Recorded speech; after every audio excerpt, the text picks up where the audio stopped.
Okay.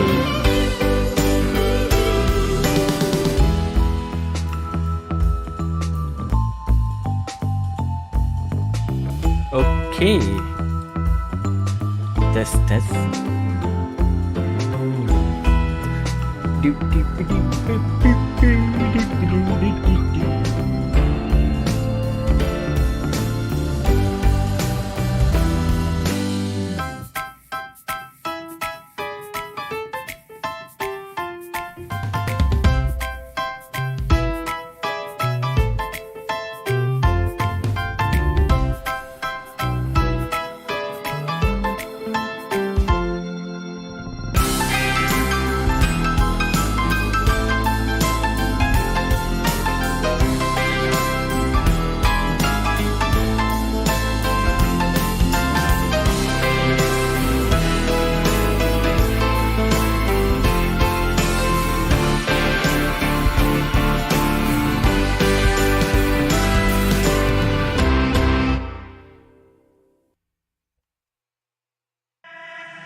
Okay.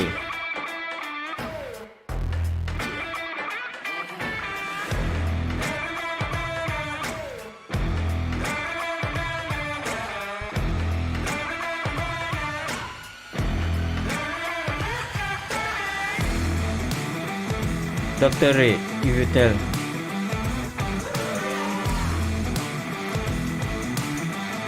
Teh Halia mana? Teh Halia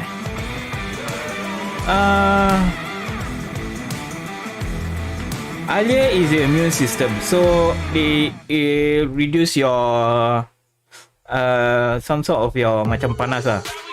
If teh Halia without milk is good lah. Kalau tambah susu can also, but yeah, not not efficient lah. But I know some people cannot tahan lah. But you can try, you can use lah, yeah.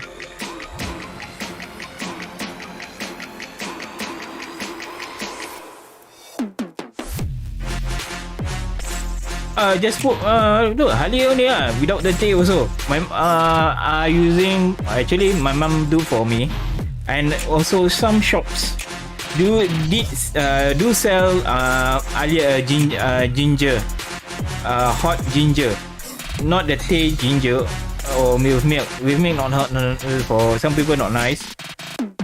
You and me know lack of tolerance, you know. Is, you know lah, we always go toilet one.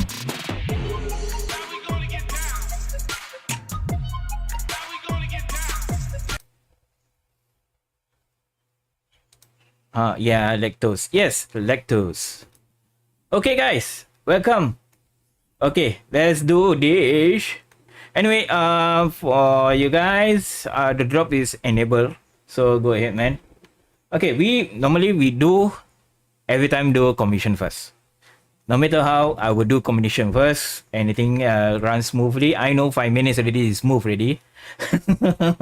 So still, yes. Okay, I saw the map just now. Spoiler, we have one here.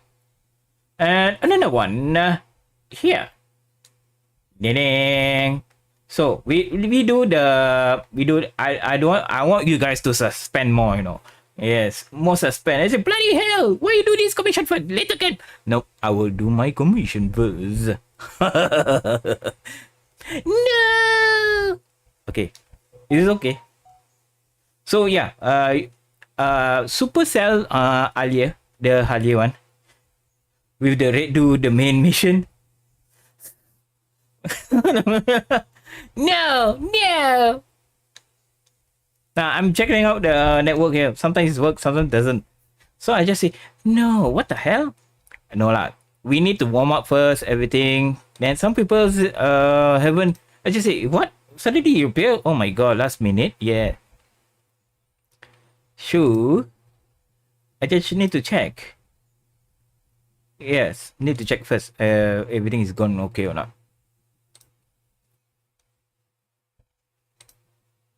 Okay. Looks okay from both sides. Alamak, no auto lah. In main mission, normally I try to keep quiet. And also I didn't read the chat first. Then we can focus what she's saying.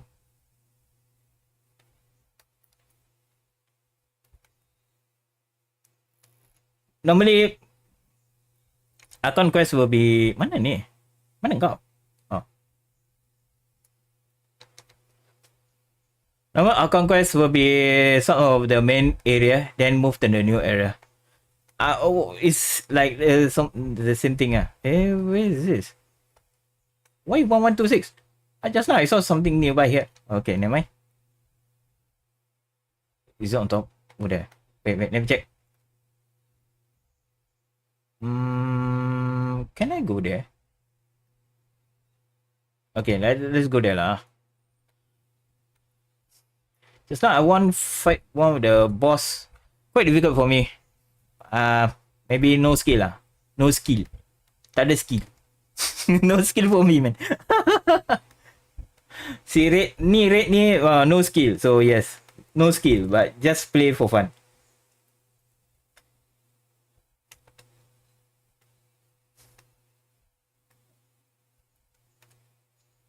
Okay, he's on top. What?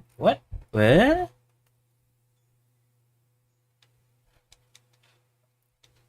Will the red doing mission? Aduh.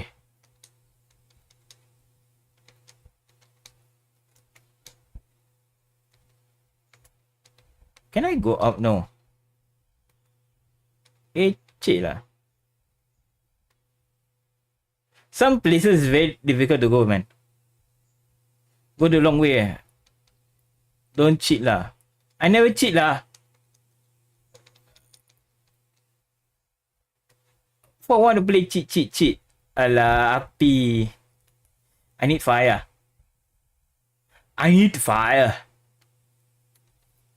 Lama, cheat ambil shortcut. This shortcut lah, not cheat lah. Okay, we try this. I think this team will... I die straight away. But that's safer.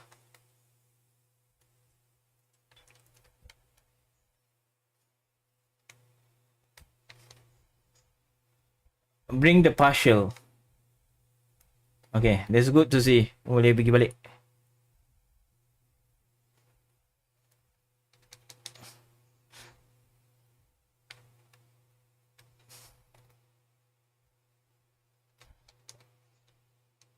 Alamak, cheat. Alamak, shortcut. Hey, I don't cheat, you know. I just do my job.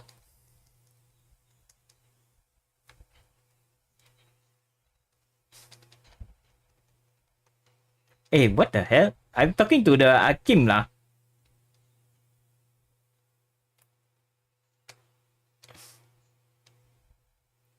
give.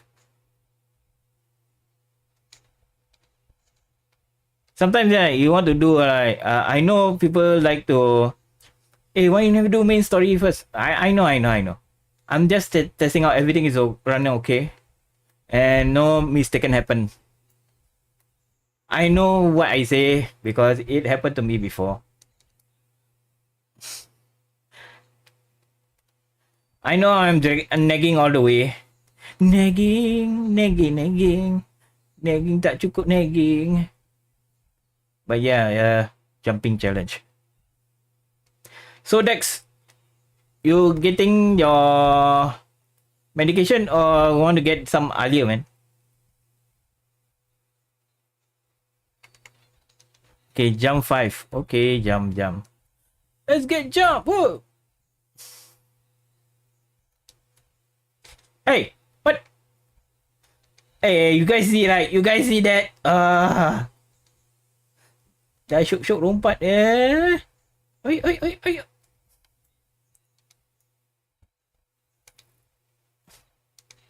Okay.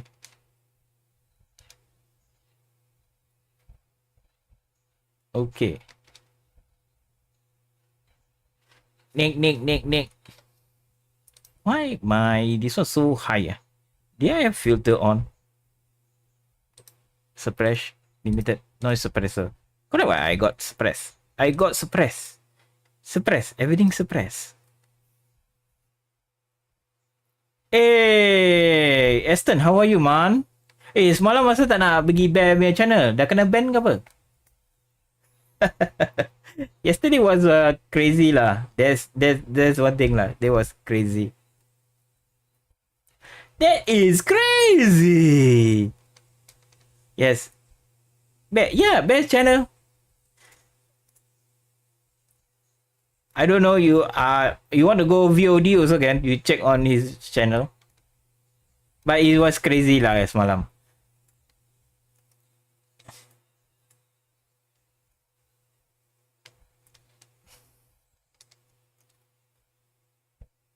Okay, reach the domination time. Come on. I have no time. Okay.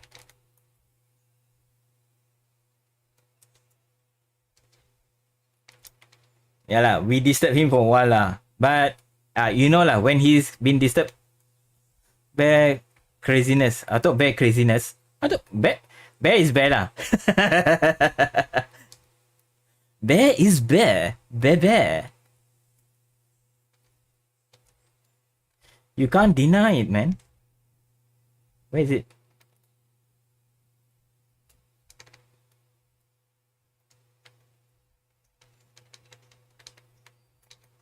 Oh, damn. I need to farm this guy. Oh well.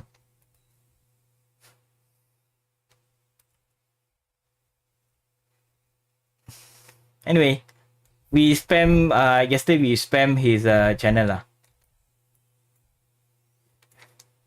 Because he's, I think he's, what is the rate, is it? What is it redeem we redeem too much. And he put the redeem is only 20. So we spam until you know lah.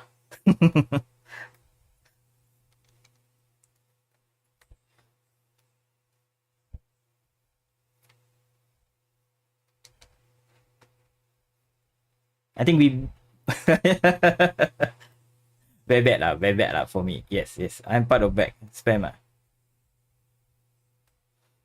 likely not spam like call. No lah, not like call lah, spam call lah. Is there another button they ask to redeem the sound, redeem the but from where I have a turtle I like what he have on the turtle. It was fun but too much also no good lah. People say have limit lah. When over the limit, you know lah what happened. Somebody will get mad about it. Somebody. We know who somebody? You know somebody. Yes. Defeat the fungi. Okay, can I change? No.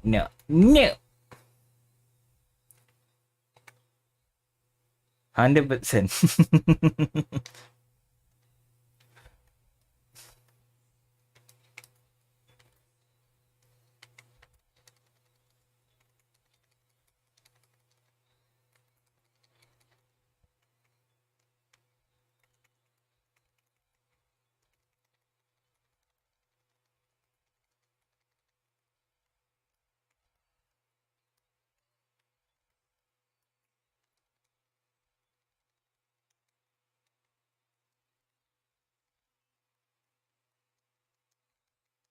Okay, I think it's done. Is it done? Is it done? Yes, it's done. See, 8 a.m. and 12 p.m. roughly that time. So I got world quest some more. Wow. Okay, we do Archon quest first. Well, if they ask us to do Archon quest, then we do lah. But normally right now all change. Makan already. I eaten. Dah makan. I makan first. Everything all on one tight space. So everything is good, man. Everything is good. Good. Okay, I need to change it. Change team.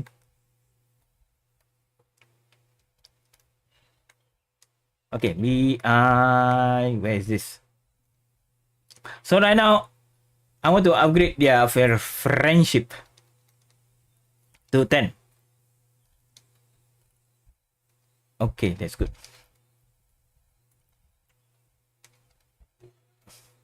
And after this, maybe I say maybe because I do not know how long is the Archon quest. Is it 1 or 2 or just 1 only Archon quest?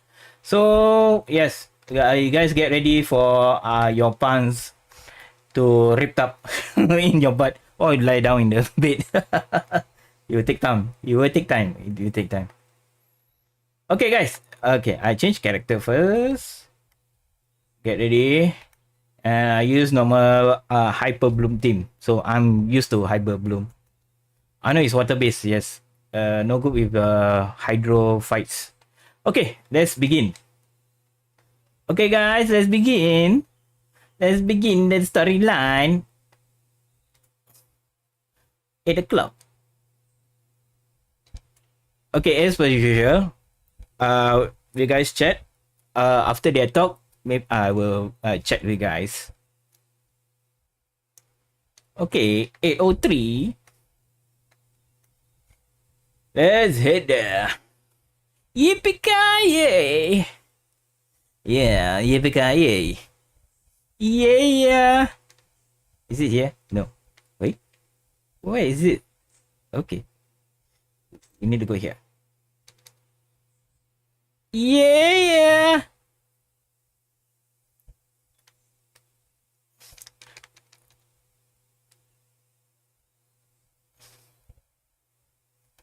11:29.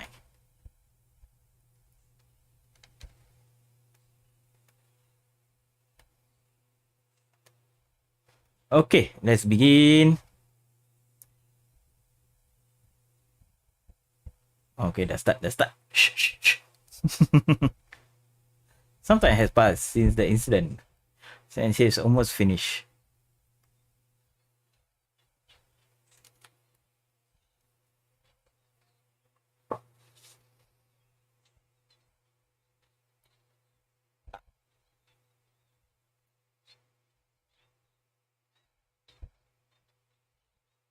Oh yes. 42 days. Is it 42 days already? Actual day. I mean, actual day. I think like 30 days. Okay. Let's head down there. So we are continuing the main Archon quest, then continue this quest. So yeah. Who has finished the first coming here? I think wow, a lot of rush. But it's a good thing. It's a long hour Archon quest. Ah! Oh, I almost fall down. Hey.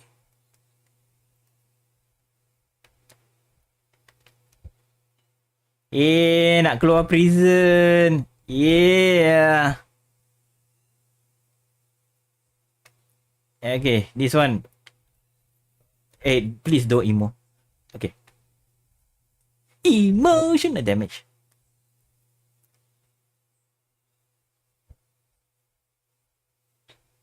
Okay.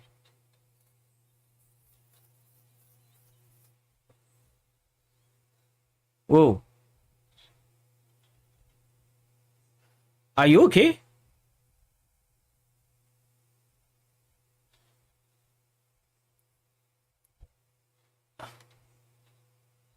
I have no idea. Yeah, let's tell the Duke. What is his name? Which function? Which touching?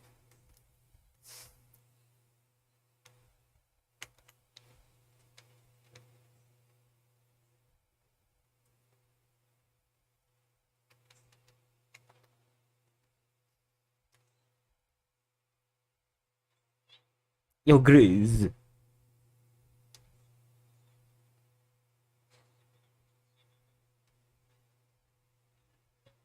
Yeah, why? What's wrong?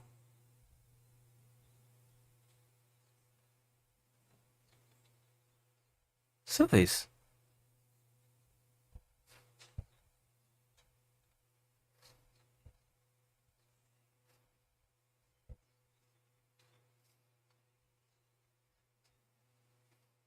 Hmm.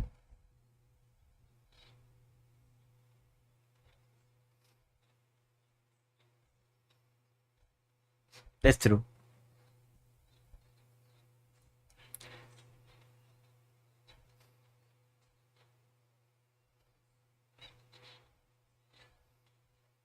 Today. Oh. No. Actually, today is the day we say goodbye to Fontaine. Well, Fortress. Ah, yes.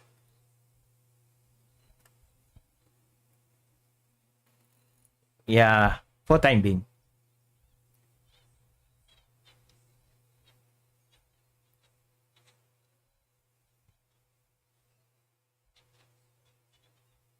A lot of people having help us out. Yeah. You want to sleep here? Oh, we miss you too.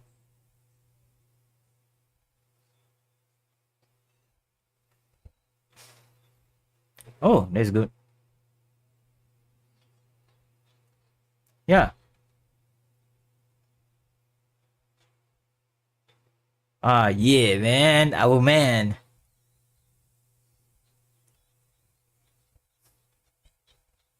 Paimon.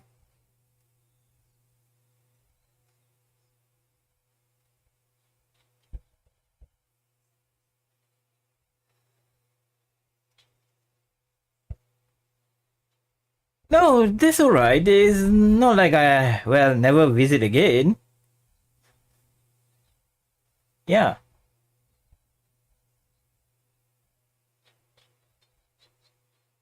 Haha. I hope not.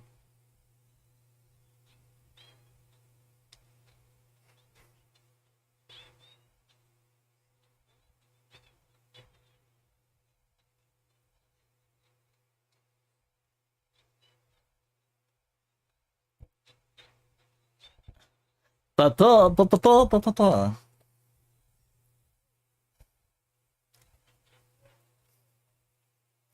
Yes, madam.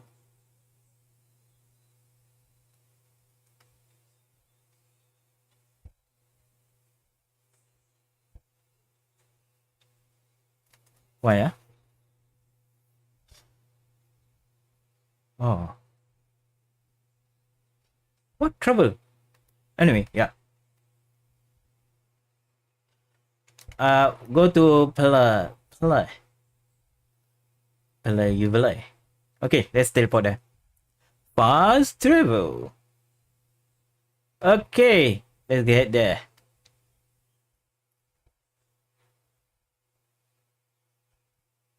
Di mana ni? Oh, wah. Why never go to the shortcut, man?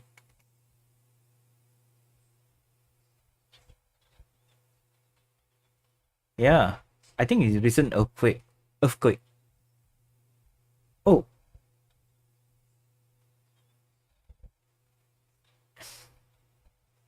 Ah, yes.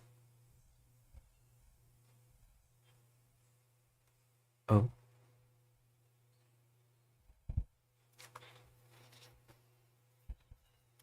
Oh, thank you, Cindy.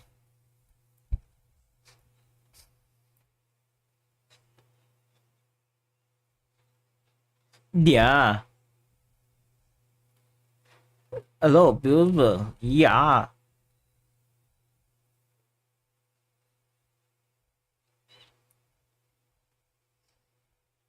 Mr. Neuvillette?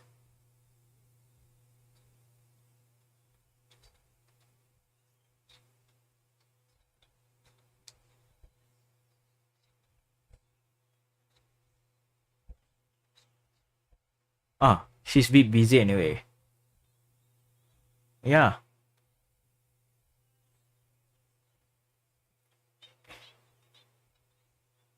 He's a bit conscious.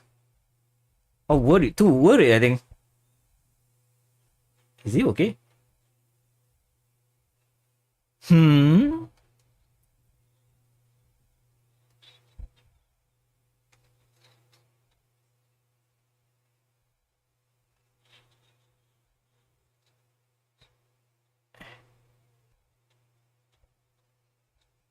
Yes, monsieur. Yes. You and Paimon tell Neville everything happened since. Yeah. Yes, a massive whale.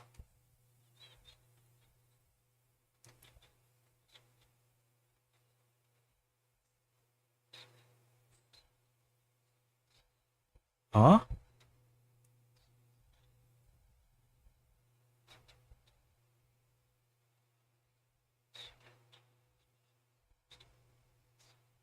Hmm.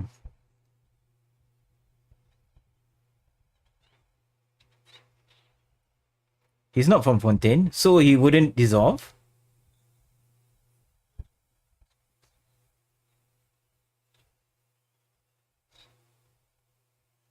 Ah, there's something we like to ask you about.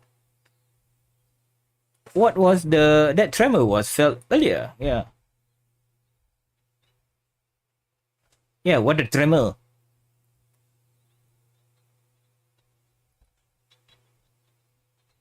Hmm.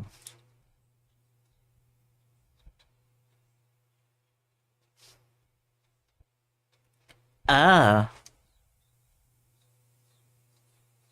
poisson.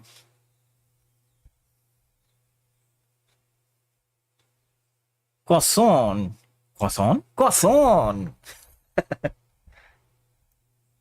Oh no. Are they okay?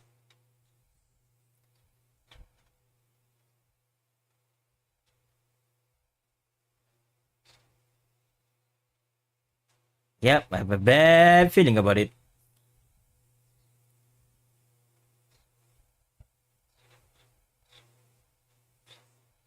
Poisson.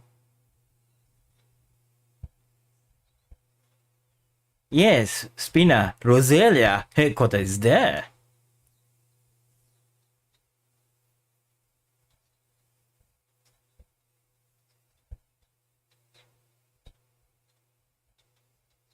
Yeah, tsunami.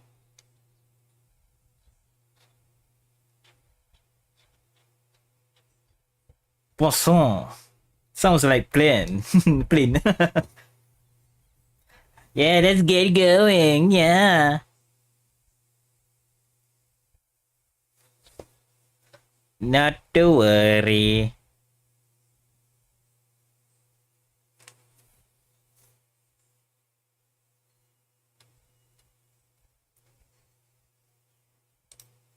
Oh, hold on. Let me check something.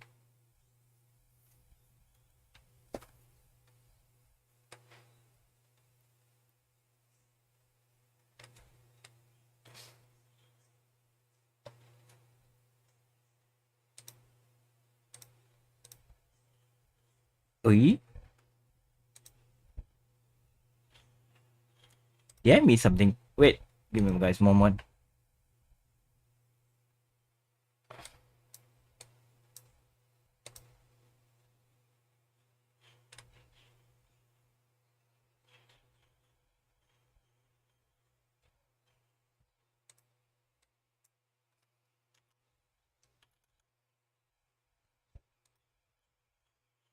Okay, never mind. It's okay. Anything I will check.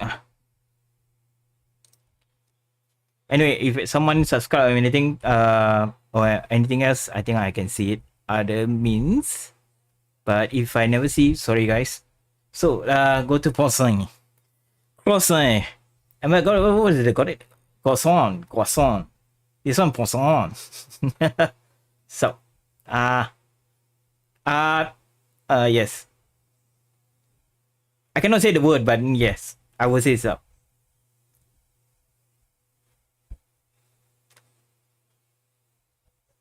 I casting anyway.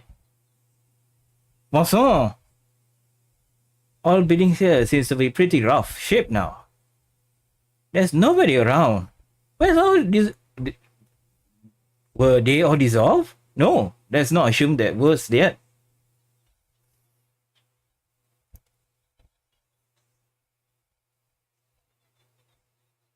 Yeah. Navile. Navia. Okay, guys. If I cry, I sob or something, I stop. You know what happened me lah. I cry lah. Hey, you never cry. I'm a man. I need to release my anger, my sadness. You are cry baby. Yeah.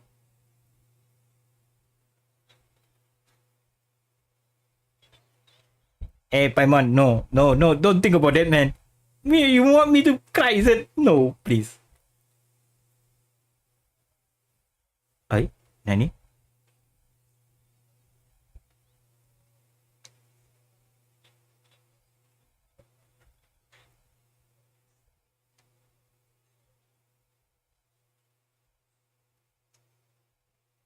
Hey, is it the Navi? Yeah, Navi people. Yeah,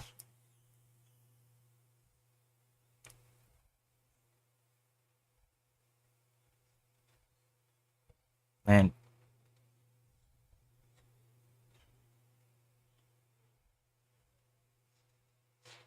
Desiree. Focus, Paimon, focus.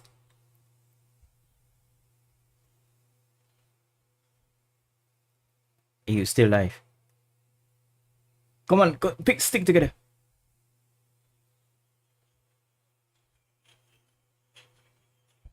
Oh no.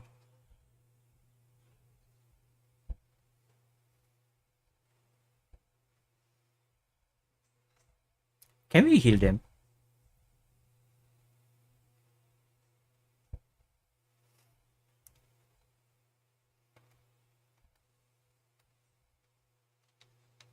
Come on.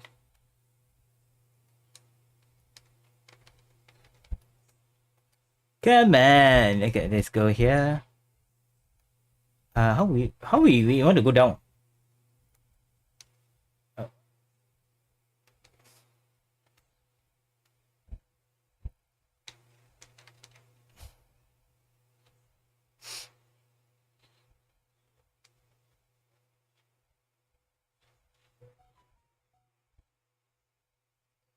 Uh, so later this one will be meme.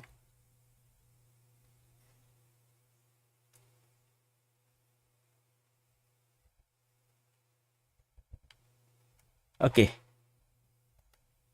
My leg. Okay.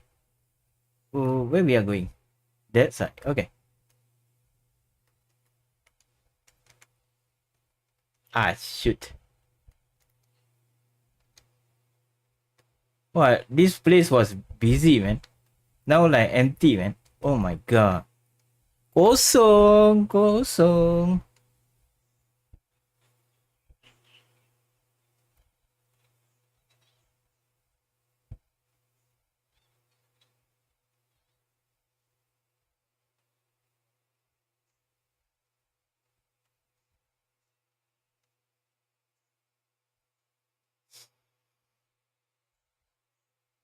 Yes, I'm here.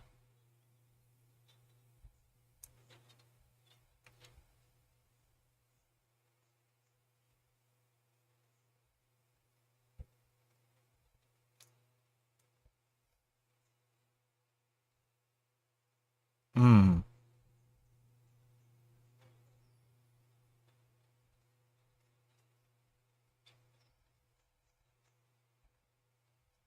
Oh no.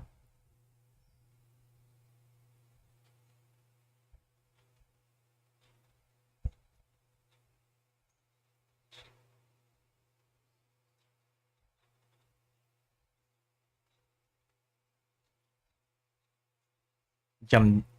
He jumped down, is it? Yeah.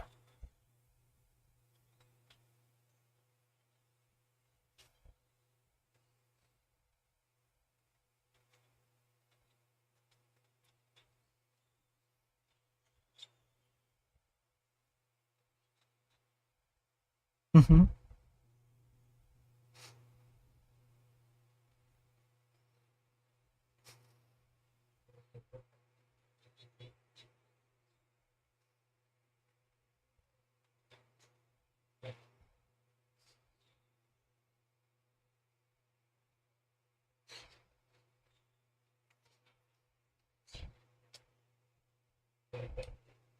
Eh?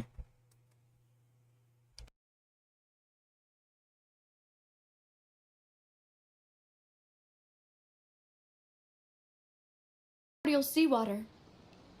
Some people didn't realize the danger and thought it was just ordinary water leaking from somewhere.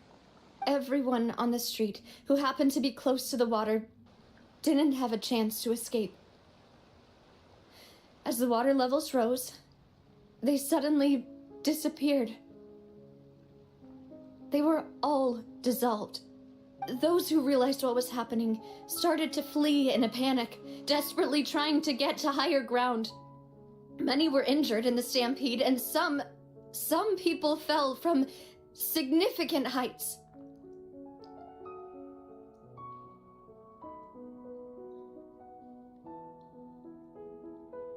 The Spina di Rosula initiated rescue operations as quickly as possible, but there have been a lot of casualties. Fortunately, the water began to recede after some time, and the chaos came to an end.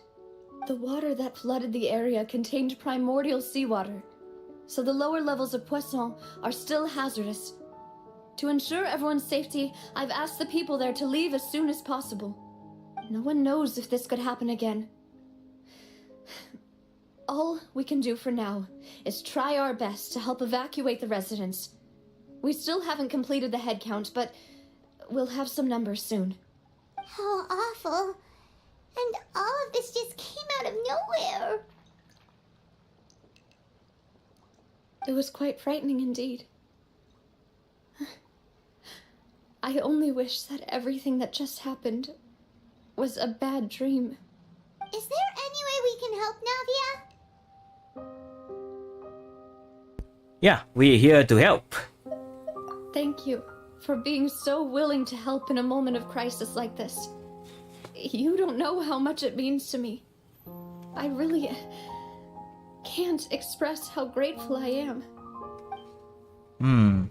Wait, we are missing some people, aren't we? Don't say that, Navia. That's what friends are for. By the way, where's Milus and Silver? Oh no. Demoiselle, we've got a situation here. Oh. I'll be right there. Oh no, don't tell me. Sorry, I need to go for now. And off she goes. Seems it might be a while before she can take a break. Are they alive or dead? Navia walkers around think many people organize very mental decision. The wounded are being tended to, and we finished a preliminary head count. More support has just arrived, so I suppose I finally have a moment to focus on my own matters.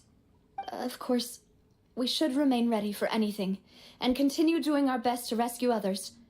I'll be sure to have everyone at the Spina di Rosula ready to render assistance. Traveler, Paimon, would you two accompany me to my father's grave for a moment? Huh? Right now? Oh dear. I understand. Yes. Thank you.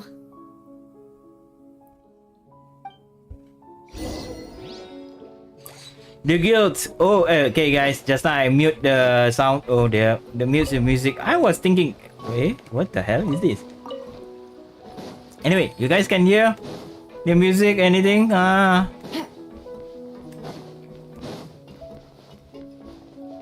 Take it easy. Okay. Take it easy. It's okay lah. Human error. Okay, we need to go up.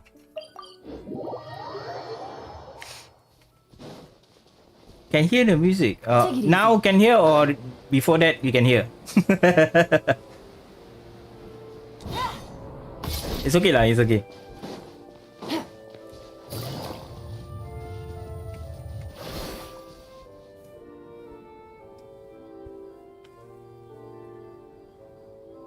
Now can't hear. What? Now can't hear.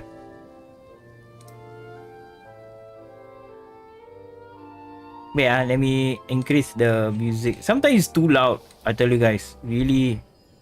I put limiter 21. Forget.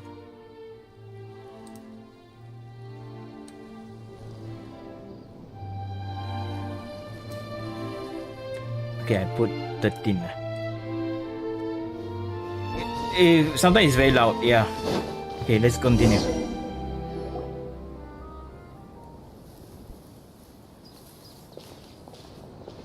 Not a lot of people here, huh? Well, given the time of day and the whole situation in Poisson, Paimon doesn't think there'd be a ton of people here visiting graves. Right. That's how things are now. The living are so exhausted that they've no strength to spare any words for the dead. Navia? There's no need to push yourself so hard, Navia. Oh dear, you cry again. Navia, what's wrong? Sorry. I just... Malus and Silver. They won't ever come back here again. Oh dear. What should I do, Papa? Huh? What happened to them? Ah, Navia. Everyone agreed on the rescue plan, but still, I was the one who initiated it. They were helping evacuate the residents, but they couldn't leave in time. And they were caught in the seawater. Oh no. What should we do? I've known them for so long. And I know they weren't afraid. But I could at least hold a funeral for my father. And I know where he rests. But as for Malus and Silver, they're just gone. I just can't.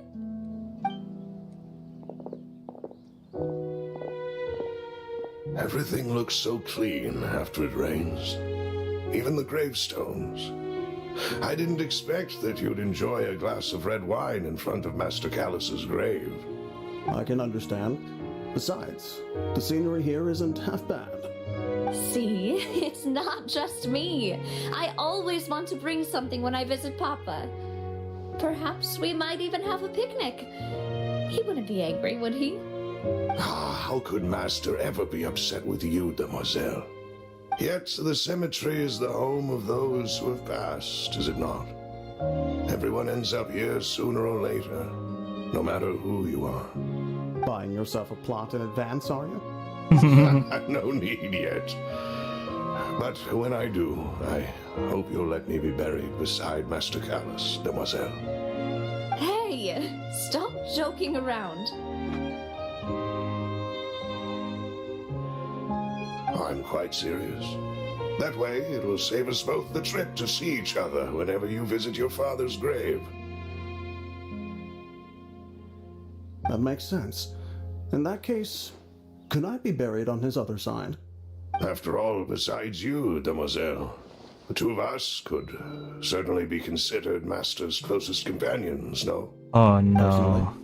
I believe we fill those shoes just fine. Oh damn. Why are you bringing this up all of a sudden? Seriously. All right. I'll remember your requests. But I'd really prefer not to talk about this stuff. And what do you mean by saving me a trip? I'd make the journey even if I had to visit you two somewhere else. I'd promised to let them rest in peace here. But here I am breaking that promise. I'm sorry for letting you see me in a mess like this. I don't usually cry, really. Paimon doesn't know how to help you feel better. But, well, she understands how you feel. I had always thought I could make my wishes come true.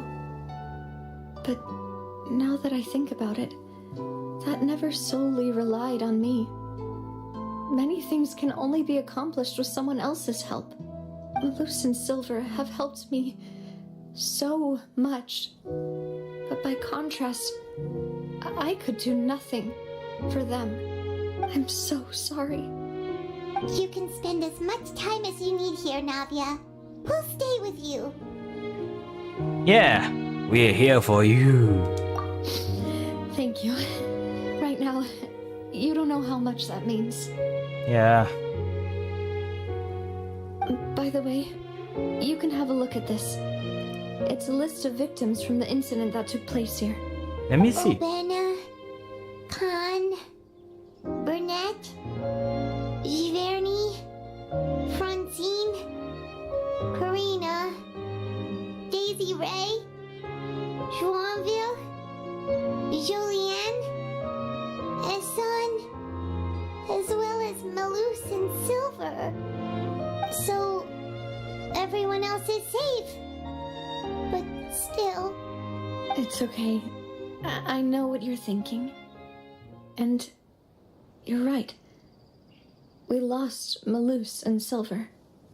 But we were able to save more than we anticipated. That's good to hear, man. Overall outcome indicates that the cost was worth it. No one sacrifice is truly necessary. Right! Don't think that way, Navia. One person might be saved at the expense of another, sure, but that isn't something we should ever consider a trade. Malus and Silver were not the price for saving anyone. They're heroes. You're Yeah. right. Thank you, Paimon. What you said just now was pretty amazing, actually. I'll remember your words. Oh, really? Seems you've become more eloquent in the time since we last met. Oh, you. The knave? What are you doing here? Yeah. Is everything going well on your side?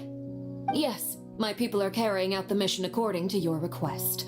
All the residents of Poisson have been evacuated, and we're preparing to relocate them to higher ground. As for these supplies, we have everything taken care of. There is no need to worry. Thank you very much. Wait, do you two know each other? We just met recently. Right, Miss Navia? Usually, I would call this a coincidental encounter. That doesn't quite fit this time. Besides, it never even crossed my mind that a Fatui Harbinger would come looking for me. That's Thanks true. to the Knave, Spina di Rosula received generous support from the Fatui, which allowed us to complete the rescue and evacuation work so quickly. Mutual aid is essential to fostering positive developments. We were already in the area, in any case, so it was nothing. That said, I must say that you're a lot sharper than you let on. I'm sure you understand what I mean. I apologize for all the ways in which I tested you previously. We've never worked with a Fatui before, and it's extremely important for us to know who we're working with. My subordinates have reported that Fatui soldiers have been observing water levels and taking head counts in various locations. I hear that they've also prepared a large amount of emergency supplies. I'm quite surprised. This is nothing to brag about, nor do I intend to. It is simply the way of powerful organizations to act forcefully, whether they are doing good or ill. You've witnessed that firsthand, in any case. As I've told this traveler before, I know of the prophecy, and I intend to prevent the impending disaster. Lending your organization a hand was a natural first step in accomplishing that. As such, do not be troubled by this token of our sincerity. Perhaps one day, you'll also be able to help me in the same way. Without your help, there would have been many more casualties. I won't forget your kindness. Furthermore, I sincerely regret what happened to Malus and Silver. I only wish that my people could have arrived a little earlier to prevent this from happening. Don't say that. You and your subordinates did everything you could. As Paimon said, Malus and Silver didn't choose to sacrifice themselves for any specific person, and they weren't the price paid for other salvation. They chose to become heroes themselves. I've never liked hearing people put it that way. It's like trying to relieve pain by saying some noble-sounding words. But right now, there's nothing more suitable. They really did become heroes. Yes. You're right. I'm sorry for your loss, Miss Navia.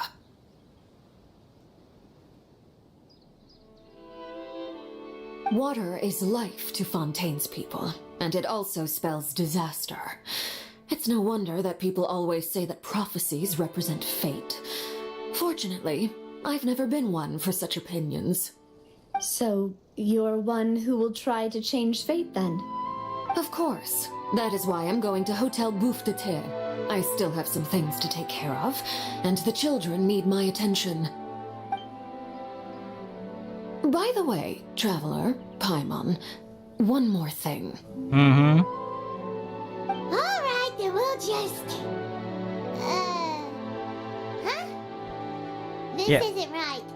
Yeah. I thought you would ask us to walk with you for a moment so you could tell us something in private. That is a clever and useful conversation technique, which I do like to use when necessary. But there's no need today. It would not hurt to have Miss Navia listening in. Traveler, I'm sure you remember that I said we could work together when we had the chance. You and I both know that there may be issues with the Primordial Sea. Previously, it was the fortress of Maripede's sluice gate, and this time it was the water levels in Poisson. These are both signals. So the time for Jolie Corporation has come. Indeed. Allow me to share the latest intel I've received from the House of the Hearth's intelligence network with you. During some recent investigations, a child claimed to have discovered some ruins near Poisson.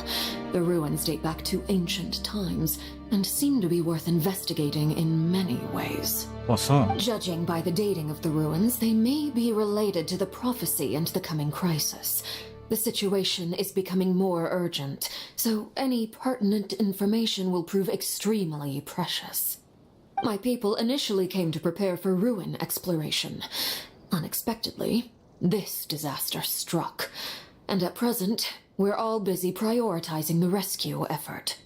So, that's why the Fatui were already in Poisson. Poisson. I wanted to take the children along, but unfortunately, Linny, Lynette, and Fremine have all been dispatched to higher ground to assist affected residents.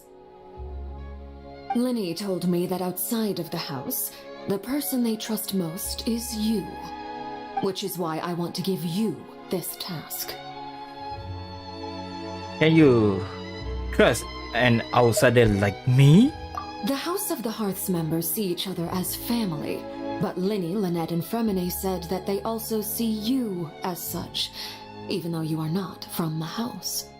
I'm sure you already understand how earnest they consider their friendship with you to be. Oh, that somehow makes Paimon feel kinda happy. The intel I just shared about the ruins could fetch a high price. But since the children consider you family, It's only natural that I freely share it with you. Mm-hmm. Got it! So all we gotta do is go to some ruins, right? We can handle that. Excuse me, but may I tag along? You wish to join, Miss Navia? But are you sure you're up to exploring some ruins? You need to rest. Well, I'm sad, yes.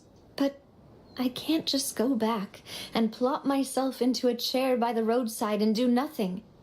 There's no point in being depressed while we still have a disaster on our hands. As my father's successor, I must live up to the hopes he had in me. Besides, I'm also doing this for myself. I need something, a distraction, to keep my mind off Malus and Silver. Okay. Navia's strong, but she need companion right now. We can be a companion if she goes to explore the ruins with us. Since you put it that way, I have no objections. What do you say, traveler? Well, go to ruin together. All right. The ruins are to the south of Poisson. Here's the Poisson. map. Okay, the three of us will handle it. Come on, let's pack up and get going. Poisson.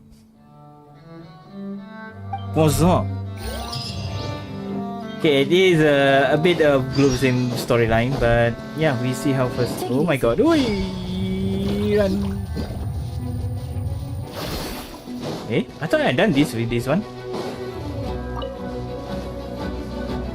Poisson?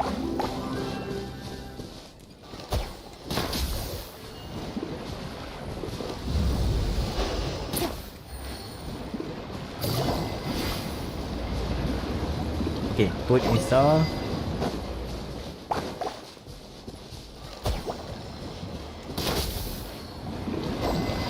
I thought I done with this thing.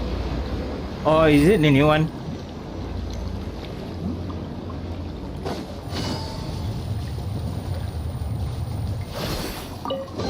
Oh, another one. Accidentally. Wait, misfire. Hello there. Hello, Sisa. Are you alright? Don't look too good. Do you think there is an end to it, to the time? We are asking such a deep question for the blue. It's just worrying if there an end delay of fighting of evil organization. All I want to play and chat with you while enjoying this beautiful scenery. But every time we meet, ugly things will appear and get in our way. And we end up having spent a lot of time trying to restore the view. Do you have any to say about this fate that hell has befallen us? Can this be called fate? It just seems like a coincidence. If there's something that stands out of my place with a beautiful view, people will come and see out of curiosity. What do you think? I feel a bit too tired. That's primacy, already 15. No wonder you are tired. As long as you have eyes for beauty, there are actually amazing scenery everywhere. Why you admire the view elsewhere and ignore those ugly things? Paimon, you avoid those issues. Running away is not going to solve a problem. Oh, yes, since you are a member of the evil organization, have you gathered any inside news? Huh? This is gonna be a bit difficult if you are just the two of us, but we can solve the problem right here, right away. Come, let's get rid of the evil traps. Alright, then. Okay, I accidentally activate this mission. Look over there. The nature creature online was the ugly thing. We destroy the nature flow of landscape. Which why they don't fit in. I think I know why. Arrange them that fits into the nature occur line. Okay. Flower view made of flow through nature. If you don't want the ugly thing to hurt our eyes, we need to arrange them so that they too follow the flow. The flow. Pick up, put here, place, that's it. Okay, all done. But the evil force are everywhere and the trips lays by them all over the place. There's no way the three of us will end enough. There's nothing we can do but to accept the reality. The thing doesn't always go the way we want. Unfortunately, other people with the sense of beauty and urge to take action like me, if there were 100 of such a fountain, would be surely be more beautiful country. Why will you be playing Clockwork Mecha so that they look like Sasha? That's gonna be scary. Okay, if there are more people like Red and Primer who are willing to contribute to the cause of justice, I'm sure things will be better than they are now. Sasha, don't you ask other people too? If you ask for your parents, you might be able to submit a request for the Adventure Guild. What would that mean I would have to join those evil guys? No way! Sasha, you have forgotten that Ray also sort of from the Adventure Guild. Oh, you guys are different. Before you are my good friend who adopt evil ways and decide to fight for justice, but you are right. I definitely need other helps. I have to find artists who have sense of beauty and are willing to take action like me so that we can form an ally. For the future of Fontaine and the future of this land, we will stand against the evil organization that destroyed the scenery.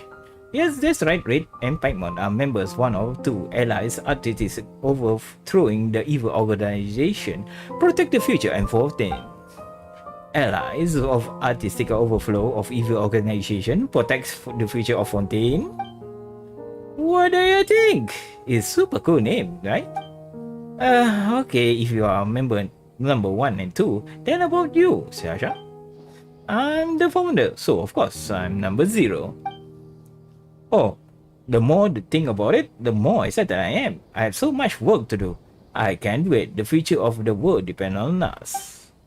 This doesn't sound like a job worth devoting for your life too, but Paimon thinks there's a lot of things you haven't figured out. Oh well, never mind. As long as Sasha is happy, we are doing good things anyway. We are fighting for a good cause. That's why I have to go to find more like-minded companions like now. There's no time to waste. It's time to say goodbye. All the best, Sasha. Hopefully we are made again. Goodbye, number 0. Good luck. Yeah. Bye-bye. Time to tell you bye-bye. Bye-bye, number 1 and 2. I hope see you again in a more beautiful Fontaine. Sorry, guys. Oh, the view. Oh, nice. It's nice scenery. Okay. I'm actually walking there, then accidentally saw this thing. I thought it's a bubble. Then I say, oh. It's the girl storyline I haven't done yet. Okay, we heading there. Heading there, ding. Wait. Oh yeah. Did I take already? No. I took hit. I need to check later on. I might. Oh, these ruins. Okay, we are going in.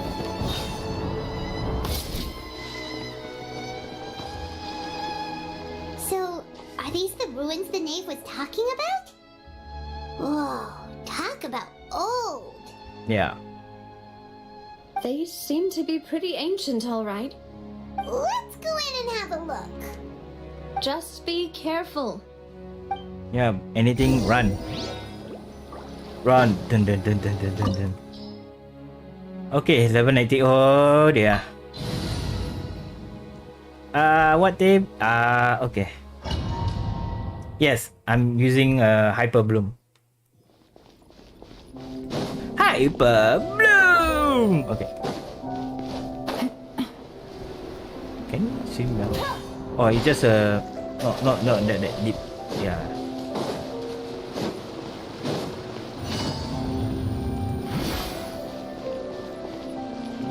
Okay. Let's meet them. Hello, guys. Gotcha. Hey! Yeah, share my knowledge.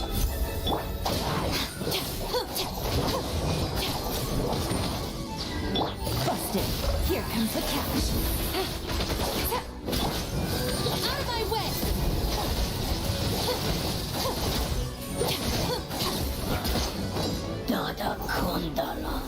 Dadaconda. Eliconda. Okay, where am I? Time to go. Ah! The floor here isn't safe. Oh my god, I shocked just now. I said, where is it? Everyone hold Then the your... thing looks arrow down. Quietly now. One with nature. Oh, yeah. I saw something. Oh, no. Hydro sign. I need a hydro sign, man. Okay.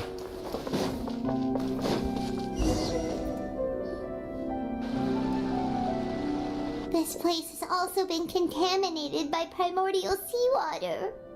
Yeah. And a lot of it, too.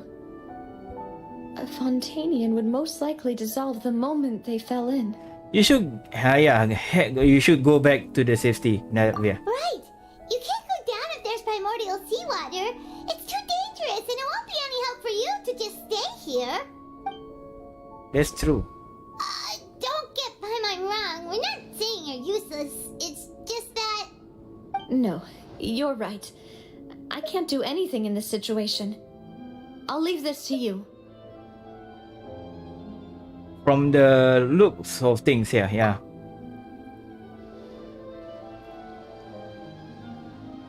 That complicates things. Maybe the only way left is forward. Yeah. In that case, do you want to wait for us here? The water levels here are unstable, and there's a chance the water will rise. So staying here wouldn't be safe either. I'll go together with you. Perhaps we'll find the exit just up ahead. Seems like it isn't any other option. Yeah, choice Alright. option. Come Yeah. with us for now then, but please be careful. Okay. We go in first. You stay here. Oh no, it's a dead end! Let's try climbing over from the side. Yes. I just want to dive in, man. But water, we are okay, what? Oh, yeah. Oh, maybe Navi with us. I think that's why. Potato. Carry carado. Okay. Okay. Time to go. Okay. Open door. Oh, what is this? What is that? What are those? Okay, sorry guys. What are those? Okay, big scene. Why suddenly zoom up so big? Door reactivated. Time to go. Okay, I think I need to run. Run! Run!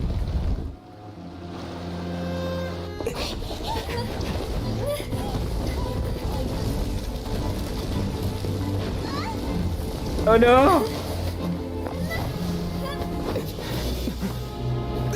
Our hero! Why you go in front?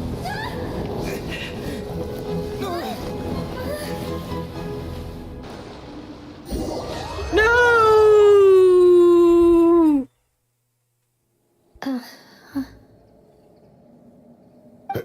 Demoiselle. Demoiselle.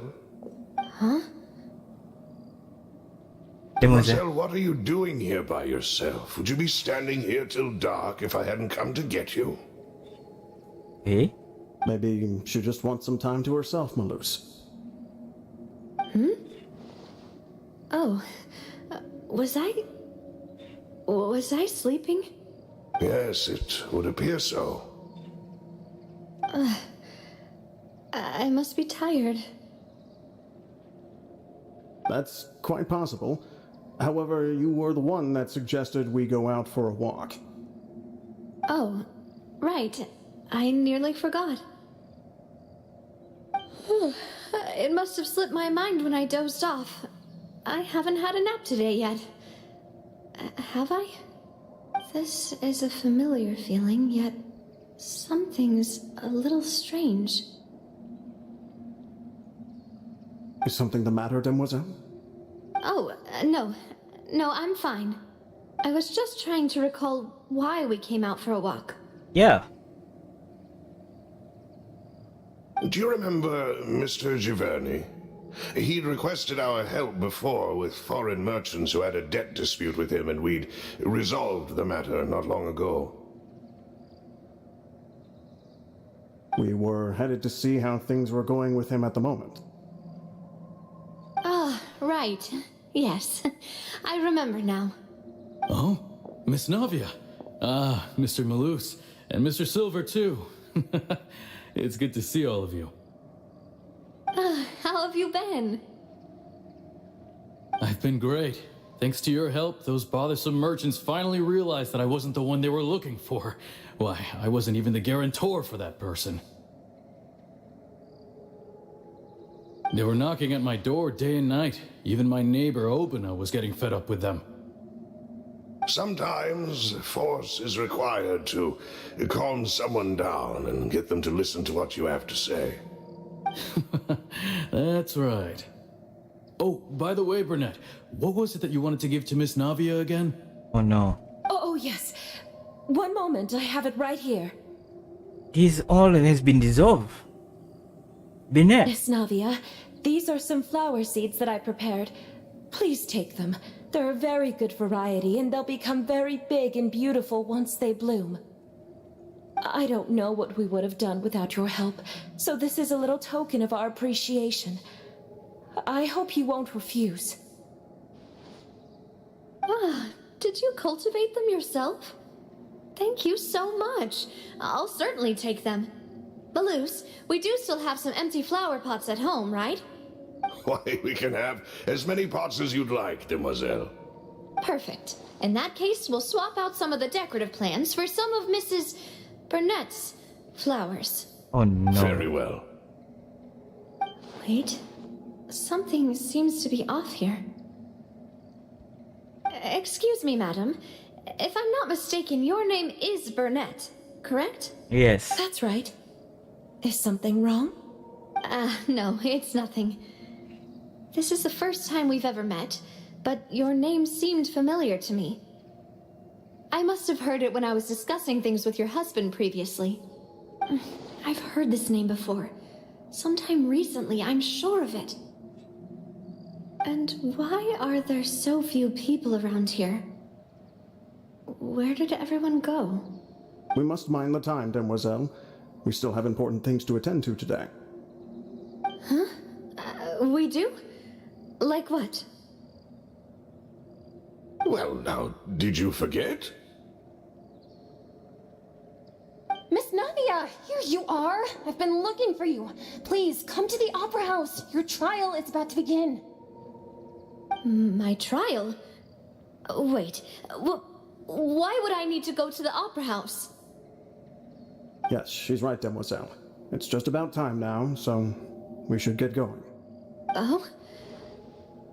All right then. Remember guys, they dissolve but not body form but Look, it's Navia. She's here. And her two attendants are with her. Goodness, everyone's finally here. There sure are a lot of people here to see the trial.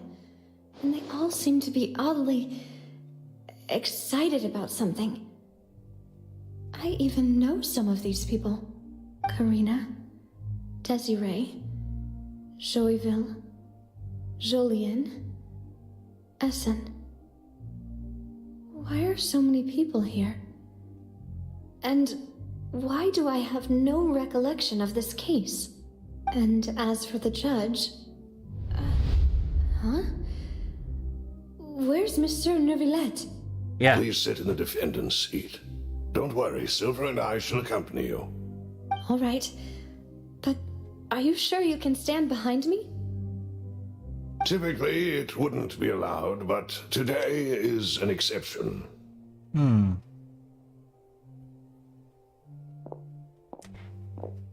Navy is very strong with Archon Hey, power. what kind of place do they think this is? Come on. Do they have any idea what they're doing? Seriously. Enough with the whispering! Could someone please tell me where Monsieur Nervalette is? And why I am standing trial? My dear Miss Navia, have you not yet realized what you've done? In that case, allow me to explain. As all here know, you are Master Callus's successor, the head of the Spina di Rasula, someone held in high regard by every soul in Poisson. After you took over the Spina, you treated all of us just like the late Master Callus had. If anyone in need reached out to you for help, you responded. Not only you, but your butler, your subordinates, nearly everyone in the Spina di Rasula fought for the well-being of those in Poisson. Wait a moment. Aren't you just proving that I'm a good person? Yes, correct. Absolutely right. And that is why you stand accused. You have helped so many people get through so many difficulties. You are one with us. We are inseparable. We are one big family, all of us who are from Poisson, inextricably linked. And with you being so important, we couldn't possibly do without you. Therefore, this fair and honorable court shall declare you guilty, and you shall stay here. You will be together with us forever. Whatever. What are you saying?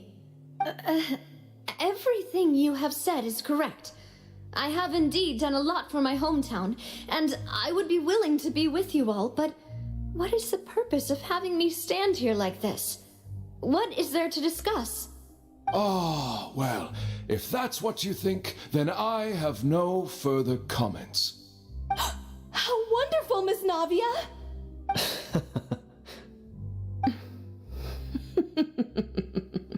I know all these people. Why are they laughing? I seem to remember now. Yes, I get it. This trial is... Wait just a moment. This isn't right! Melus? What was that, Mr. Malus? Our conclusion is very clear and unanimous. Let the court judge her now. She's guilty! Stay here, Navia! You're one of us! Demoiselle, don't admit guilt. This trial means to keep you here forever. I wish to exercise my right to defend Our Lady. Mr. Joinville, you only know of Navia's goodness, but nothing of her utterly independent mind. She was born a free and independent spirit. She has never been tied down by anything. Indeed, even the death of Master Callus couldn't stop her. Her actions cannot serve as proof that she identifies herself as part of any group. She merely acted as an individual, extending her hand to help others. Please do not mistake her actions as being otherwise. Really? As an individual, you say? Don't forget, we are all Fontanians here. This is the nation of justice, the nation of Hydro. Even if Miss Navia only voluntarily rendered her assistance, that doesn't change the fact that her beautiful soul must return to everyone. Water accepts all, blends with all. It will surely accept her kindness. Everything is measured here in the nation of Hydro, and in the end, everyone shall meld together. Thus, when a unanimous opinion emerges, that opinion represents justice. Now I speak for everyone. Our opinion is consistent. Navia should stay. We and Navia are one. And you would call this justice? Preposterous. You are merely jealous that Demoiselle still has a chance to exist as an individual. Have you forgotten how much you all once longed to become individuals, to become independent? Do you mean to defy our justice? If your justice is flawed, then why should we acknowledge it? As you said, we can also have our own justice. Silver and I shall defend Demoiselle. And that is how we will enforce justice. My head... It hurts. Demoiselle, Silver, it hurts. My head is spinning. All I can see is stars swirling in front of me. I remember now. Everything that seemed odd from the very beginning.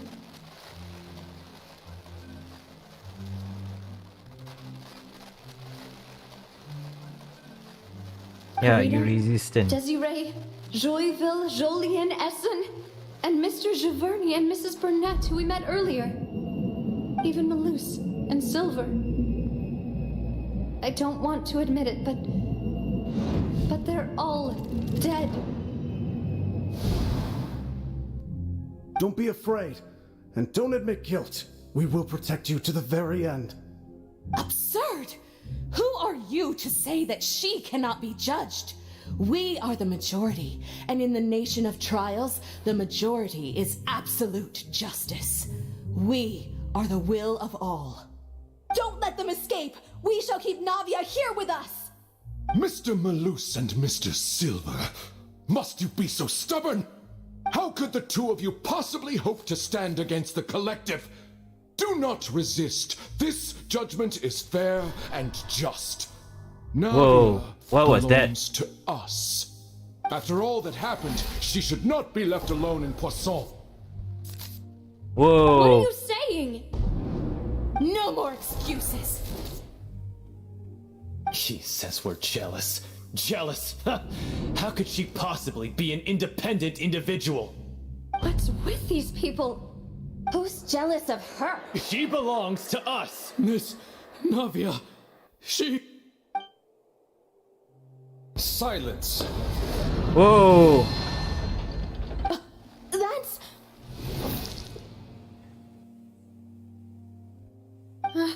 Monsieur Neuvillette! Such commotion is prohibited in the court. The accusations you just presented are nonsense and cannot constitute a proper trial. The court will adjourn for the rest of the day. In this, I shall hear no objections from any unauthorized party. Our thanks, Monsieur Neuvillette. Please leave with me, Miss Navia, while there is still time. But... Go on now, demoiselle. This is your only chance to leave this place. What, can't bear to leave us behind or something? Malus. My apologies. I couldn't resist making one little joke once I realized that this shall be our last goodbye. Malus... Silver... Quickly, you must come now. Goodbye, demoiselle. Farewell. Damn. Damn. No, wait! Just a second! Navia? You're awake. Good. Wait. I must have been dreaming. Malus and Silver were still alive, and they were defending me at some insane trial. Insane trial. Looks like you're all right. Did all the sad feelings cause you to have a nightmare? Paimon could give you a hug. The ruins you were exploring suffered a cave-in. When I arrived, I found you falling toward the water. You were just about to be dissolved within, but I...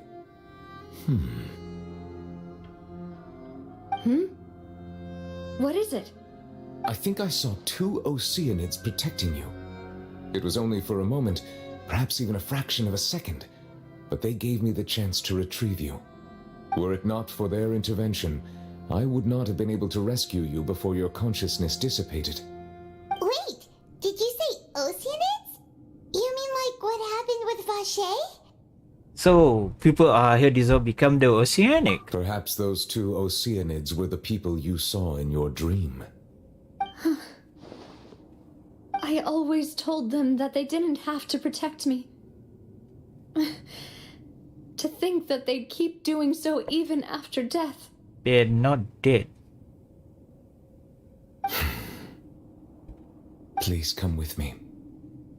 Come on, let's go. I feel all of them has been involved. Neuvillette, are you okay? Oh, I am quite all right. Perhaps there's something we could chat about? Why do you look so stiff all of a sudden? Oh, Paimon knows. You're the type who feels awkward when there's nothing to talk about, right? Paimon. I merely thought that we should give Navia some time to herself. Huh? Why didn't you just say so then? Don't you think it's even more awkward to call us over like this and then have nothing to talk about? That's true. I suppose so. By the way, Sigwin sent her regards. Ah, Sigewin. I hope all is well with her these days. Her work in the Fortress of Meropide has not been too much for her, has it? She's No fine. way, don't worry. She's doing fine down there. She's an amazing head nurse. I see. Well, that is good. I have always worried that Sigewin would need a lot of time to understand the world of humanity, just as I have. Oh, and the Duke also says hi. Even though Sigewin made him do that. He hopes that you haven't been overwhelmed by all that's happened lately. Thank you. I have indeed been busy lately, and I also hope that everything is going well in the Fortress of Meropide. He still doesn't know what to talk about. Let's chat about something else then. You're expert here, Paimon. What should we talk about? So, Neverlet, you're probably quite the swimmer, huh? Yes, of course. This isn't going anywhere. Let's try something else. How did you find these ruins? Did the knave tell you? Yes, in fact. I had arranged to meet you in Poisson, but when I arrived, I discovered that the Fatui were helping the residents evacuate. They had even transported a large quantity of supplies to the area. Amid my astonishment, I ran into the knave, and we had a chat. She informed me that she had asked you to investigate the ancient ruins here. Yeah, we originally planned to meet up with you, but we thought you might still be busy with all those official documents. We didn't think exploring the ruins would take very long, and who would have thought you'd wrap things up so quickly? I hope Navia can get back to her feet. Okay. I'm sorry to have kept you all waiting like that. I'm feeling much better now. I guess we should get going again. Will you come with us, Monsieur Neuvillette? Yes, if you wouldn't mind my company. All right! Another one joins the party! Let's get going then!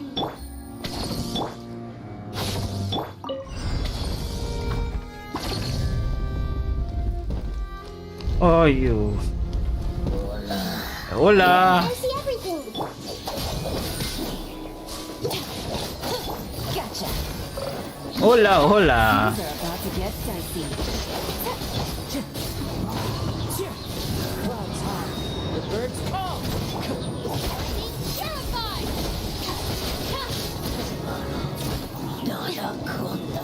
Stand with me.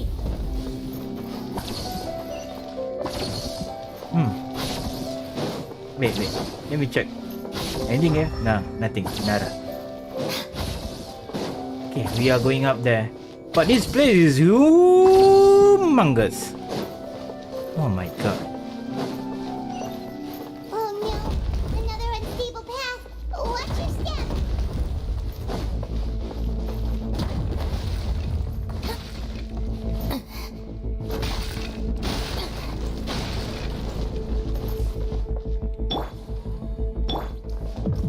Okay. Oh, cannot break. Hello. Hey, hello guys. Can we talk about it? No need to fight, you know?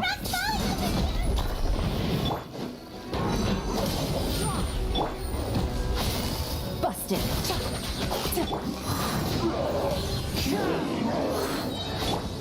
Grow! Yes!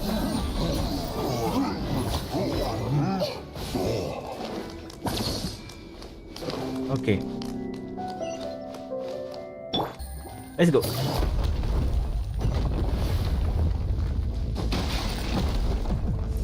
Oh my god. Don't tell me just the some sort of... We're almost at the top! Keep it up!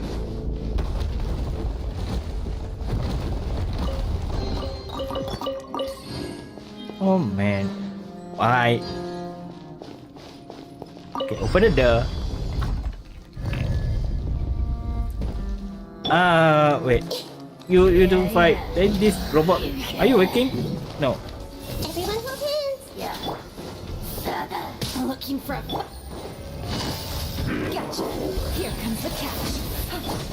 The wind knows me. Fallen leaves adorn my... Get with me! Out of my way! Oh my god. Oh my god. Please turn a little. Make yourself at home.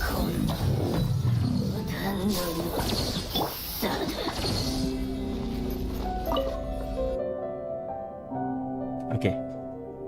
Are we done? Oh, leave. More and more interesting stuff.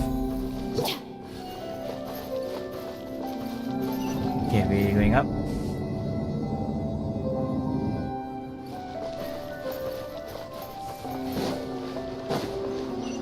Okay, we are going there.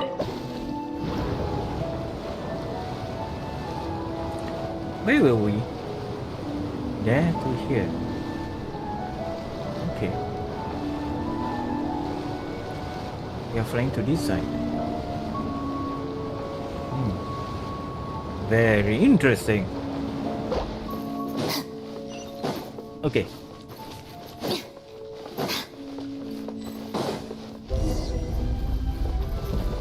Okay, we stuck inside.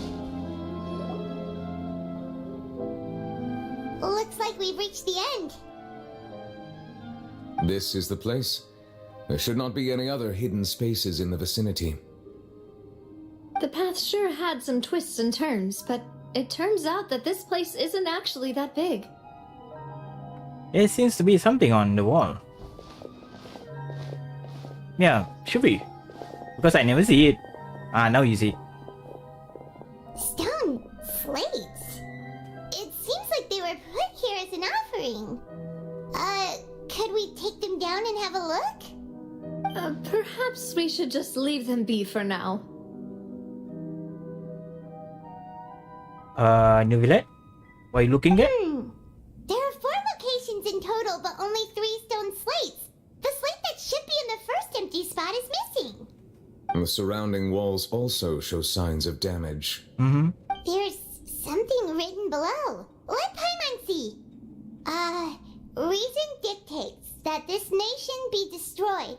I shall record the history of its future here in its past. Say what? See what? It feels like someone left these slates and these words here for a purpose. But does he mean that Fontaine should be destroyed? That would fit the circumstances dictated by the prophecy, yes. Indeed, the slate's contents correspond to it. Take the second slate, for example. There's a person kneeling here. She seems so dedicated. And there's a whole bunch of other people behind her doing the same. She's facing this... what is this? Some kind of island in the sky? And is that Lady Farina in the third image? Did the Hydro Archon fall into the water? And is that a ring of people around her?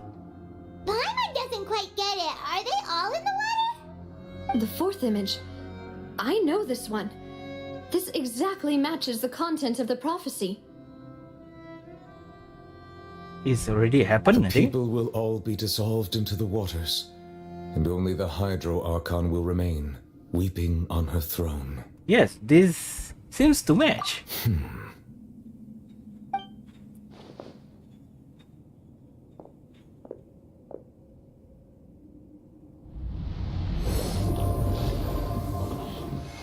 Wait a minute, what are you doing? More information should be hidden in these slates, but I fear I cannot easily uncover it. Most Why? likely due to us missing the first slate. I am very sorry. Don't blame yourself, Monsieur Neuvillette. Deciphering ancient stone slates isn't one of your duties. Ooh, Paimon's getting the chills just looking at these slates. Yes, Shopee. This says that it's the history of the future, right?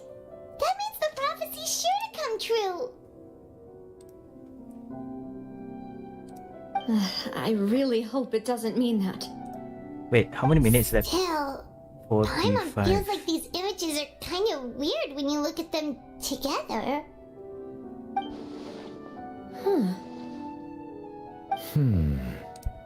Indeed.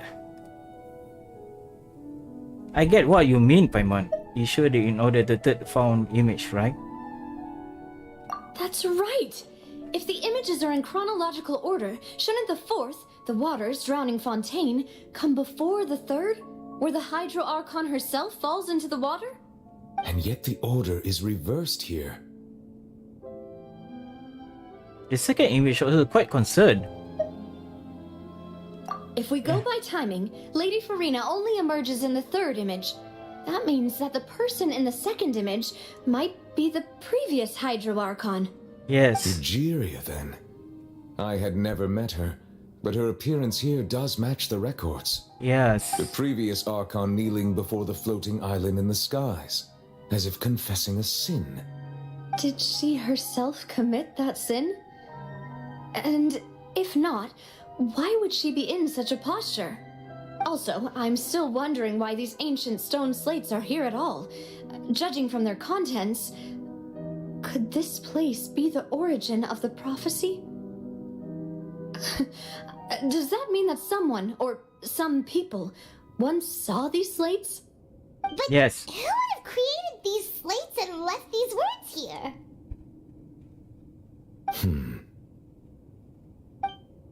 It seems that any further clues will have to come from Farina. Yeah, In that she case, knows. there's no time to lose.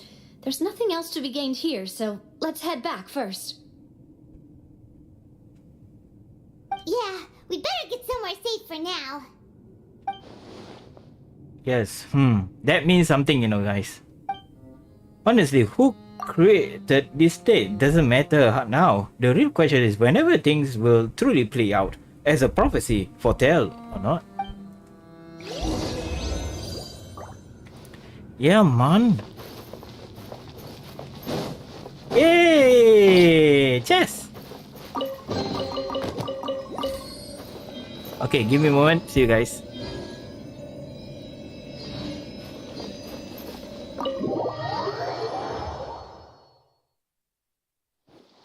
Let's split up here. I'm going to check on what's happening with the Spina.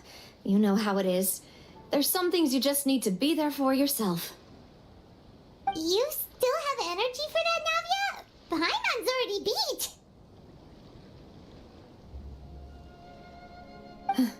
Just head back to the Fleuve Cendre and have a rest then. Thanks for keeping me company all this time.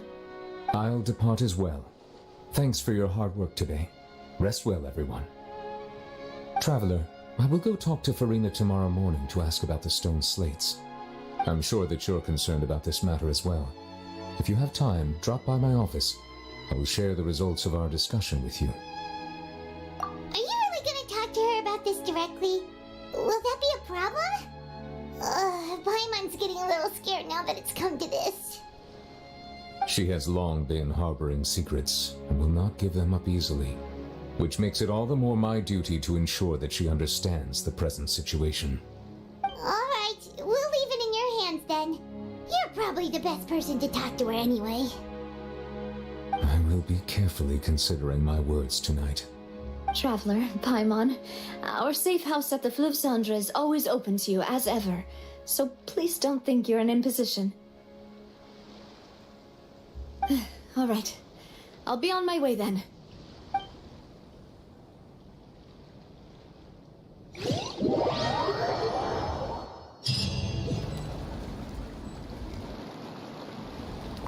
We're finally back! Welcome back. We've got a special menu prepared for you two tonight. Yay! And there's good food too! Navia, no, the boss is the best. Wow! Ooh, desserts! Nice! These are all Paimon's! Paimon's already starting to forget what happened today. Oh, that voice. Is that who I think it is? Huh? It's you two. What are you doing in Fontaine?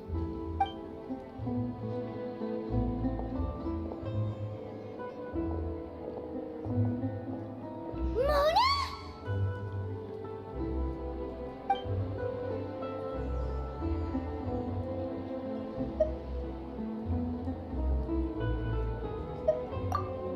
Seriously, nobody just uses a scry glass whenever they've got time to just see who they'll meet on the road. Still, we didn't expect to see you here. Wait, you're not a Fontanian, are you, Mona? Well, I have some business to attend to here, so I booked a hotel in the city. I was just out for a stroll when I bumped into you. Quite unexpectedly, if I might add. Why did you think I was from Fontaine, though? Is that because Magistus doesn't sound much like a Mondstadter surname? Yeah, let's go with that. Well, I used to have my own surname, which was, well, some other thing. Either way, the old hag told me when she took me as her disciple that the first step to being a great astrologist's pupil was to change that name. There was nothing for it, really. She really is amazing at astrology, so I changed my name to what it is now according to her wishes. To my surprise, however, Magistus is not the name of some ancient house or clan. It isn't? Nope. Although it is used by us in place of surnames, it generally just means great. Wow! Imagine including a boast in your name. Wait, are you gonna have to put that into your genealogy as well? I reckon so. In any case, I'd give my disciple a name like this as well, if I were to take one. Mona. Yes, Mona. Suddenly Mona is here. Wow. And may I ask what your master name is? Astromancer Barbeloth Trismegistus. Whoa, that's a long one. Does it also mean great or something? My name means Mona the Great Astrologist. As for the old hag, hers is, in plain speech, the thrice as great scholar of the stars. Just take it as a title specific to astrologists. I see. Thrice as great? That's so petty. I know, right? That's just how she is. She used to call herself Magistus, actually, but when she took me in, she changed her name to Trismegistus. Talk about excessive. Magistus is thus the calling card of our school, so to speak, which makes it about the same as a surname. It's all right if you don't get it. You can look into it further should you need to study astrology more deeply. How about a triple straight traveler? Terrible! But anyway, you're not Fontanian, are you, Mona? You're from Mondstadt, right? Yeah, is it? Well, I was born in Mondstadt, yes. My parents migrated to Dorman Port, and I traveled with the old hag for a while, after which I settled down in Mondstadt City. Oh, that's a good thing then. At least we know you won't be dissolved by Fontaine's waters. Yeah. Speaking of that, I'm sure you're aware that a bunch of things have happened here in Fontaine, right? I know you're not a local, but I'd avoid getting too close to any water that looks strange all the same. There's something ominous about it. Well, the water, I mean. Do you come for 14 because of the prophecy of Mona? That was the main reason, yes. Just a while back, the Steambird invited me to take part in a panel and speak about the circulation of the prophecy as an astrologist. The invitation was sent quite early on. I don't think anyone expected Fontaine to be in this much trouble. Yeah. What do you make of that prophecy, Mona? Just tell us what you think as an astrologist. Your word would go a long way to make things more certain and less scary. What I can tell you is that I'm an astrologist, and that this prophecy concerns the fate of Fontaine, even that of all Tevat. Ascertaining this is akin to reading the fortune of the whole world. I'm afraid that this is not something that just anyone can do. If I could do it, you would no longer call me an astrologist, but a visionary. Ooh, visionary. But on the flip side, the prophecy is so huge and powerful that it must surely come from a powerful visionary. Its contents involve the fate of the world. Disregarding it would be a mistake. A visionary? Sounds really powerful and all, but does such a person really exist? Celestia. Of course. The old hag could do it. And I bet there are others amongst those Hex and Zirkel colleagues of hers who could do something similar. I need the assistant accuracy of prophecy. Yeah. Huh? Are you sure? All right, I'll help you. It isn't often that I see you with such a serious look on your face. I'll tell you once I hear back from her. Thank you. Thanks, Mona. You're amazing as always. Oh, well, this is something only I can do after all. So yes, your praises are quite welcome. Oh, no That's the problem. greatest of astrologists for you. Of all the people we know, you know the stars the best. Indeed, indeed. That's the spirit. Wow, Mona. Oh, sorry. I came to see what all the commotion was about. If there's anything you need, do not hesitate to inform the Spina di Rosula. Oh, whoops. Guess we were getting a little too carried away there. Well, I'll go tend to my own business now. If I receive any news, I'll be sure to come find you two again. Okay, thank you, Mona. And there she goes, quick as rushing water. And here we are with the Spina guy giving us suspicious looks. Well, we were making a rock dust. Right, but we were able to recruit Mona's help, didn't we? Our Fontanian friends will thank us someday. I hope so. I hope so. After the conversation, you deserve to get night sleep. Good morning. To be honest, I'm still feeling kind of sleepy. But it's time to get up, traveler. We agreed to go see Neuvillette, so let's pack it up and get going. Okay, guys, I need I think how many minutes break? Should be less than 10 minutes. 10 minutes break. Yeah, roughly 10 minutes break. Anyway, you guys chill down. I'll put a break sign, but I cannot play music or anything. So yes, I stand. I know. Mona is really nice. Yes, she's really nice. Okay, see you. Be right back. Be right back.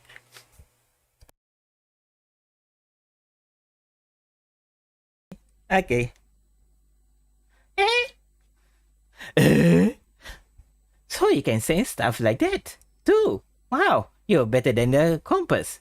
Maybe Paimon should call you Lupicus. Yeah, right. From now on. As I said, my fragments guide me. Let us go. Enter the big iron ball. And we should find a path from there. Actually,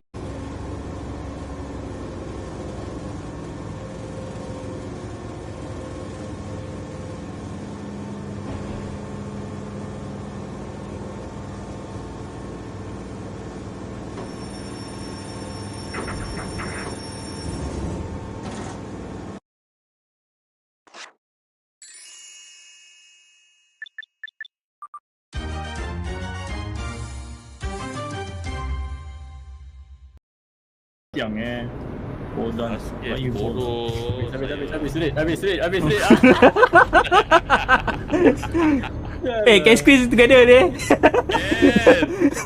What the fuck? You work slow somehow. Hey, 7% hold hands ah. Wait. Yo, hold hand ah.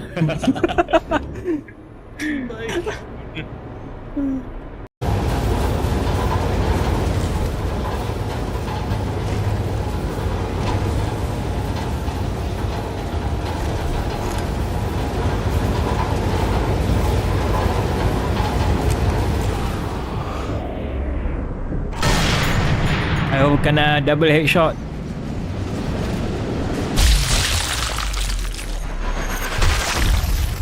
Oh, double headshot.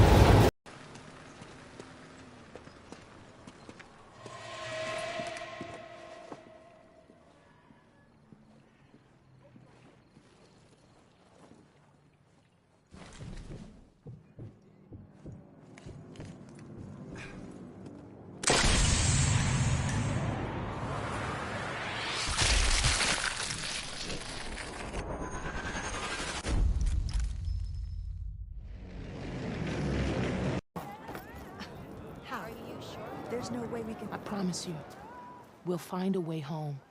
Harriam, we're never getting that gyro compass back. We're stuck here. For good. The ancestor reborn.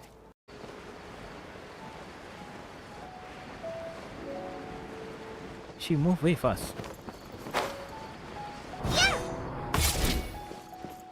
Hey, what? Wait, what? Why two Alfonso here? Who's the real Alfonso? Alfonso mean Alfonso.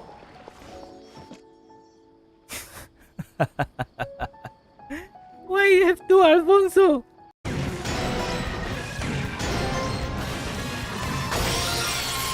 Ah, man. Ooh.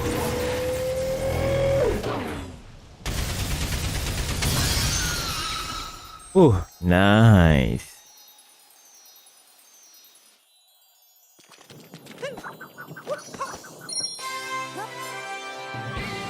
Now I can fly, don't know what reason.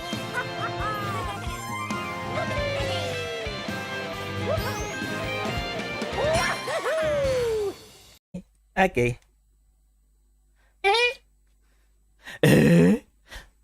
So you can say stuff like that too. Wow, you're better than the compass.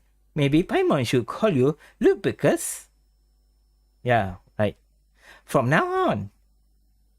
As I said, my fragments guide me. Let us go, enter the big iron ball, and we should find a path from there. Actually,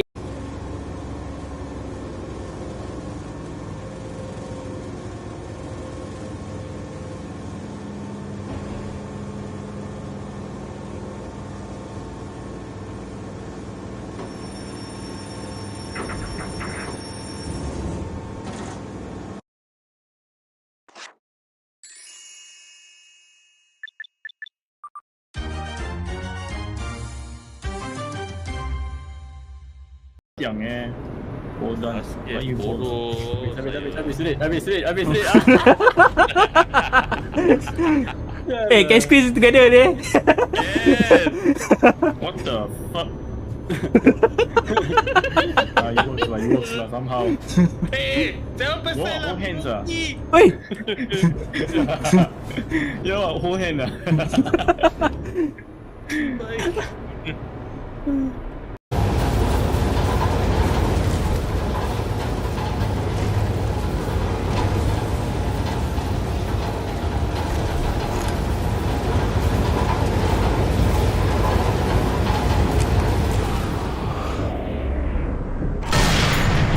Aku kena double headshot.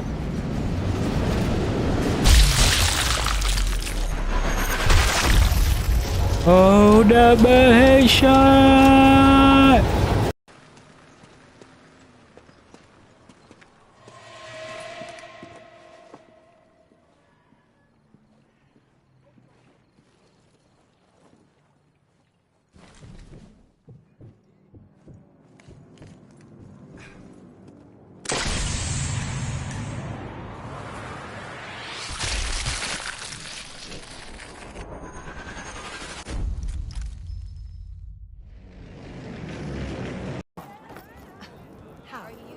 There's no way we can. I promise you, we'll find a way home.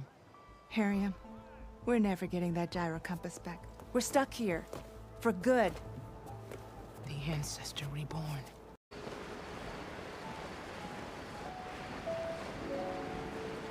She moved very fast. Hey, what? Wait, what? Why two Alfonso here? Who's the real Alfonso? Alfonso mean Alfonso.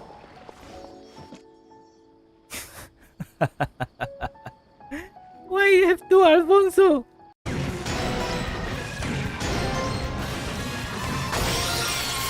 Ah, man. Ooh.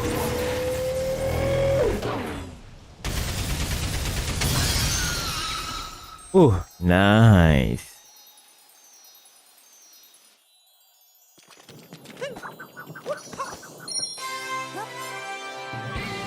Now I can fly, don't know what reason.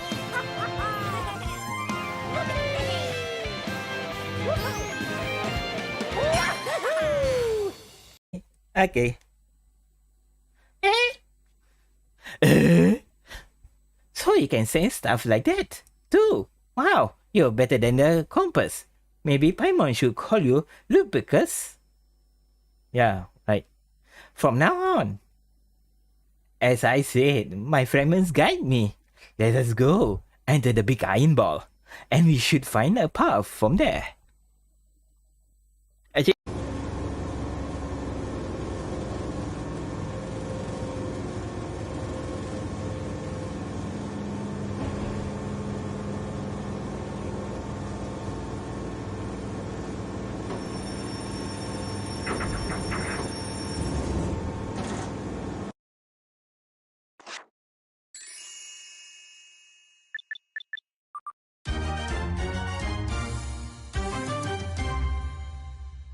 Young hold on. Yeah, What you bodoh.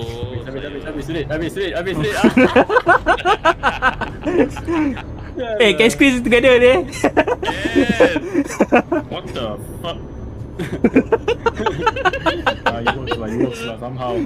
Hey, jangan pasal Whoa, lah. hold hands ah. Oi! Yo, hold hand ah.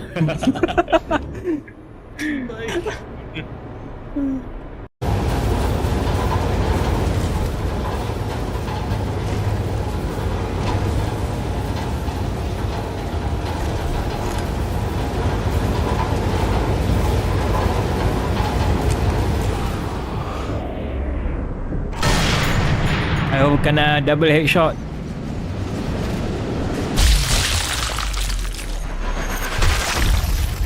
Oh, double headshot.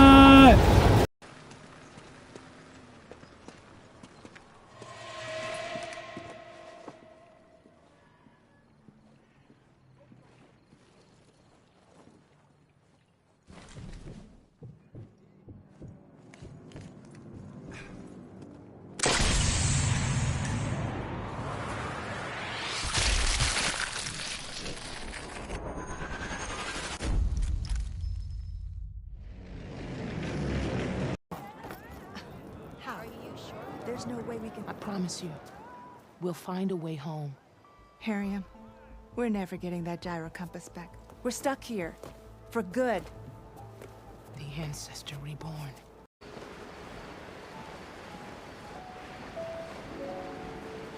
She moved very fast. Hey, what? Wait, what? Why two Alfonso here? Who's the real Alfonso? Alfonso mean Alfonso.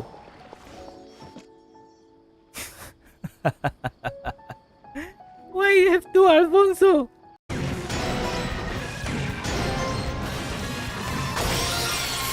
Ah, man. Ooh.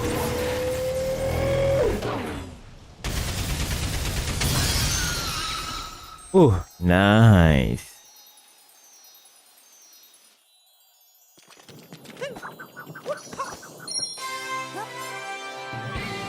Now I can fly, don't know what reason.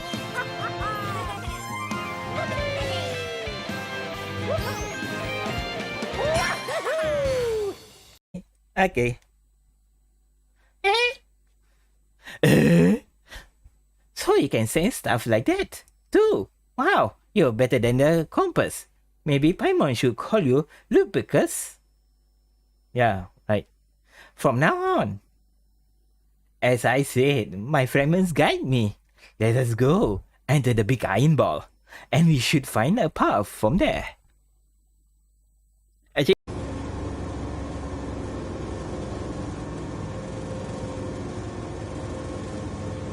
It's really not all that difficult.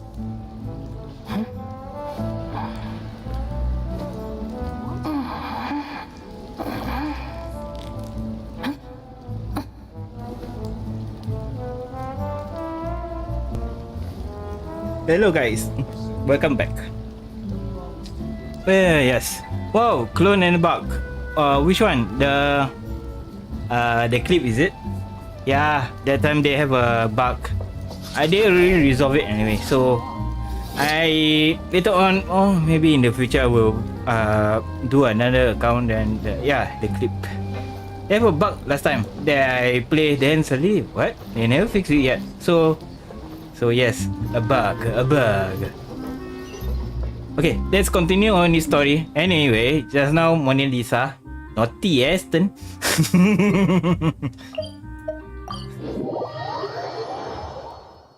Naughty boy. Hey, I'm a man of culture. Yalah, Mona lah.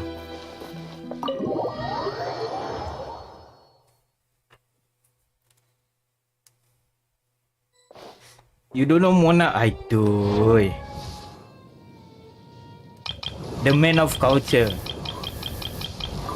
Luckily I have Mona. Where's Mona? This one I saw. Hey, where's my Mona?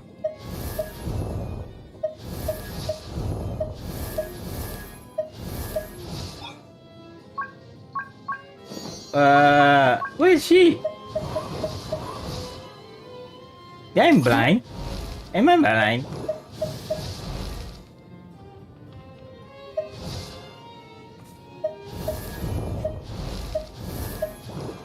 I forgot where's Mona. Ah, ni. This one. Oh no. Mona. I have Mona. So yes, okay.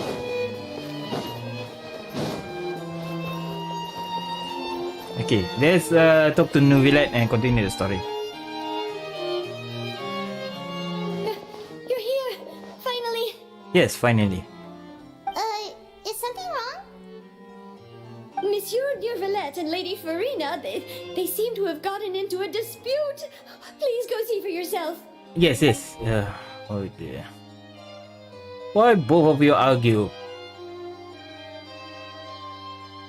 Like I said, I've already explained everything. And yet the problem has not been properly solved. There is little space for excuses between us. It is not my intention to offend you, but please tell me where you stand.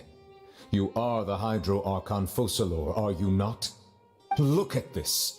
This is a list of the victims from the recent Poisson incident.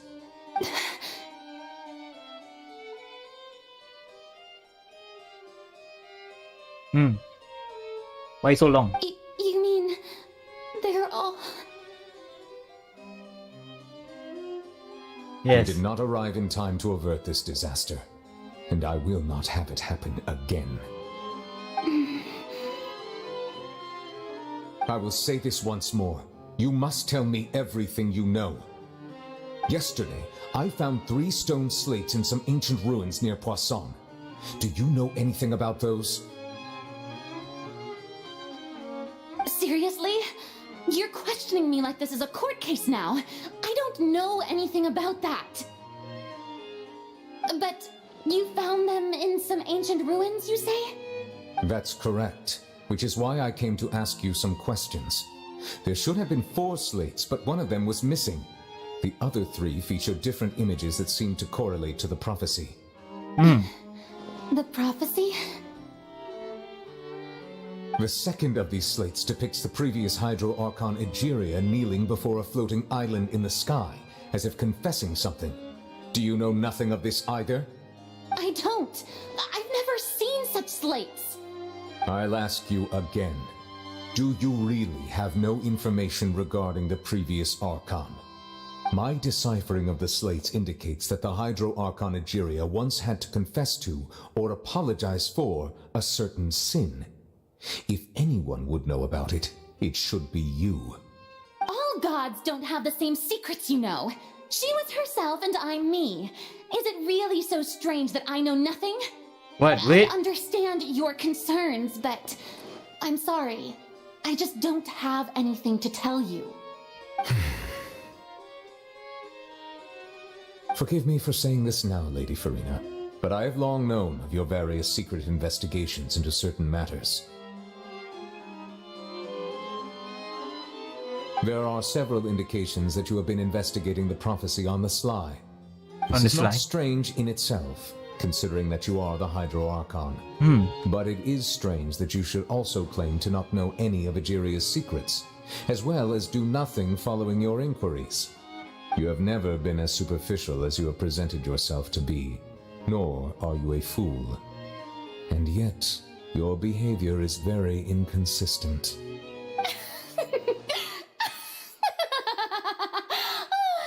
So you've been watching me all this time, have you? I didn't think you were that type. Hey. You.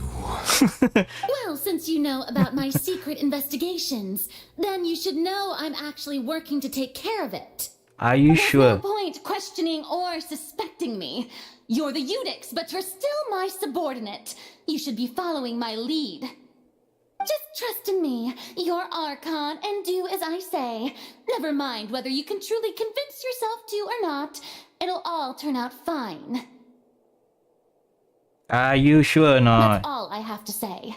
We do not discuss this matter again. Resolve fast, you know. We can resolve everything The fast. opera's about to start. Toodles!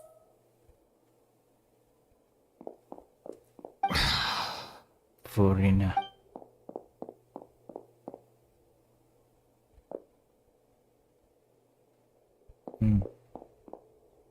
Is he foreigner looking at us? Did you not notice us standing by the door? He seemed to be in Wonder trouble. what's up with her. She was smiling. She didn't seem in the mood to care if we were listening in or not. She seemed to be deliberately hiding something. I assume you've been outside for a while now? Oh, you noticed. Seems Farina didn't even realize we were here. She was in a great panic, though I cannot discern the reason. Our discussion reached impasses time and again, a state of affairs that we cannot allow to continue. Still, I do not understand. Dialogue is the basis for understanding, so why did she keep refusing to engage? I'm afraid question alone might not be sufficient. Yeah, you say she's smiling, but in our angle, like she's looking at us. The game we play the game, you know, she's looking at us for a few minutes, or no, not few minutes, few seconds.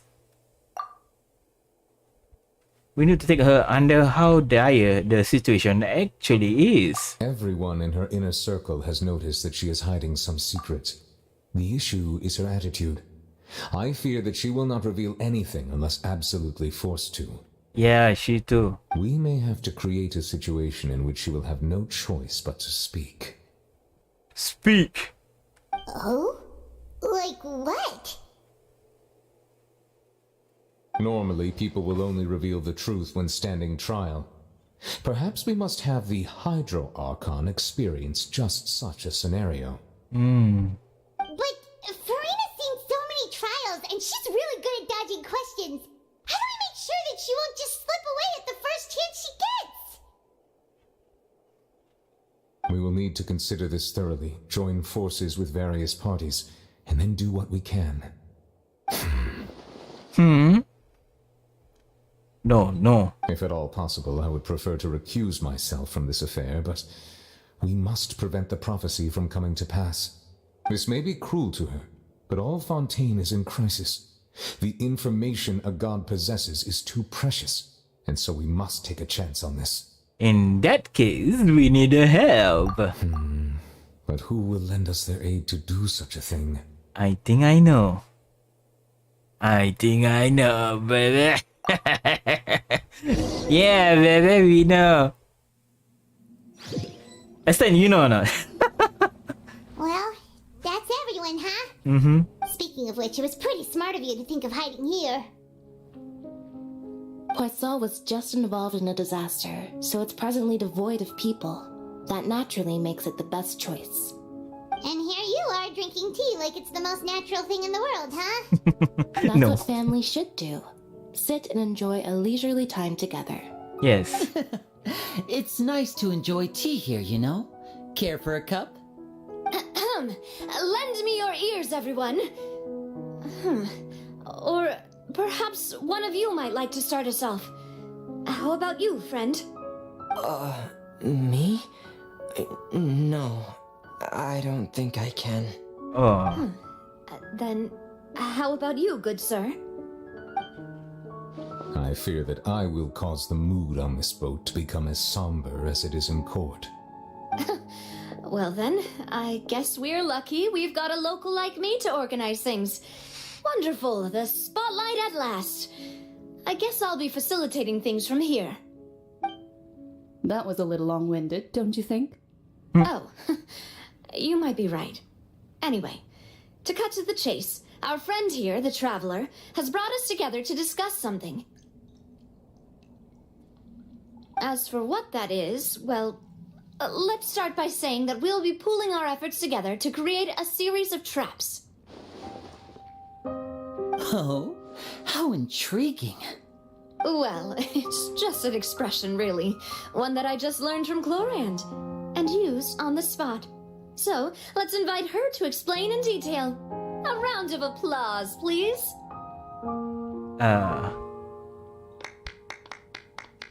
Huh?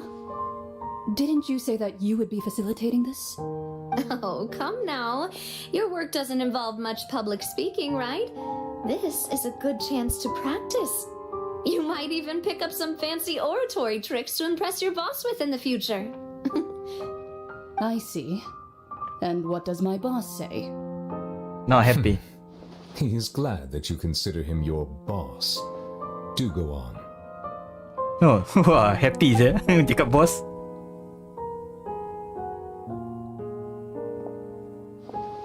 In that case, do any of you have experience hunting? Not that I recall.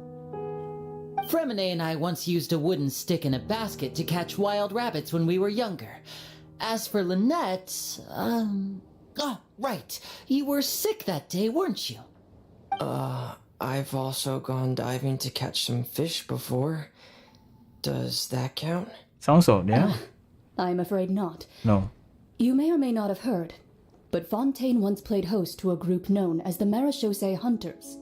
Though that was their name, they did not hunt animals, but rather various monsters left behind by the ancient dynasty of King Remus. King Remus? Today, Fontaine's monster population has already thinned greatly, so the hunters have blended back into society, taking up arms in other lines of work.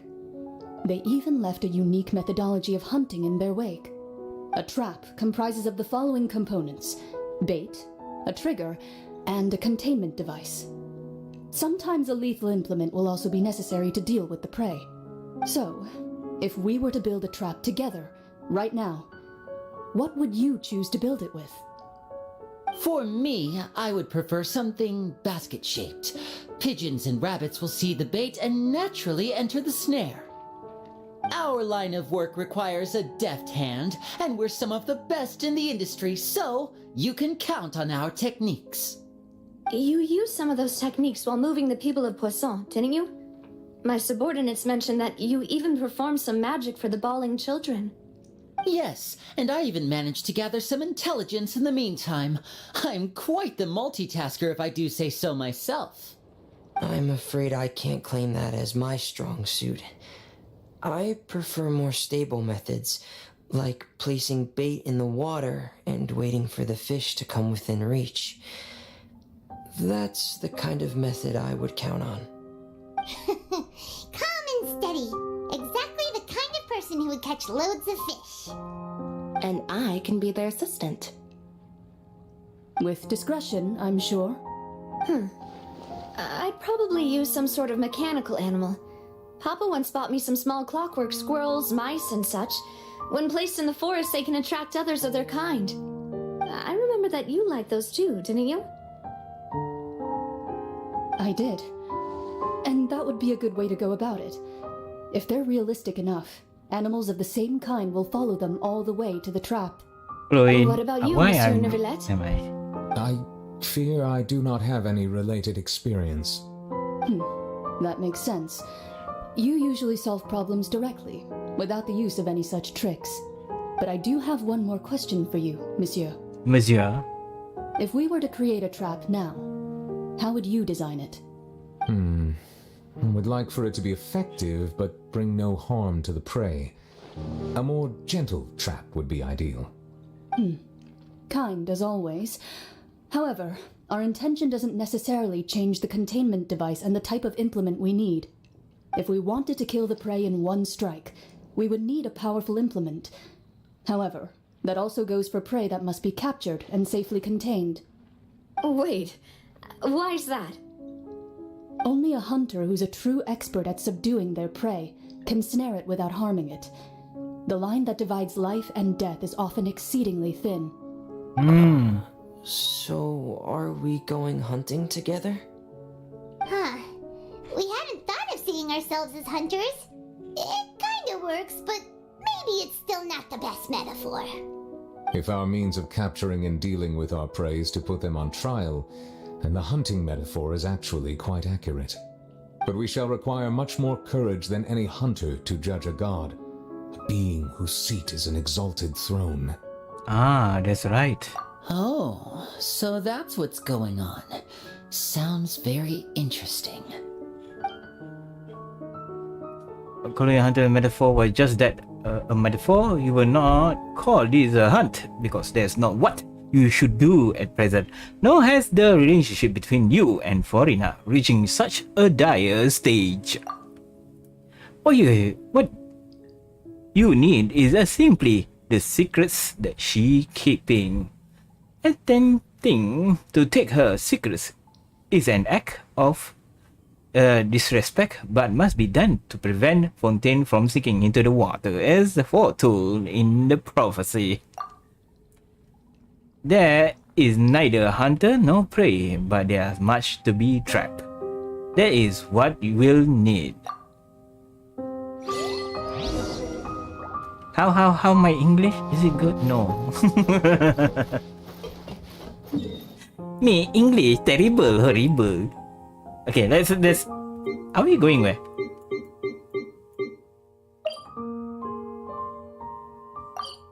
Okay, we teleport here. Okay, we are here. A lot of things need to do, but never finished yet. Or we can still continue. No?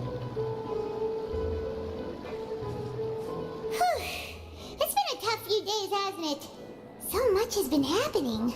Yeah.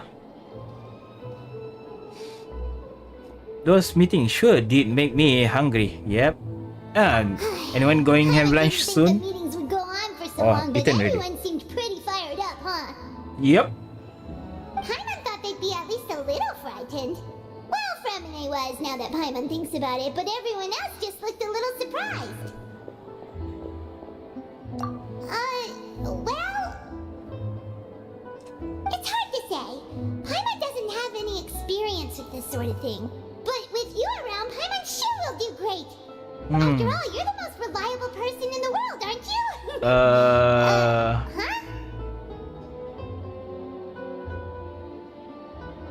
Is something wrong? Did you just pour some tea? Paimon didn't notice you doing that at all. No, I didn't. Then what's that? Paimon's never seen that cup before. Don't be frightened. I'm just joining you two for tea. I merely refrained from saying anything till now. Who's that voice? But there's no one here. Aw, have you forgotten me already? Oh, I did. You are familiar. You're the voice we heard from the sky in Sumeru. Yes. The voice from the sky, I fear that description is wrong. Though, not completely wrong. You're feeling lost now, just as you were feeling previously. I sensed that confusion and thus came to you. Guiding people is an irresistible hobby of mine, after all. Who are you? And what do you want with us? Consider me a passerby, just accepting a commission from my friend's disciple on a whim. Oh, Mona. Friend disciple, so there is one of a friend of Mona, master. The indignant end of the hexagon? Will 14 prophecies come true? The prophecy. Yes, what has been prophesied will be fulfilled. You may view such things as the history of the future. What? Then is there any way we can stop it? I believe you have witnessed a failed attempt with your own eyes. Can everything in Tevat so easily be changed? Can there really no exception? There is any again? Fate? So you've caught on. Just as prophecies are usually only the future as seen from the perspectives of the gods, could things be happening in hidden corners where the gods' gaze does not fall? Are the things that you shall see different from the fate that the gods perceive? Yeah. The main MC also. What is she talking about? It all sounds really impressive and important and stuff, but it also sounds kind of scary. The tea and the teacup is just about to I go. believe that you understand, right? Some things are insignificant, but others you must reach out to change. Ultimately, fate shall serve as your only guide, no matter what will happen in Tevat's future. All you need to do is to play your part. This was good tea, by the way. Thank you for your hospitality. Well, that'll be all for today. Okay, The voice. thanks. It's gone. Thanks, Anne. Mage Anne is the clue that you're leaving up for us.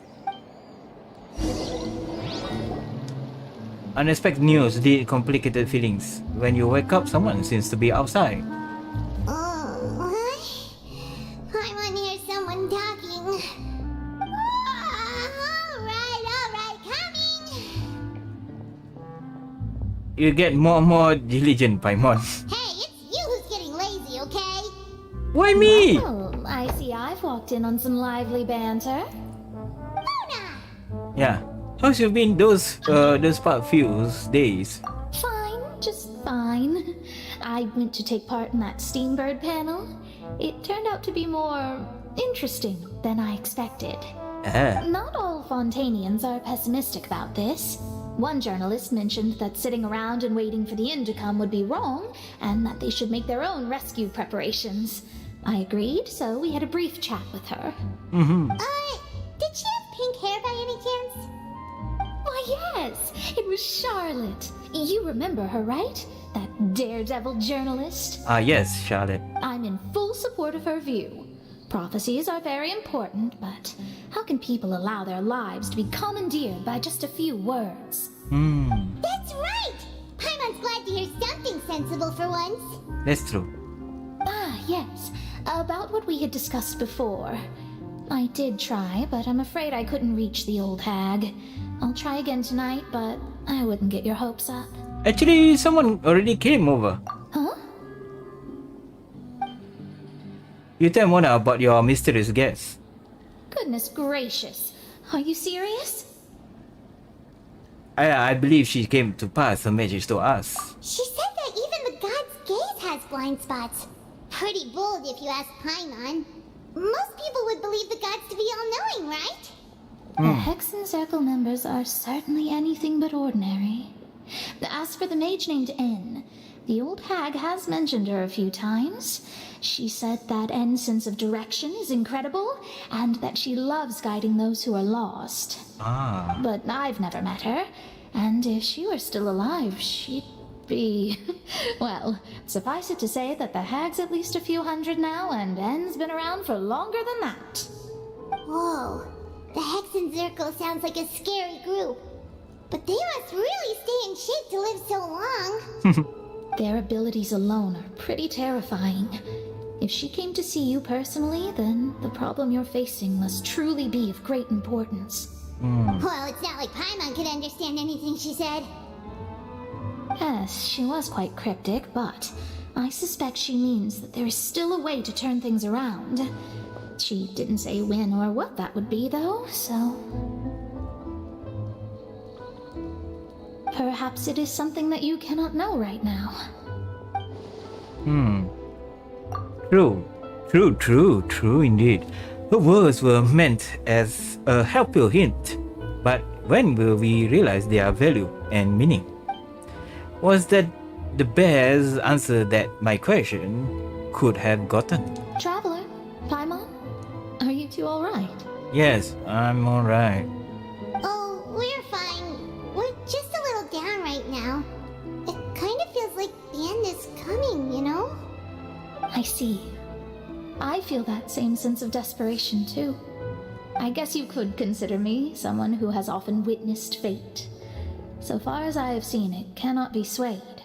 But even so, I still hope for and believe in miracles. Astrology is eternal and rational, but fate may not be. It is cruel, but it can also be beautiful. Perhaps that's what En was trying to tell you. Not to lose heart, and to believe that what you are seeing playing out before you is not yet set in stone.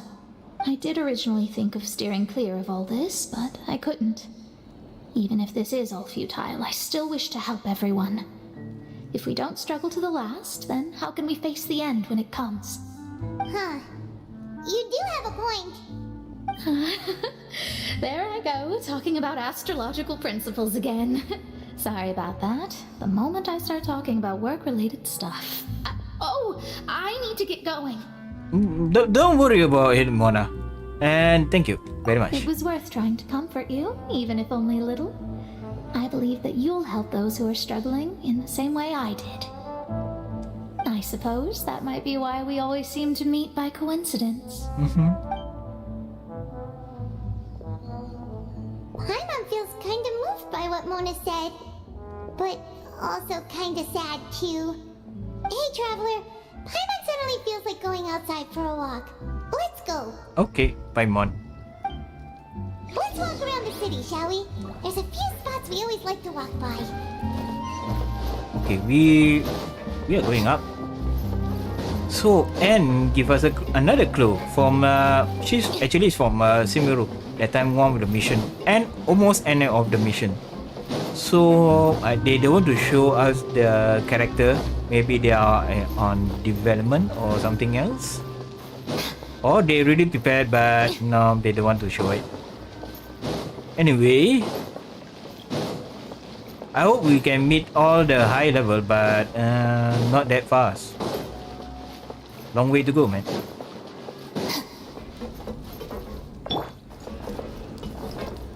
Are we going up? Yeah, Into the wind.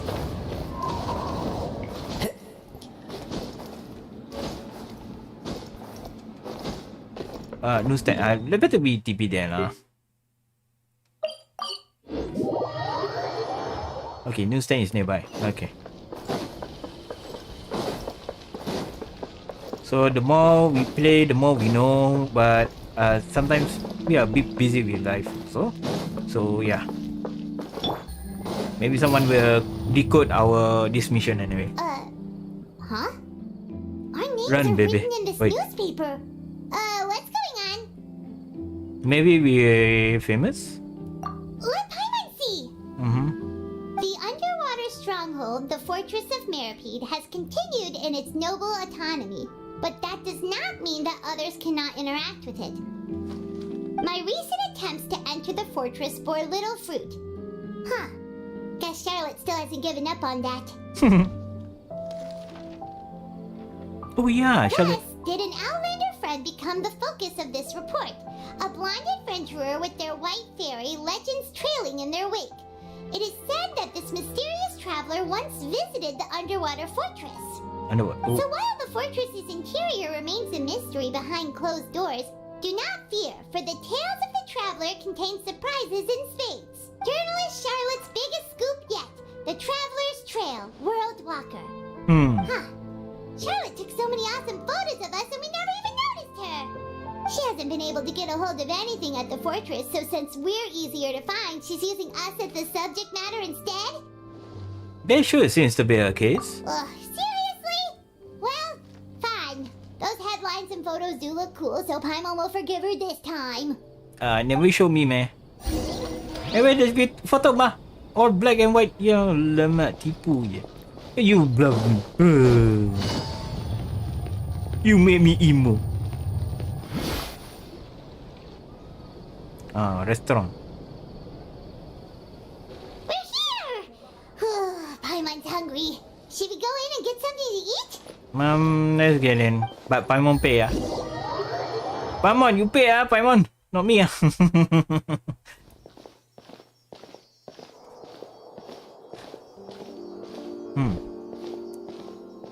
Looks... Hey, quick! Look!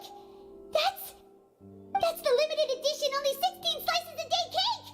These haven't already sold out for a day. It was so delicious the last time we tried it! Despite the tense situation we were in, let's give it another go! Paimon's sure it'll be great! We can't let anyone get ahead of us. One slice of cake, please. Oh, too late.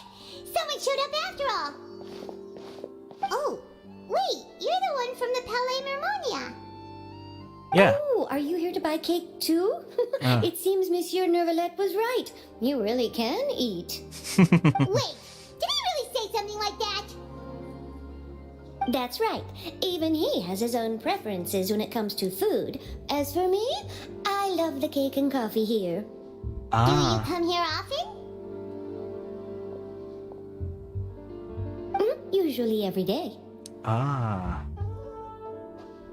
Whoa. Every day?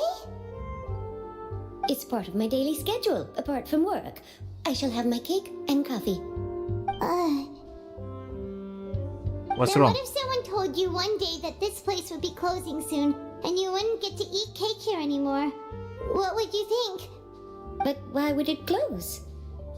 Well, Paimon doesn't know either, but maybe the waters will rise tomorrow. You know, like in the prophecy. Oh, the prophecy. To be honest, I haven't paid much attention to that. No, still, even if there'd be no more cake tomorrow, that wouldn't keep me from having some today. No, it's the same for eating in general. You might not be able to eat tomorrow, but if you can do so today, then you should carry on. That's what people call living, you know. Huh. Don't be sad. Excuse me, could I have 2 more slices of cake to go? These 2 slices are for you. Sijuin said that this kind of expression you're making is what humans call being sad. Oh my god. Oh, you know Sijuin? Yes, I think. I sure do. She was born before me, and she sometimes comes to the surface to teach us things about humans. Huh? She's before? She said that humans are creatures that are saddened easily. Yes, and you can only lift their spirits by feeding them delicious food. Wait. So please try the cakes here. I've got something else to do, so I'll be going now. You two try to stay in a good mood after eating, all right? Bye.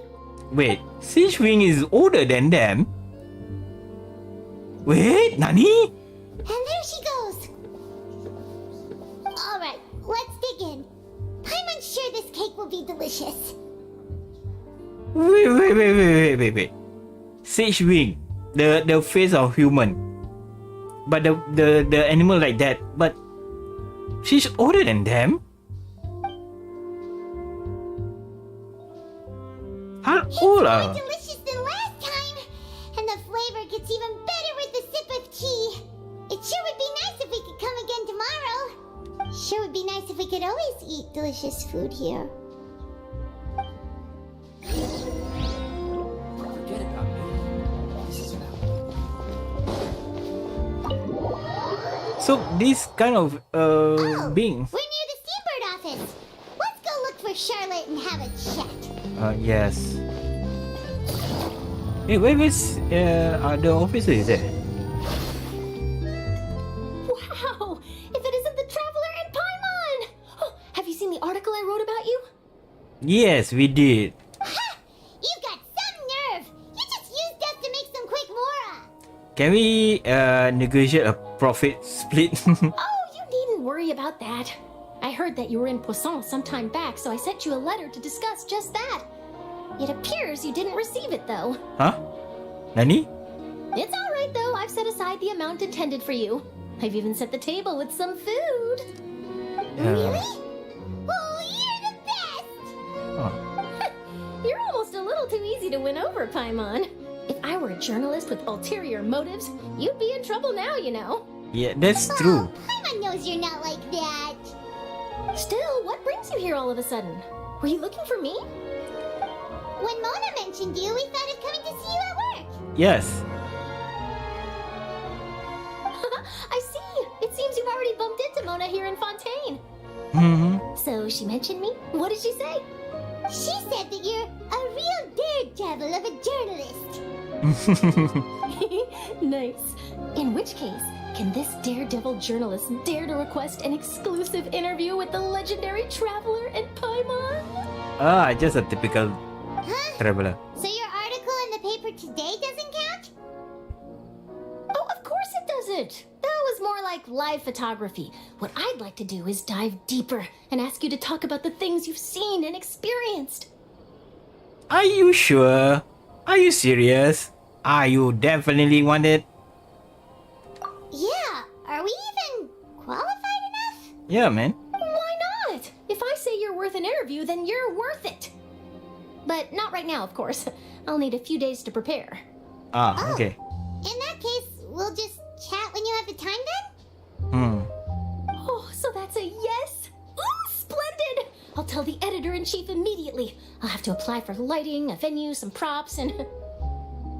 So much to get done now. Talk to you later. Chloe. Charlotte, is it Charlotte? Paimon's still got a question for you. Yeah. And what's that? If, just for example, Fontaine were to be flooded tomorrow, what would you do today? Huh. That's the prophecy you're talking about, isn't it? I mean, I do hear about it often, but I've never once thought that the day could be tomorrow. If you're seriously asking, then I might try and think of a way to leave Fontaine. Oh, but I'm still a journalist first and foremost. That means I have a duty to be reporting from the scene. And secondly, I wouldn't forsake my homeland that easily. From what I've seen, most people don't know what they'd do should the worst come to pass. In truth, it might be better just to behave like normal rather than worry over such an end. So in all likelihood, I'd probably still be prepping at the office for that interview of ours. I know what you're thinking. That sounds a bit sad, but I've always believed that it's best to do what you enjoy. Just think about it. If this nation really were to be suddenly destroyed tomorrow, but I still successfully finish an exclusive interview with a truly unique person, then the story I would wind up writing would truly be timeless. And then do you know what I'd do? Well, I'd write that story, send it for printing, and use messenger pigeons to get copies out to the various nations as soon as possible. I'm not a dreamer, nor am I a workaholic, but I do love my job, and I'd be proud of leaving such an article behind. I guess you could say that I was born to be a journalist. But anyway, that's my answer. And on that note, I'll get back to my preparations. Born to be journalist. That's so nice. All of a sudden, Paimon actually kinda envies her. Anyway, let's go and take a look at the sea, shall we? Yeah. Traveler, what are you thinking? What are you thinking? The sea breeze and scenery can be a pretty soothing combo, huh? Paimon's been thinking. Yes? If it wasn't Fontaine, but all of Tevat that would be destroyed tomorrow, where would we go and what would we do? No, Paimon should ask, if you could choose, what would you like to do? If I could choose, huh? It's just like Charlotte says, suddenly trying to consider what to do is pointless. We've always been moving to the next destination, so we haven't spent much time thinking about these kinds of things. We didn't have to either, with us always being on the road and whatnot. Until that moment comes, I think I keep journeying on. You mean, still traveling? Yes. Every single moment. Cherish, yeah. Wait, isn't that what we've always been doing? Yeah, every time. The battle goes back and forth between two of you. Time slip by, nightfall, return to your conduit, end of the busy day.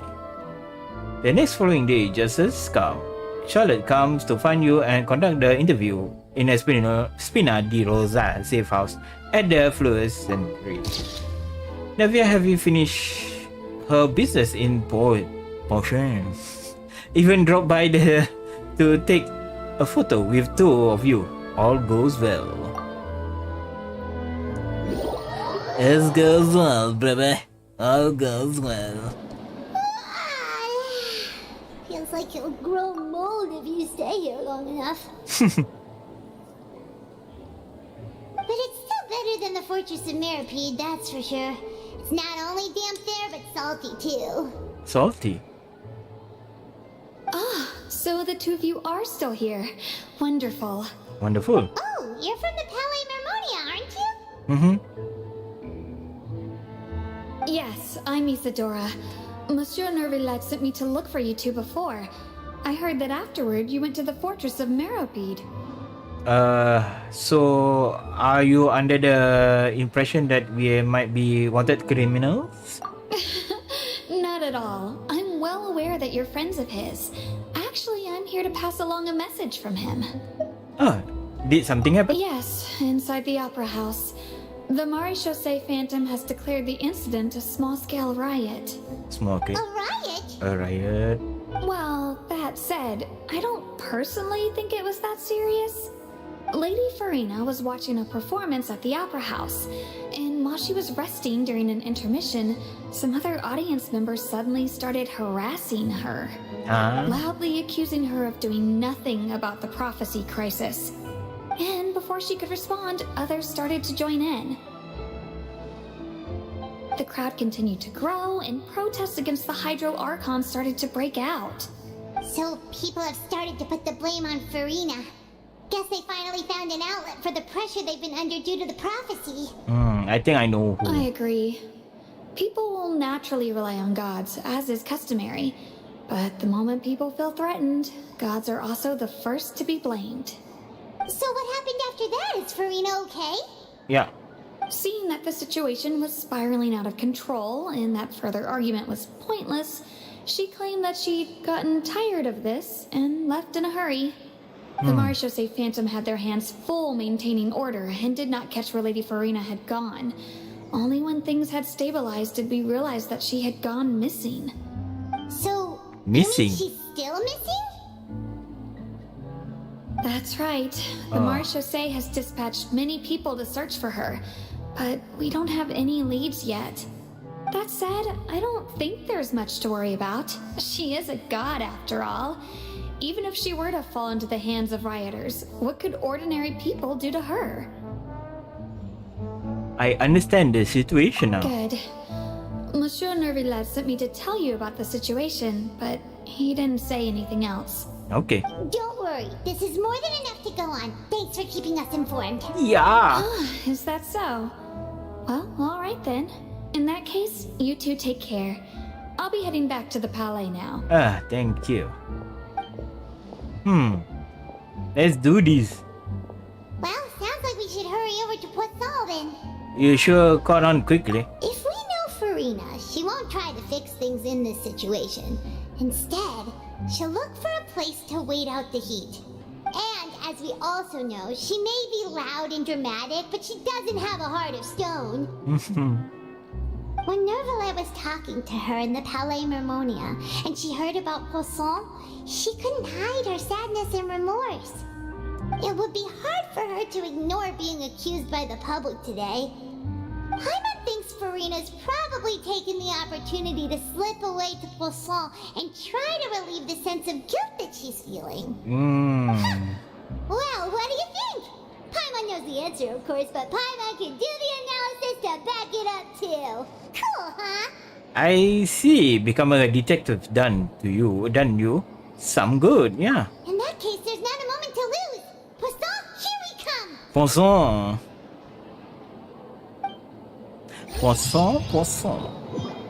Okay, let's go to Poisson.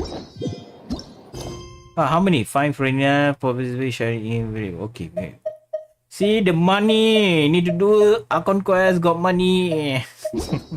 Oh dear. It's all about the money. Money, money, money. Where is she? Oh, inside. Okay. This place looks... Could Farina really be here? Let's try to find her as soon as possible. Yeah, this guy. Talk to him.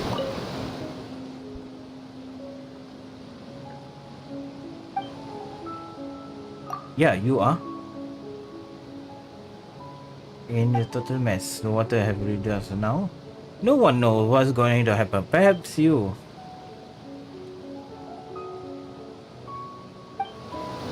Okay, thank you. Where are we going?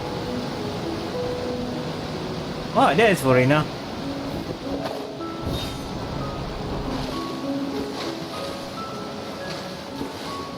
Oh no, I'm stuck. Oh no, I'm stuck.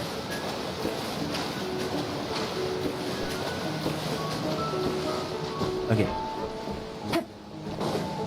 There you are.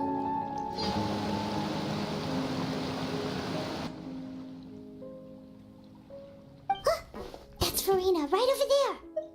She really is here all on her own. Stay quiet for now. Yeah.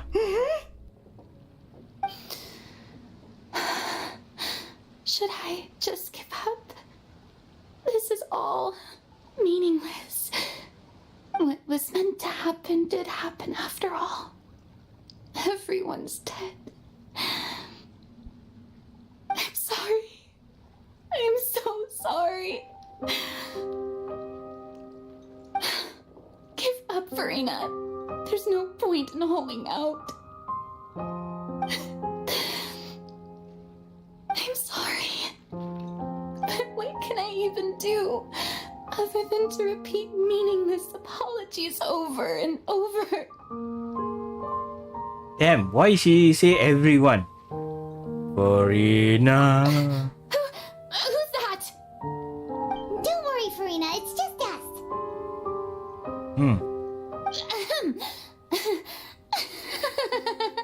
So it is you, blonde traveler from another land. Why, I almost thought you were someone from that mob of my ignorant subjects. Come to kneel and beg for my forgiveness. Farina, you were crying just now, weren't you? The tear stains on your face are obvious. Yeah. What do you mean, tear stains? Oh, I remember. The show at the Opera House earlier this morning was so moving. I'm still trying to process it. Who did that uncivilized rabble think they were, disturbing my enjoyment of the arts? They even dare to tout their Archon. I must teach them a lesson. I can just imagine their twisted and frustrated faces once they realize that I'm nowhere to be found. Oh, and I'm sure Nouvellette and those people from the Marche Chaussee Phantom are freaking out right next to them too.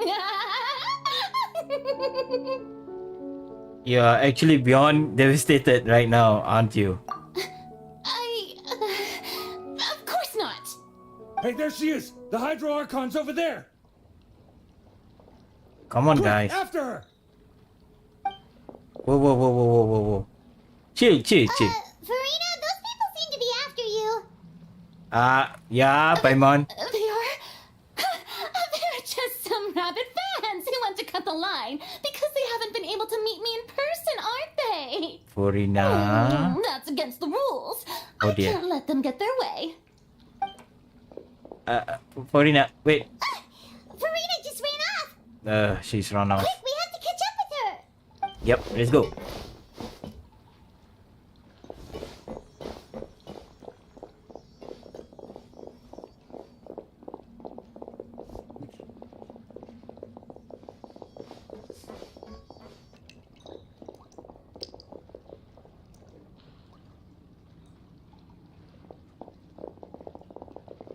Paimon.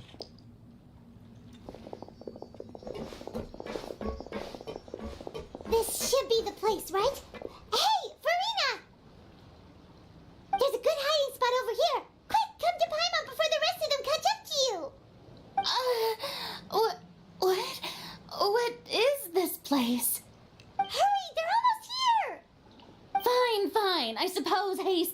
granted. Lead the way.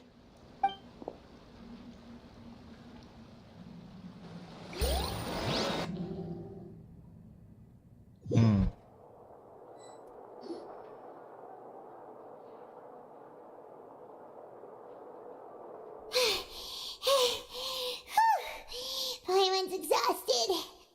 You flew, Eng&MY.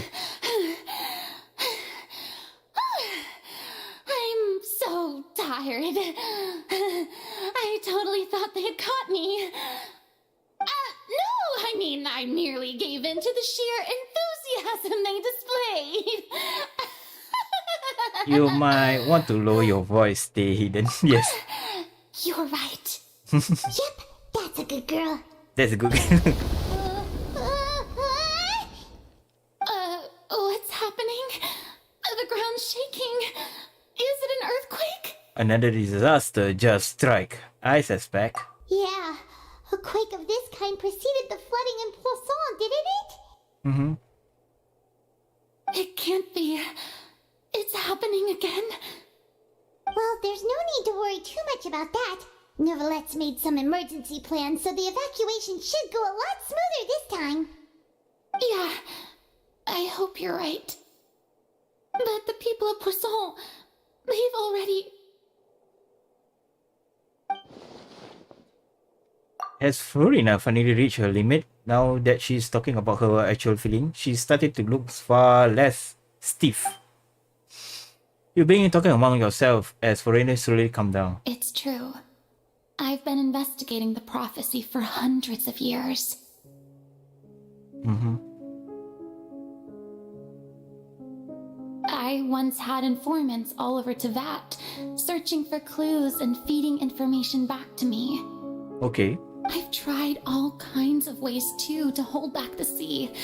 Anything to keep the coastline from advancing. But all my efforts proved to be futile in the end. Really, the truth has been clear to me for a very long time. Okay. We cannot make an enemy of the divine. No matter what we do, the will of the heavenly principles will have its way, and the prophecy shall be fulfilled. You still haven't give up yet? Alright? Give up. I do love the sound of that phrase.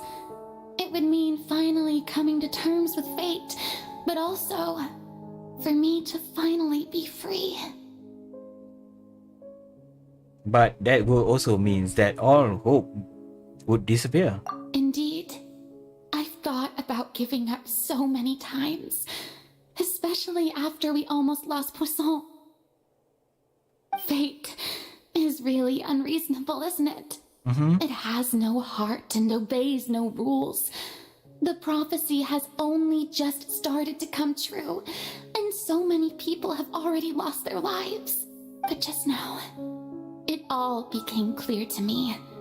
I still don't have the right to come to terms with fate on behalf of everyone else. As long as the final moment hasn't come, it's still not too late. Don't worry.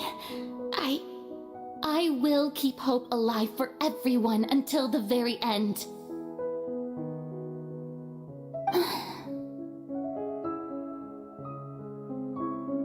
Well, that's enough for now. I got the impulse to play the stricken maiden, but honestly, considering my rank and station, that wasn't a good fit at all.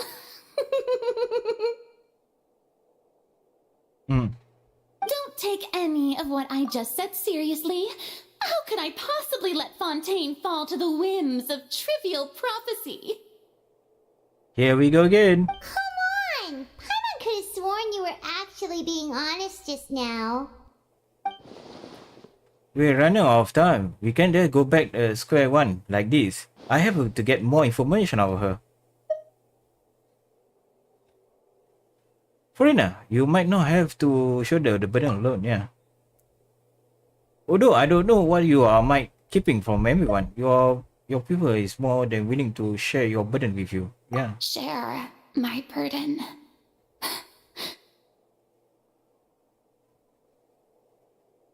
That's impossible. It was fated right from the start that this would be my duty alone. But even if your burden doesn't need to be shared, you still can choose to confide in someone. Just sharing it with me, what do you call it? Weakness? A witness. Yes, I've heard that you came to Tevat from beyond the stars, yes. In other words, you never belonged here. And if Tevat is, in its entirety, a show on a stage, then you're just a spectator, aren't you? Yeah. If that's the case... There's no time left. Please, Farina, just play it out.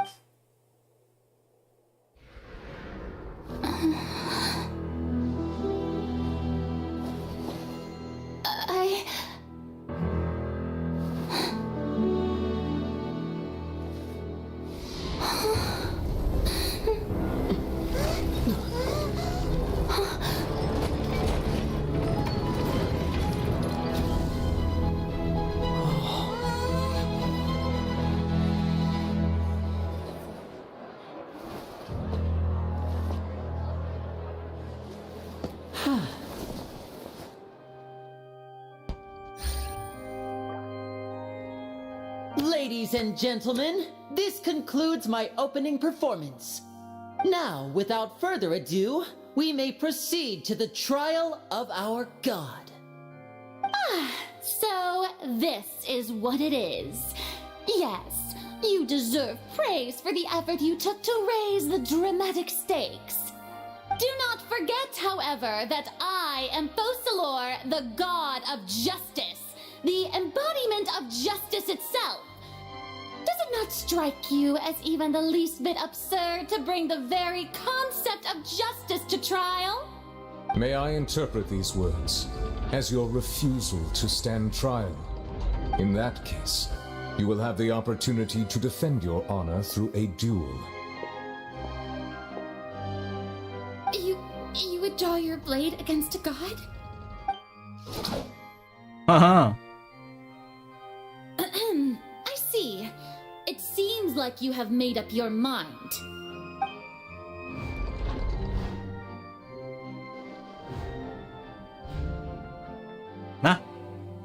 Paimon can't believe it. She just surrendered. What the heck is going on? Did I just see an Archon surrender to a human? Wow, how utterly humiliating. Lady Farina, what is the meaning of this? Yes, what is the meaning of this? It would seem that there has been a misunderstanding. To be clear, the raising of both hands is not always an indication of surrender. Looking for excuses again, huh? I raised my hands just now to indicate my acceptance of the trial. No duel shall be necessary. I will admit that I've been running away for a long time. I'm sorry, everyone. I was unable to protect the people of Poisson. It is my duty to stand trial for my crimes. You are not the only ones to be disappointed in me. I, too, am exceedingly disappointed in myself. But now, it is time for the Hydro Archon to show you her courage and resolve. I, Farina, will use this trial to show the world the true meaning of justice. This time, I will protect you. Protect who? Protect who, man? Applaud and rejoice. One of the most outrageous and fantastical arcs known to the opera epiclese is now unfolding before your eyes. Mark my words. This shall be one of the most exhilarating and brilliant shows ever to grace the stage of Fontaine. The trial of the Hydro Archon, Fosalor, will now begin! Woohoo! Oh, now we're making history! Why does it feel like Farina just took over the whole thing? Like, come on! Didn't she just get 4 forced to stand trial for her crimes? Let her be. Also, Let her be even though first. she's still acting super dramatic, she is taking this seriously this time, right? All right then. Who will be my opponent in this trial?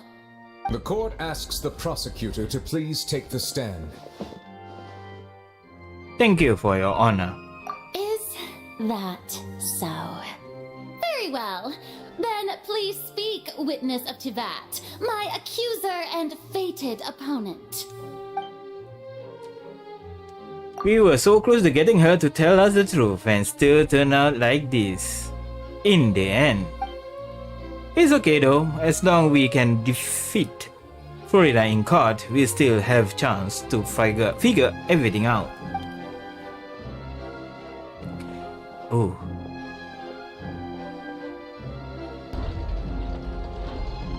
Ooh, no villain.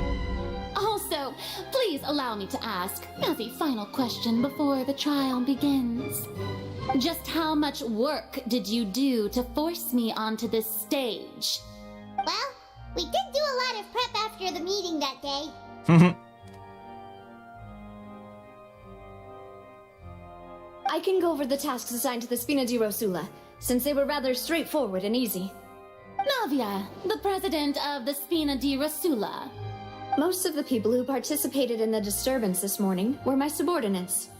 They changed into plain clothes and came to the Opera House as regular audience members, waiting for the perfect opportunity to incite insurrection against you. The people's resentment against their Archon has been building as more and more of the prophecy is fulfilled. A spark was all we needed to turn smoldering anger into a flame. Moreover, according to our understanding and analysis of you, when something like that occurred, you would likely flee the scene and head to Poisson by yourself. So, we arranged for a second group to lie in wait there. So, you mean the ones who scoured the settlement for me were also from the Spina? And their goal was to force you to step into the giant magic box so you may personally participate in the greatest magic performance in all of Fontanian history. That's right. That house was a magic box rather than someone's residence. As the super ultimate version of the setup that I used when I first performed at the Opera Epiclese, the volume of the box was increased by a whole order of magnitude, and the distance it traversed was the entire gap between Poisson and Areneas. Its cargo, of course, was an Archon instead of a human. My thanks, Farina. Without your help, we could never have pulled off such an extraordinary performance. You're welcome? Wait, what? Of course, this performance was only made possible with Father's support. The House of the Hearth spent a massive amount of labor in Mora to pull this off. We had to select a location, construct the giant magic box, dig a tunnel, and open up a path through the water. It was a lot of work for all of us. So, in other words, the earthquake that we felt within the giant magic box was just a normal tremor from the transportation of the whole house? That's right. It wasn't a sign of another disaster to come. We deserve you back there. Then, I can guess Nervilette and Cloran's parts. You gathered a crowd, prepared a stage, and made sure that the champion duelist would be immediately ready for a fight. Also that as soon as I appeared on the stage, the trial may commence without a hitch. Am I right? Yes, that is correct. Well, Clorand, I must commend you for your courage. Only the most outstanding champion duelist in all of Fontaine would accept a duel with an Archon without flinching. Thank you. As for you, traveler, I suppose your role was to keep me distracted with conversation once you found me in Poisson. You'd make sure that I didn't notice anything amiss before revealing yourself as my prosecutor once we'd arrived onto the stage. You guessed wrong. Oh?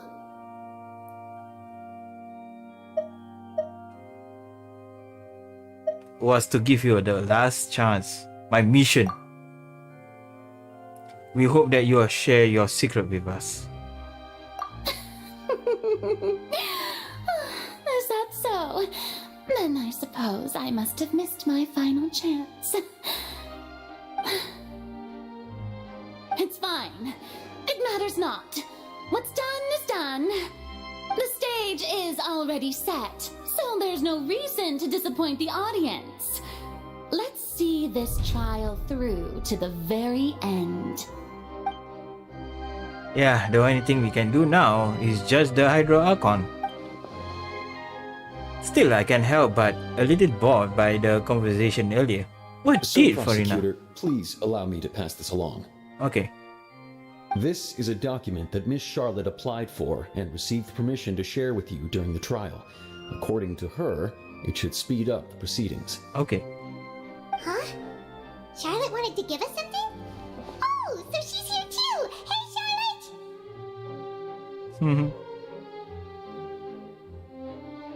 Oh, let Paimon see. Isn't this the exclusive interview that she did with us before? So she's already finished it, huh? Wait, then that means this document is a perfect timeline of everything that's happened ever since we stepped foot in Fontaine! Yes. So in other words, we can refer to this anthology of evidence every time we want to use something from our journey as evidence for an argument! Super practical gift. Yes. Let's quickly confirm the information in it. Just think of it as a refresher, alright? Okay. You defeated the Hydro Archon in the very first duel you took part in at the Opera House. That's one for the history books, all right. I didn't think that you'd wind up getting to the bottom of the case I'd been following all this time. I guess you could also see this as a happy coincidence. This is the first time Monsieur Neuvillette had a difference of opinion with the oratories. Even the Hydro Archon can't figure it out. A Fatui Harbinger. She's an extraordinary person. Her instinct must mean something. The fortress of Meripede was almost destroyed in a single day. That I didn't witness that scene personally will always be a source of professional regret, I think. According to Monsieur Neuvillette, both Child and that whale should have been in the primordial sea at that time.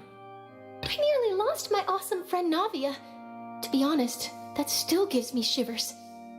The words of someone as extraordinary as a witch can probably only be truly understood when something surreal happens to you. The words of someone as extraordinary as a witch can probably only be true. The prosecution and the defense are both in position. The trial shall now begin. Oh no, not again. Oh, come on, Neuvillette. There's no need to repeat all the unimportant legalese. Just fast forward to the part where the prosecution lays out my offenses. As the defendant and the lead actress of this performance, I still haven't even been informed of my supposed guilt in all of this. Of course, it is only natural for humans to struggle to understand the actions of a god. However, you will need more than that to convict me of a crime. That's true, but my charge here is unrelated to your conduct as an Archon. Instead, I would like to charge you as a fraud who's never been the Archon in the first place. Wait, what was that? Lady Farina's a fraud? Whoa, what? Is it? Hey, I came here thinking that we were going to try the Hydro Archon for forsaking her duty, but did I hear that right? She's not our Archon at all? Wow. Charge accepted. Lady Farina, do you plead guilty to the charge?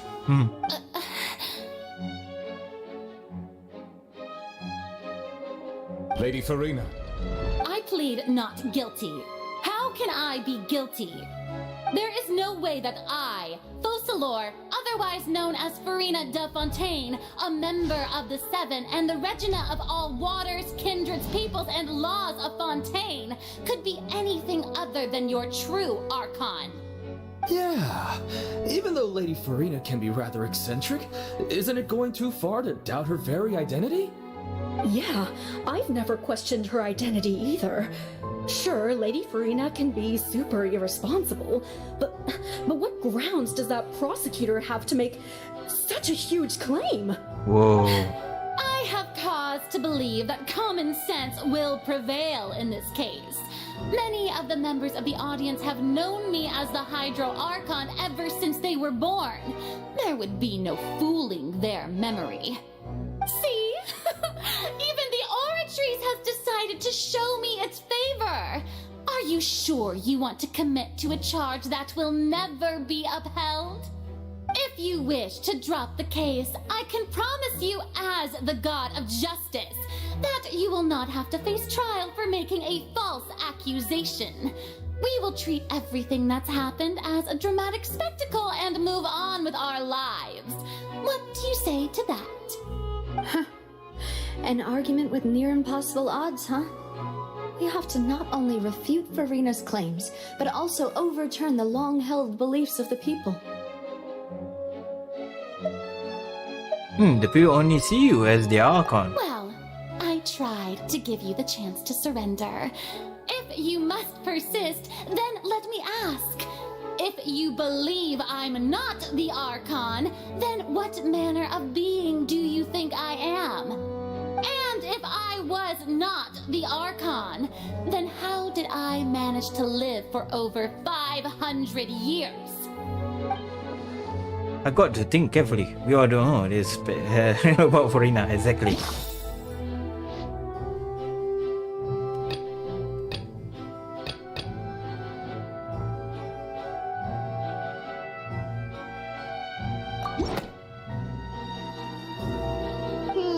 That doesn't sound right.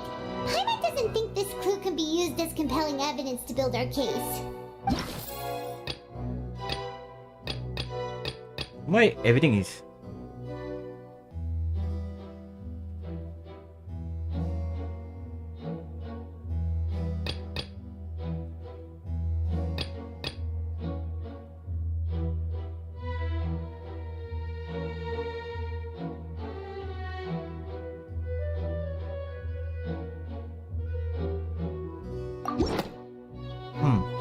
I just do. First of all, you may be a member of another long-lived race, which would allow you to naturally possess an extended lifespan. And second of all, even if that wasn't the case, there could be other ways to extend your life. Such as a curse. Who gave you that idea? Was it the knave? You'd sink so low as to use a harbinger's words against me. What's the matter? Is a offenses of claim? A curse? I once thought it possible that the aura of an Archon might naturally resemble a type of curse. But in light of this claim, perhaps what I sensed was not your divinity, but a curse after all. You sensed it too, huh, Neverlet? Instead of an Archon, could you just a curse human? Lady Farina is actually a human? Well, it is true that it's extremely difficult to tell humans and gods apart just by looking at them. It's not impossible.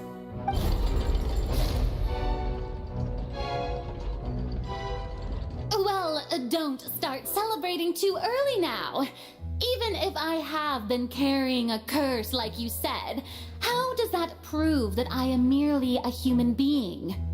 Besides, everyone knows that the main difference between a human and a god is the possession of authority. Gods can do what humans cannot. That's why they're worshipped as gods. For centuries, manifestations of my authority have served the nation of Fontaine. One need only to turn their eyes towards the Oratrice Mécanique d'Analyse Cardinal in this very opera house, or consider the endemnitium that is used in every aspect of life. Wait, this one proof opposite. Farina actually has no control over. Yeah. This one should be child, if I'm not wrong. You tried to reference the Oratrice, but weren't you as confused as all the rest of us when the Oratrice declared child to be guilty without any proof? Otherwise, you should have come up with a good explanation for that by now. Didn't I make myself clear at the time? The decisions of the gods are naturally difficult for humans to comprehend. There is no need to provide an explanation. Lady Farina, I believe a reminder of your current circumstances is in order. While the court is in session, the principles of justice and the law must come before all else. While you are an Archon, you are also first and foremost the defendant in this trial. You will prove yourself unable to defend against the prosecution's charges if you continue to withhold vital information against the rules of the court. Oh. I never thought you'd use that kind of rhetoric against me. That was no trick of rhetoric, Lady Farina. I've merely reiterated the rules of the court. Rules that all should respect and follow. Apa dia? You neither knew why Child was declared guilty, nor did you understand the structure and operations of the Oratrice.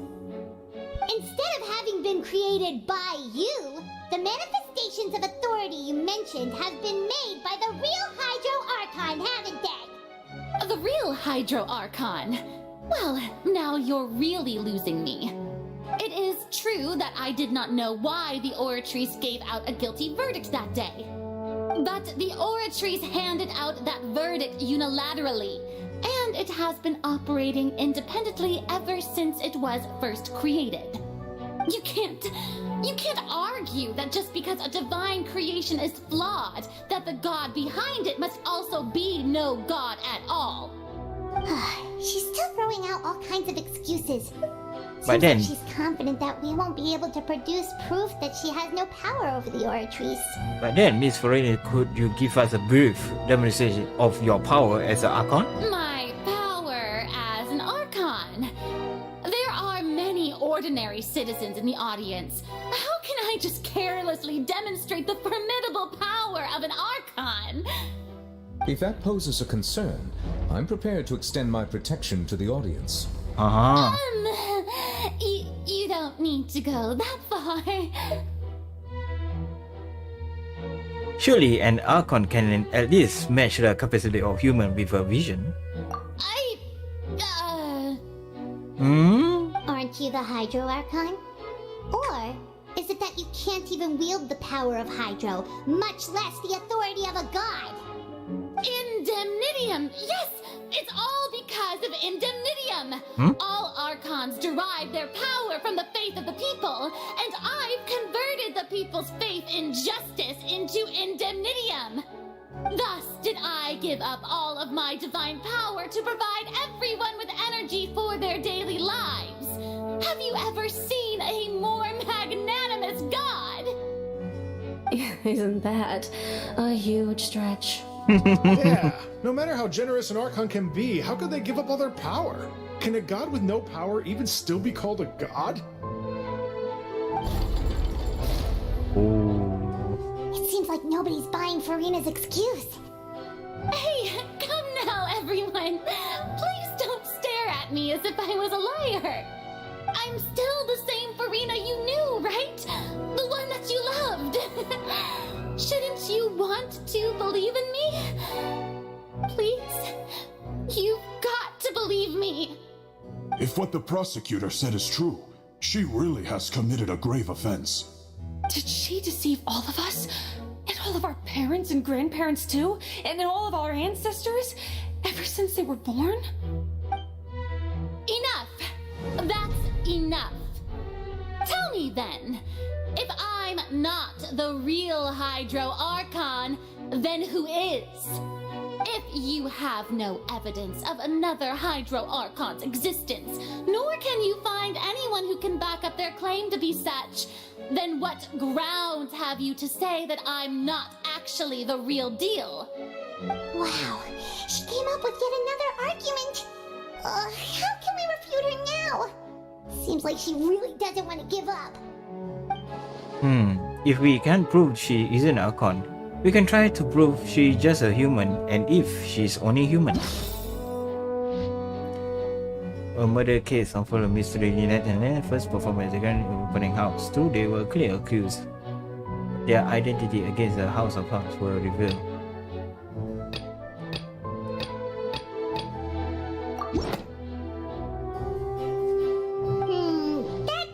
sound right. Paimon doesn't think this clue can be used as compelling evidence to build our case. That's true.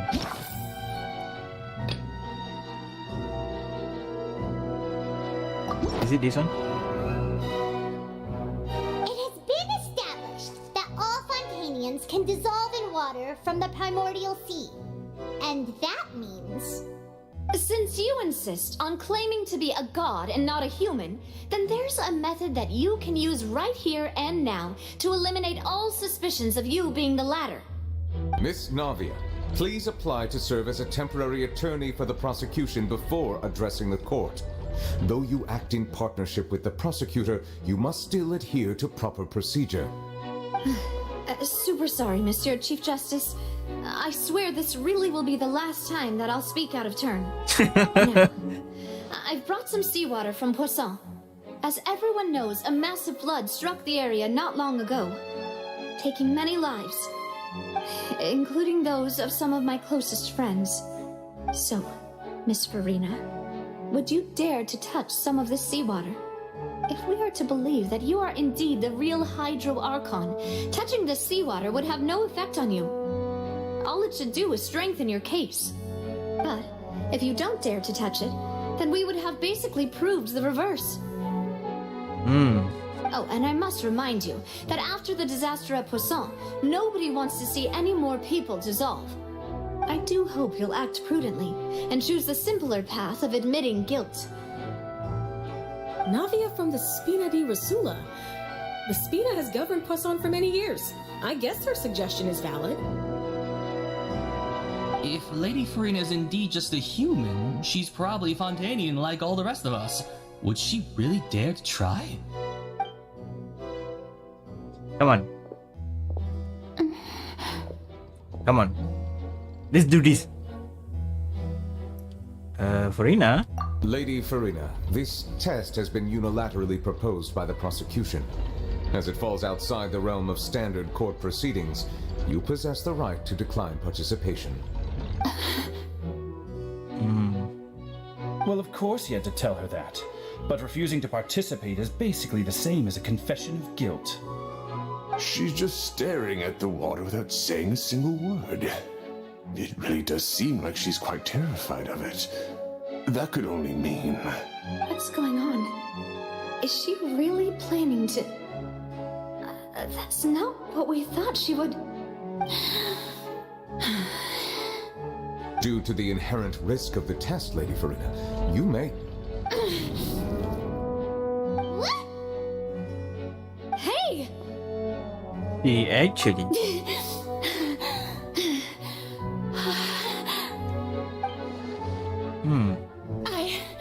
I'm fine! Look at me, everyone! My hand is still here! I haven't been dissolved! Will you believe me now?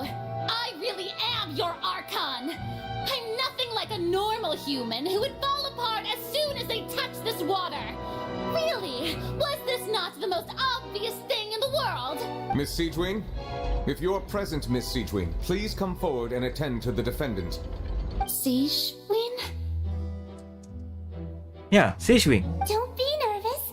It'll just take a few seconds. Let me see. That should be enough. Please announce the results of your evaluation to the court, Miss Siegewing. As everyone doubtlessly saw, Miss Farina was displaying symptoms of hyperventilation and flushed skin. These indicate that she was experiencing the adverse effects of exposure to primordial seawater. The extent to which she was affected is the same as other humans when exposed to primordial seawater of a similar concentration. Thank you, Miss Siegewing. Lady Farina, you may return to the defendant's stand. Wait, what did she just say? I didn't get dissolved! Shouldn't that be enough to prove my innocence? Well, considering your tendency to run from your problems, we did originally prepare a direct sample of the seawater around Poisson. However, after extensive discussion, we exchanged it for a sample that is not concentrated enough to dissolve an actual human. After all, on the off chance that something entirely unexpected might occur, We don't want anyone else to lose their life to the sea. Yeah, so out of regard for Farina's life, you secured a low concentration sample and asked the head nurse to serve as an expert witness. It's a great thing that the direct sample wasn't actually used. Farina could have... Poof! I can't believe you. But what really going on here? Farina can have not know the consequences of touching that water as a human. So this is too unlikely how she usually act, unless it's actually more important for her to keep up her faith that to save her own life. But hasn't she give up on everything a long time ago? Listen to me, everyone. Please don't give me such cold and disdainful looks. What happened just now didn't prove a single thing. Think about it.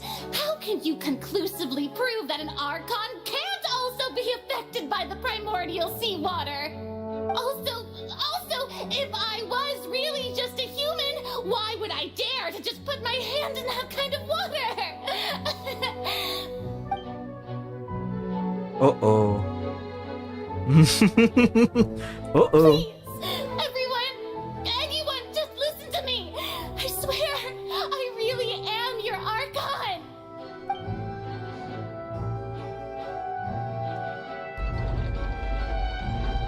Oh dear.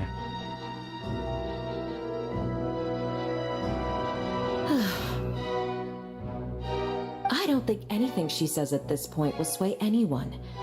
The odds are just too stacked against her now. With all the things that have been said, Paimon doesn't think there's any way left for Farina to win. I believe the time for arguments and presentation of evidence has come to an end. If there are no objections, we will move on to the final judgment.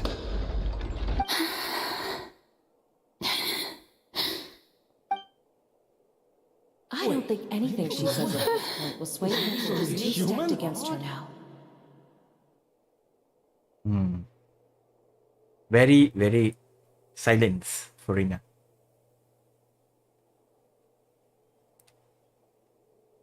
In my capacity as Chief Justice, I shall now render judgment on Farina's misrepresentation of herself as the Archon of Fontaine.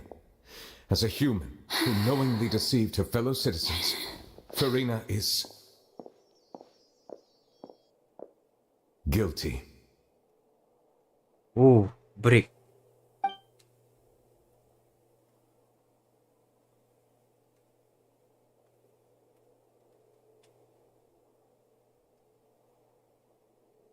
We shall now turn to the Oratrice Mécanique d'Analyse Cardinale to render the final verdict on the charges. Yes, the card went in.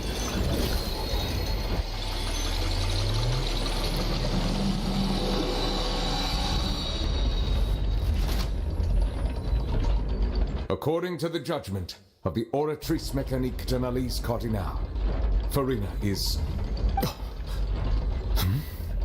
Well, what's wrong? What's the Oratrice's verdict? It can be. No, the Oratrice also displays a guilty verdict. Isn't that correct then? However, the exact wording of the verdict is thus: the Hydro Archon, guilty, to be punished via the death sentence. The death sentence? The death sentence. It's actually one of the available sentences?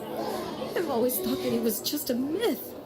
The one and only time the death sentence has been handed out at the court, and it's been given to the very person we've worshipped as the god of justice?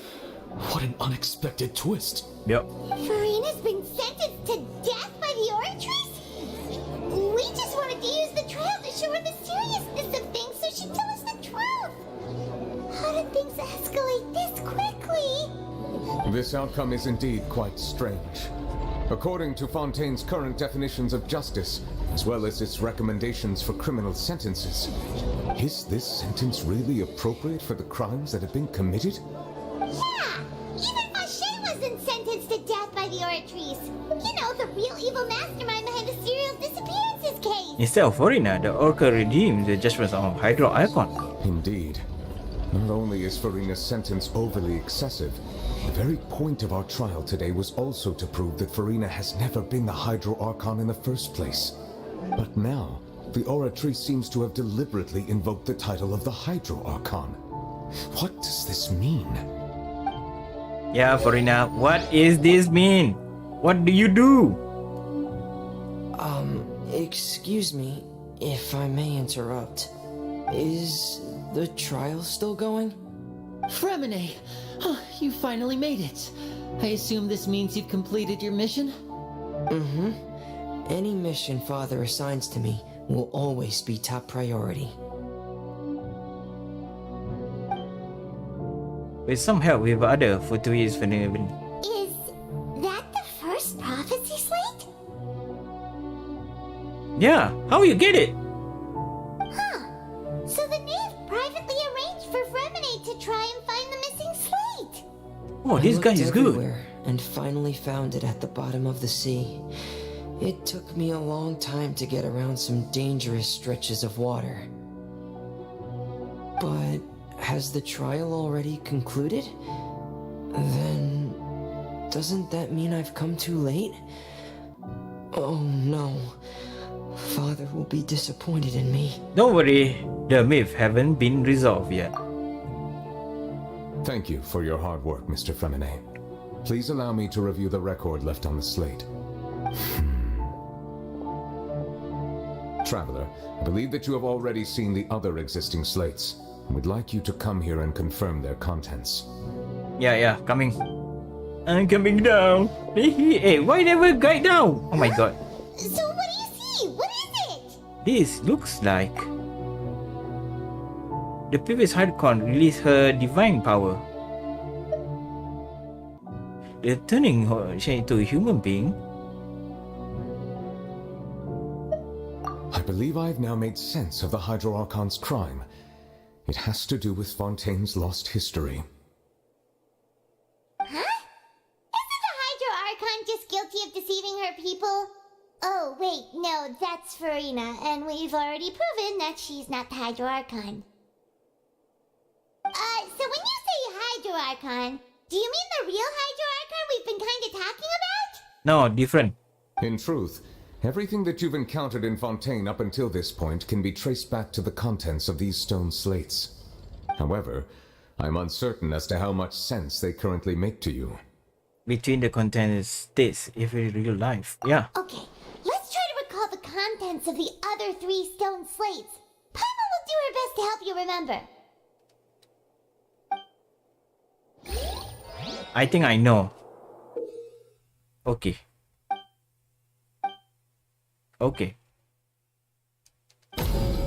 I don't need to read because I'm lazy. The first stone slate describes what you just said. Yes. It seems to show the previous Hydro Archon using her divine power, and then the Oceanids turn into humans.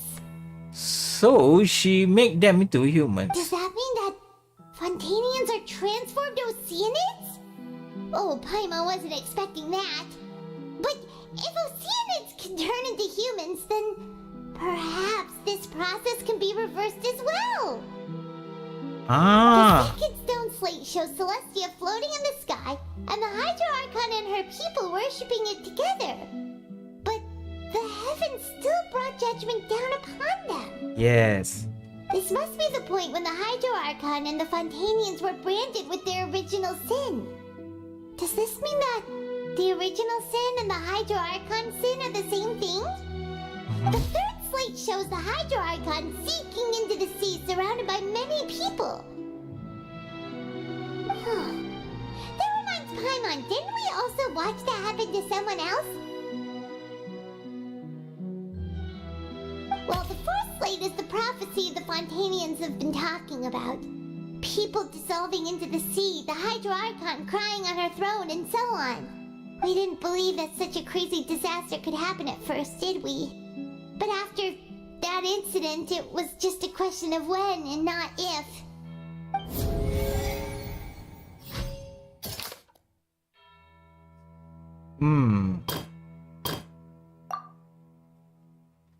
What evidence that verify the property state?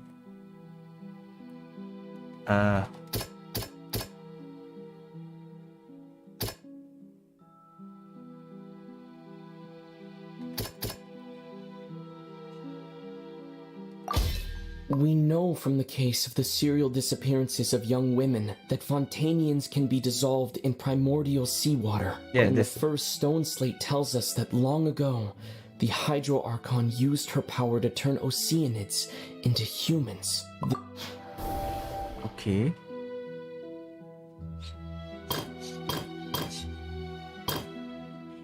Verified truth. That doesn't sound quite right. Okay. Content for seawater. That doesn't sound quite right. That doesn't sound quite right. Okay, I'm gibberish. Okay. Perhaps what is about to take place has all happened before. The true sin of the Hydro Archon that Nervalette mentioned, and the original sin cast down on the people of Fontaine by Celestia, has recorded on the stone slates. Ah. So the first thing is okay. The stone state shows the prophecy describe a history future. Third, it shows Hydra Archon skin into the sea, surrounded by many people. Don't never believe the child has been innocent. And then the phone I didn't know. The rest of the family is still beneath the forbidden zone. Problem for. Oh no. The water contained from his water? Yes. It's not as simple as falling into the sea. When Navia fell into the sea, her consciousness was subjected to judgment. The stone slates show the people gathered around the Hydro Archon in the sea. Could that be alluding to the same thing?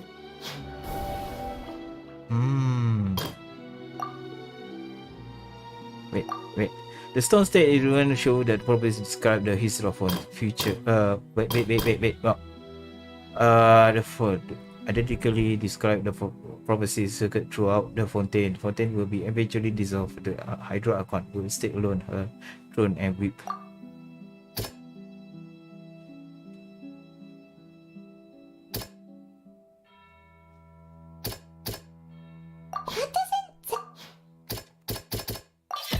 The prophecy from the stone slates found its way into society, but not many people believed it at first.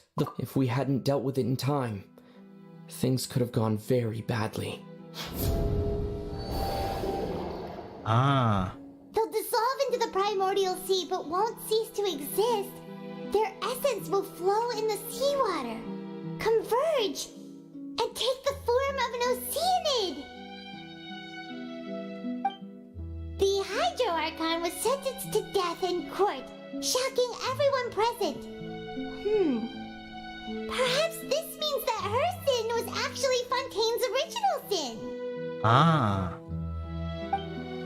Navia fell into the water inside those ruins, and she nearly dissolved. She was surrounded by the people of Poisson in a court within her consciousness, and was forced to take part in a trial meant to make her stay. The eruption of the primordial sea at the fortress of Meripede was the surest sign that the prophecy was about to come to pass no matter what.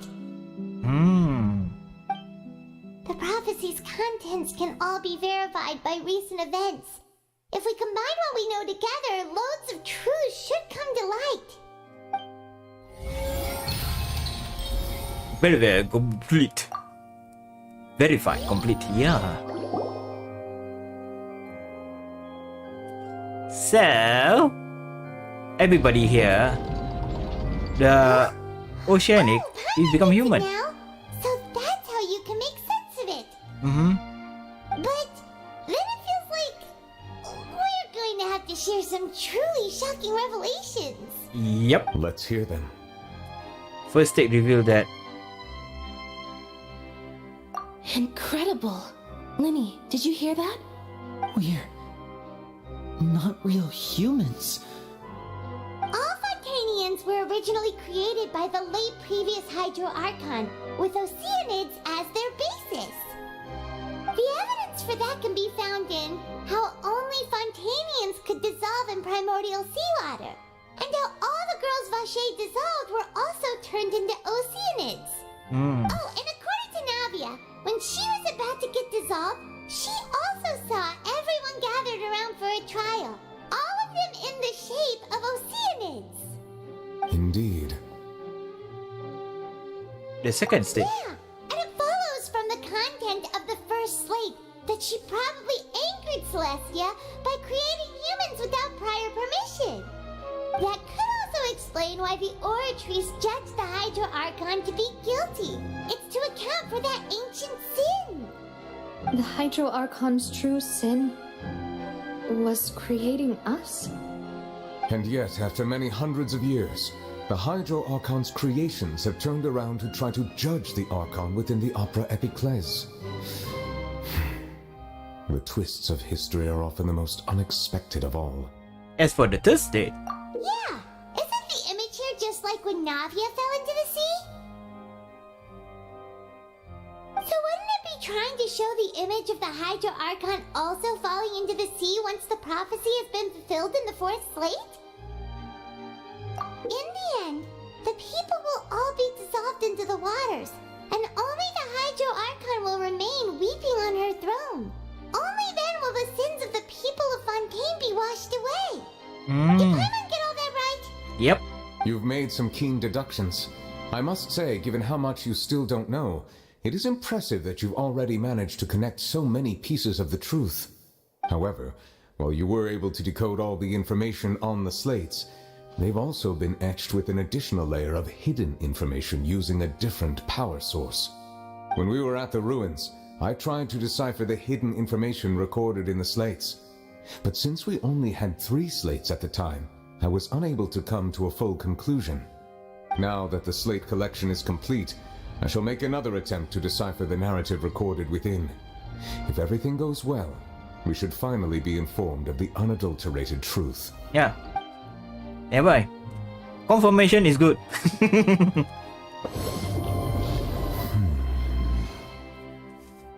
It's okay.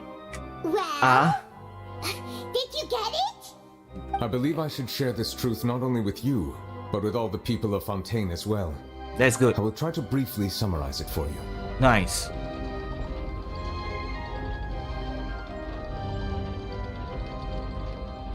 Your hypotheses regarding the origin of Fontanians and the sin of the Hydro Archon were both correct. In the Fontaine of old, the previous Hydro Archon sensed the yearning of her Oceanid familiars for life on land. Ooh. The Oceanids were enamored with the beauty and romanticism of human beings, and wishing to have those experiences for themselves, expressed to the Hydro Archon their desire to become of a similar kind.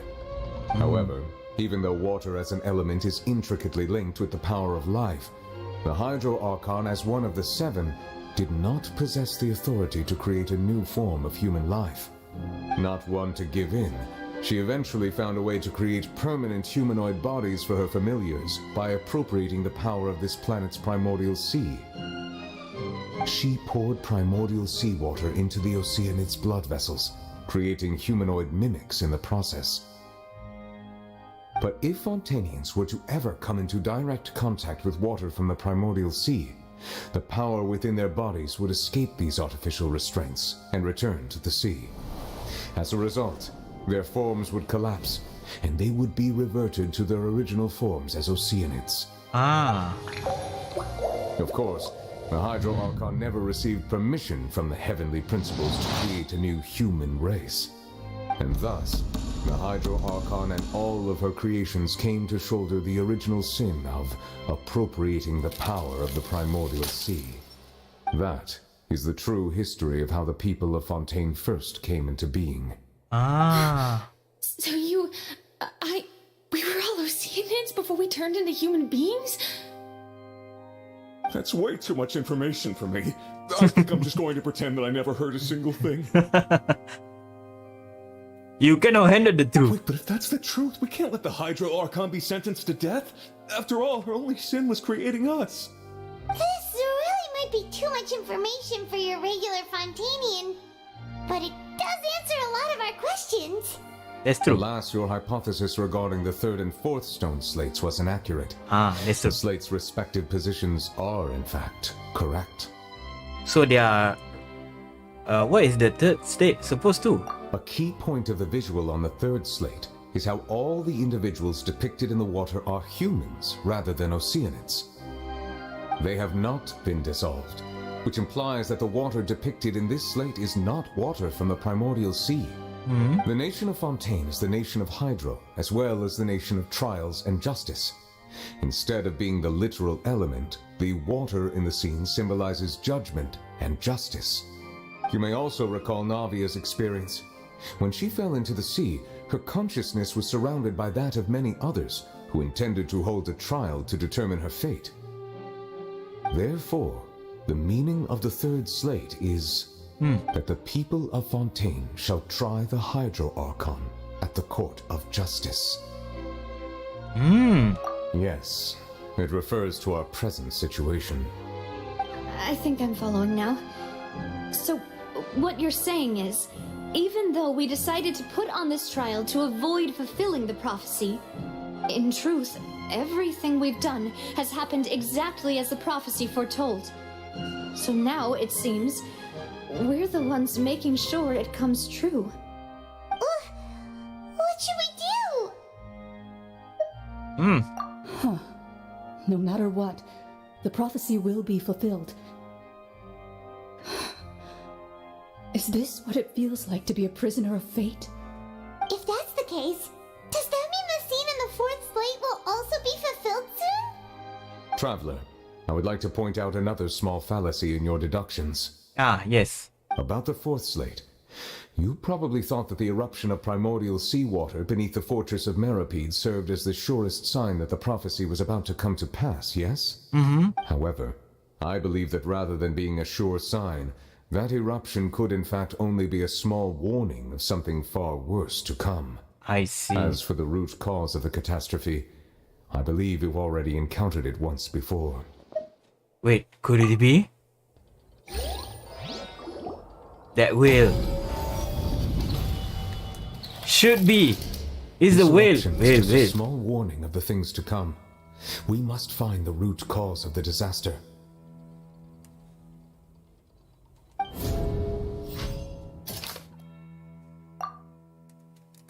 That doesn't sound quite right. Wait, sorry. Is it this one? It was both dream and reality. If we're talking about a true culprit, that could only be that thing inside the primordial sea, right? Yes. The truth, the original sin, the trial, and the root cause of the disaster. Oh, wow, purple color. Nani?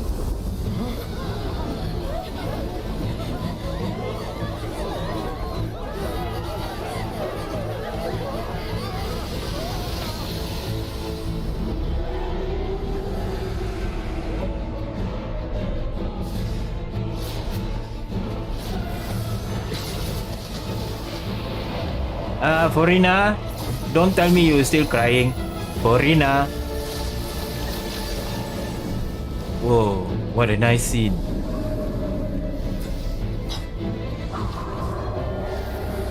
Oh no, he's sucking us.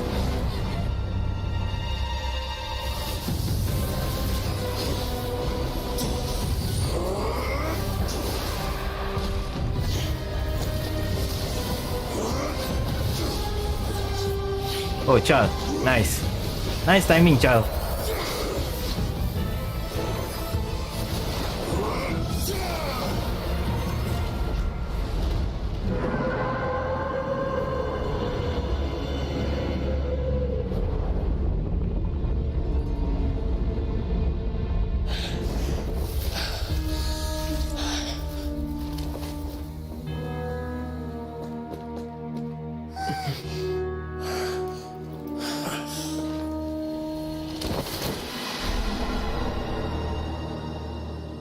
Hey, Charles, where We need help, Chel. What we need? Way too close! How did that thing just burst into the opera house? Wait, was that the huge whale you saw in your dream?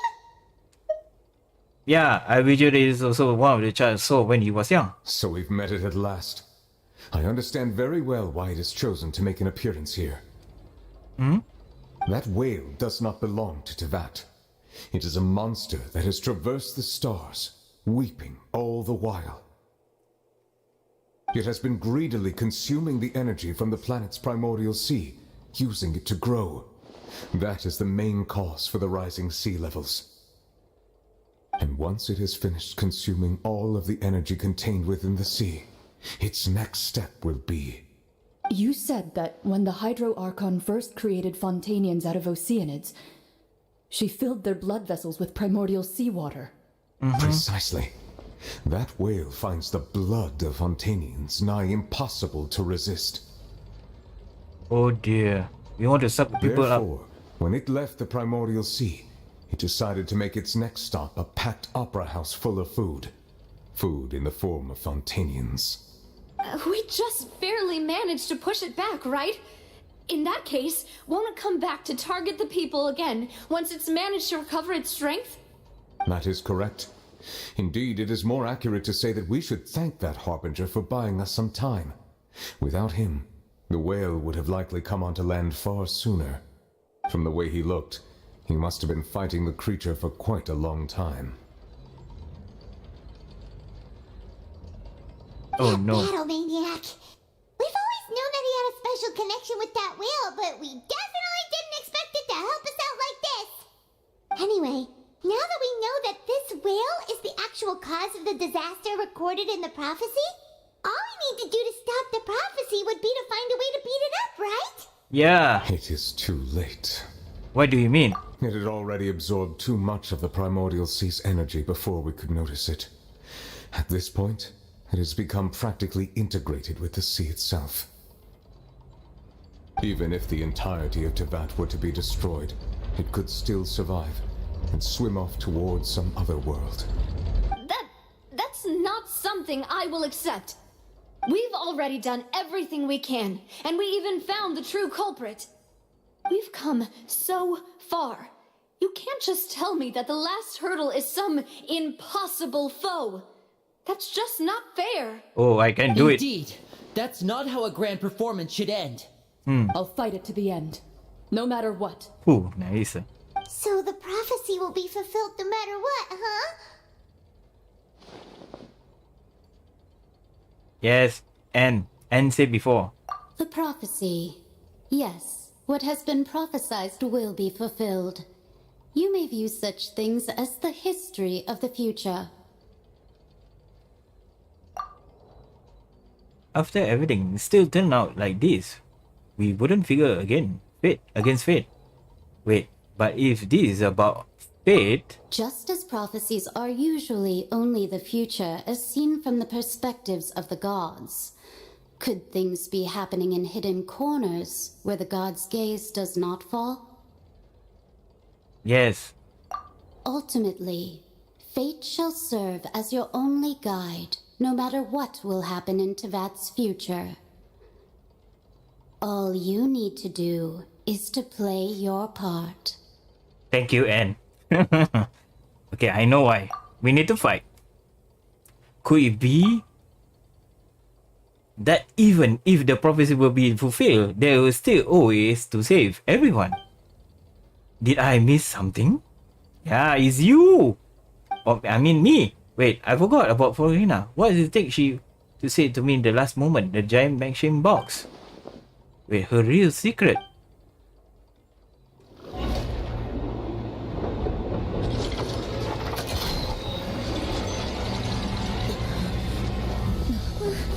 What's happening with the oratories? I believe it is preparing to carry out the death sentence.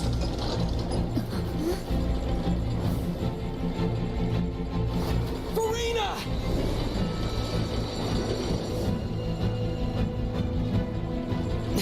No, I still need answers.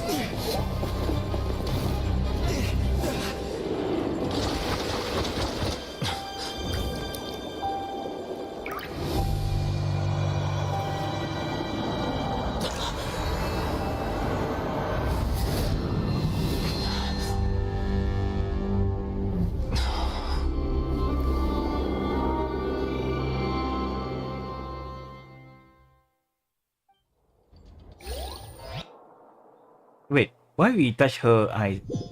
Her tears. Anyway.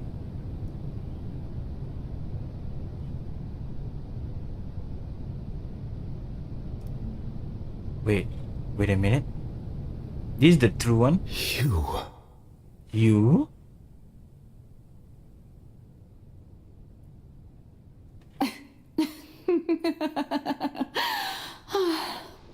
Sorry. That shocked expression on your face is just too amusing. I couldn't help myself. You are not Farina. Who are you? She's not. She's... The sweet sound of bewilderment. Marvelous. A sure sign that my attempt to deceive everyone was a resounding success. But to answer your question, I am Focalor. You know, the god. Focalor? Why did you deceive us? Oh, that wasn't my goal, of course. Goodness, no.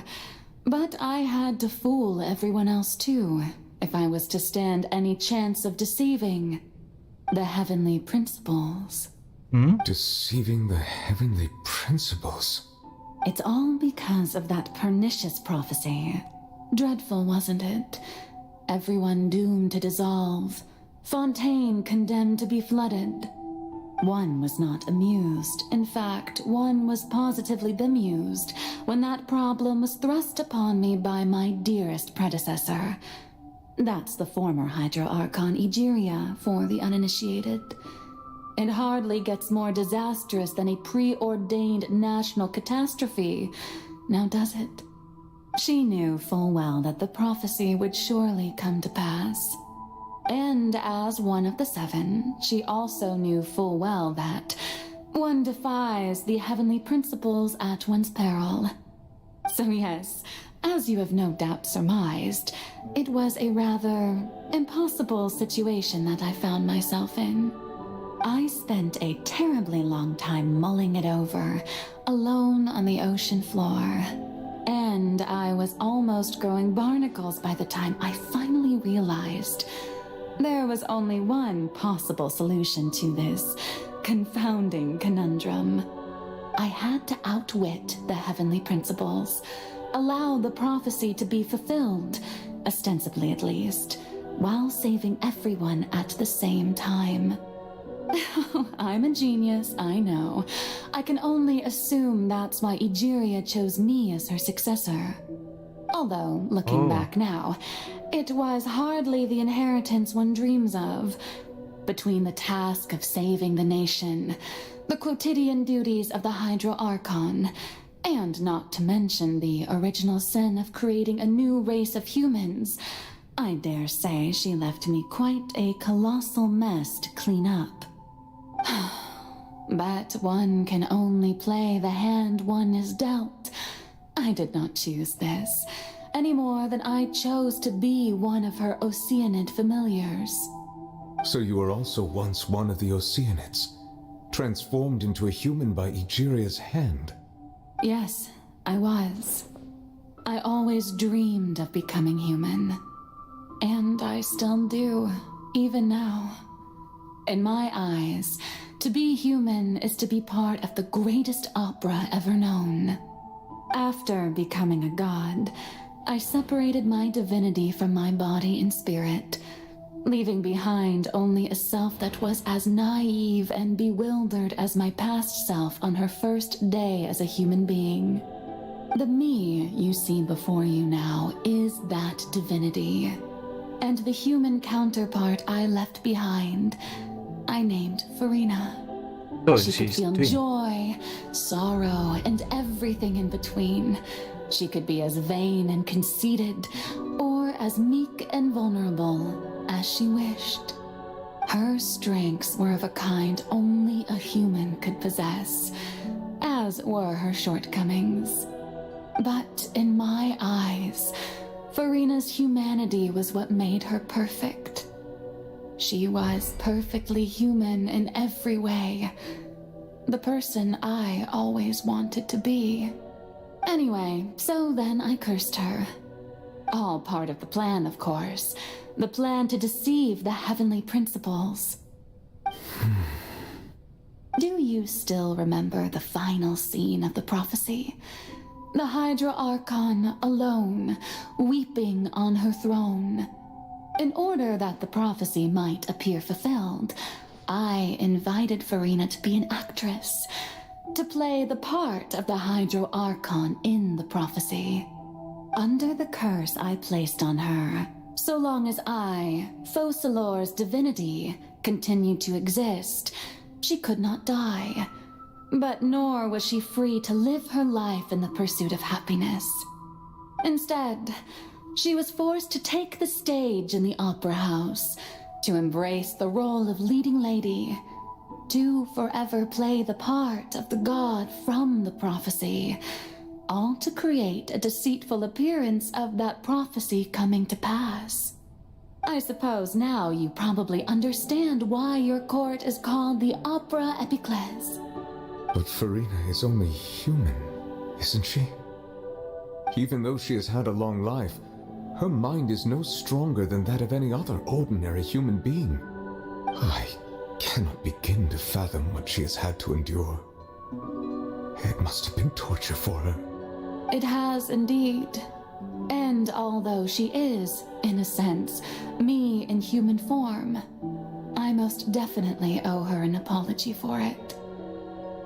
It's been 500 years, and all along, she's been playing her part in the most unimaginably long, unbearably lonely, and agonizingly painful opera of all time. Oh my god. A plot twist. Another twist.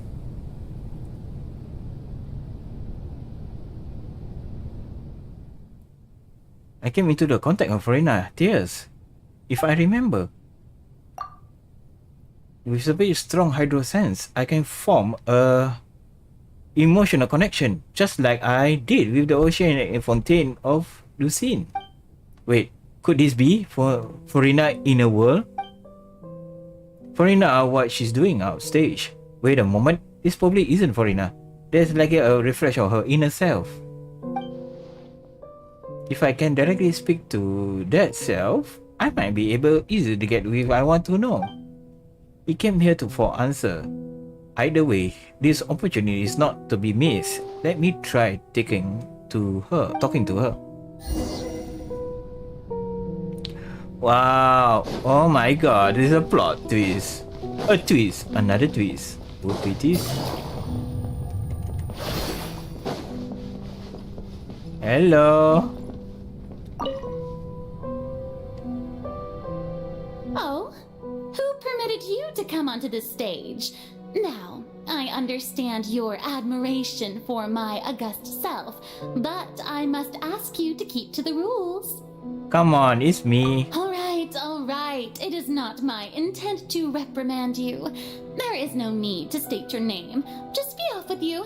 Do not distract me from my performance. I put but because I need to know. Oh, do not jest. Can you not feel it?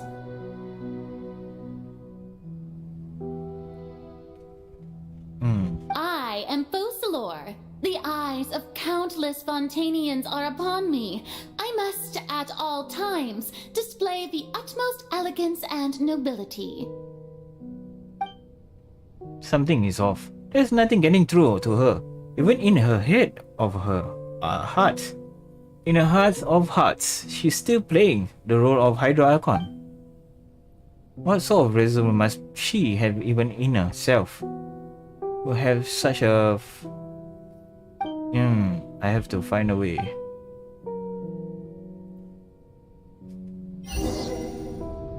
She said off the lights, so we try to off the lights. Those? Dear audience, the performance is experiencing a technical difficulty, but worry not. Naida, help her! Shall resolve it soon enough.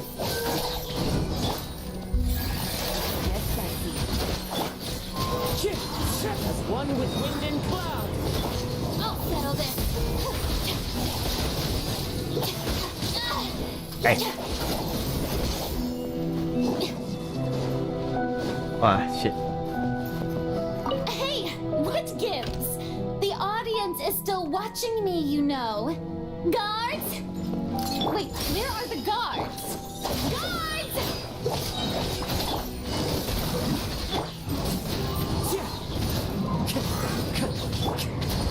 Lightning terrified! The Temple of Wisdom! Come on, Nadia. Fallen leaves, adorn my night! Here comes the catch. Busted. Okay, left one. Okay. That's all spotlights turned off. In Farina hearts, they must have symbolized the eye of a pivot on her. Speak of which, I think I just received some sort of a signal. Was that her true voice? A ticket. When did that end up here? Oi, what is that?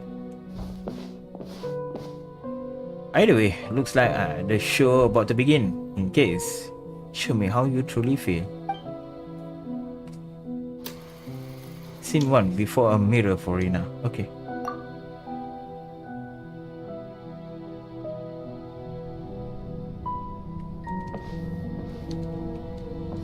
Okay. I cannot run, just walk normally. Any? Hey, where is he? I mean main character. Oh well. Farina. Farina. Huh? Who's that? Who's calling me? Where are you? Be not nervous. Be not afraid. I am before you. Wait a moment. You're near me? How can this be?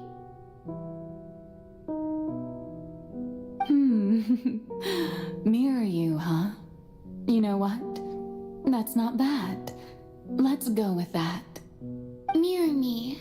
What do you wish to say? The prophecy. Have you heard of it?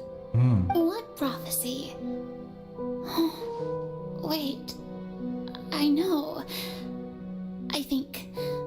I don't know why, but it's in my head somehow. The people will all be dissolved into the waters, and only the Hydro Archon will remain, weeping on her throne. Only then will the sins of the people of Fontaine be washed away. Oh, very good. You know it well. What's going on? I can't seem to remember anything clearly. The only thing I know for sure is this prophecy. Will it really come to pass? Yes, it will. And that is why I've come to you. Disaster will come to Fontaine sooner or later. Things will develop just as the prophecy declared. There is no escaping it. But doesn't that mean everyone will die? I'm a Fontainian just like them. Will I dissolve too? Oh, don't worry. Magical meetings exist in this world precisely to give people a chance to turn things around. It is the reason why you met me today. I will tell you how to save everyone, but you may have to suffer somewhat. So there's still hope after all. Goodness, you frightened me. You spoke so much and with so much certainty. As for the suffering, well, I will admit that the first thing that came to mind was, why do I have to be the one to suffer? But if the prophecy will come true, I'll also die anyway, right? So if I've already met you as my magical meeting in this world, if there were scales, with all the people of Fontaine on one side and my pain on the other, Is it not obvious where the scales should tilt? You truly are the perfect human, my ideal. I suppose this would also be the justice that belongs to you. Huh? Don't worry, it's nothing. Listen well. Fontaine has just lost its Hydro Archon. I need you to play a role, that of the new Archon. Play as a god? That's right. You must begin a never-ending masquerade. You must never let anyone suspect your identity. If you can keep it up, then I shall have my way of defying this prophecy. But should your identity be revealed, then all hope will be lost. But how will I do this? A human assuming the role of a god without being exposed. Don't worry. What you must do is not to turn yourself into a real god. You simply need to play the role of a god as humans imagine them to be. Being a human yourself, I'm sure you already know what such an entity would be like. Remember, your true challenge will not be pursuing divinity, but contending against humanity. I'm still not sure I understand, but I'll try. I'll try to do this. So, how long am I going to have to play this role? To accomplish this mission, you will have to stay on the stage for many, many years. You will endure and not grow old until your task ends. But I promise you, all will eventually end in a magnificent and dramatic trial, and everyone will be saved. A trial? Huh. How exciting. I'll be looking forward to it. In 2. Oh, okay.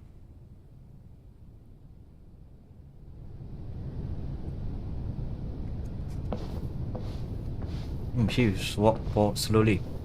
So she's another clone on her. Another water.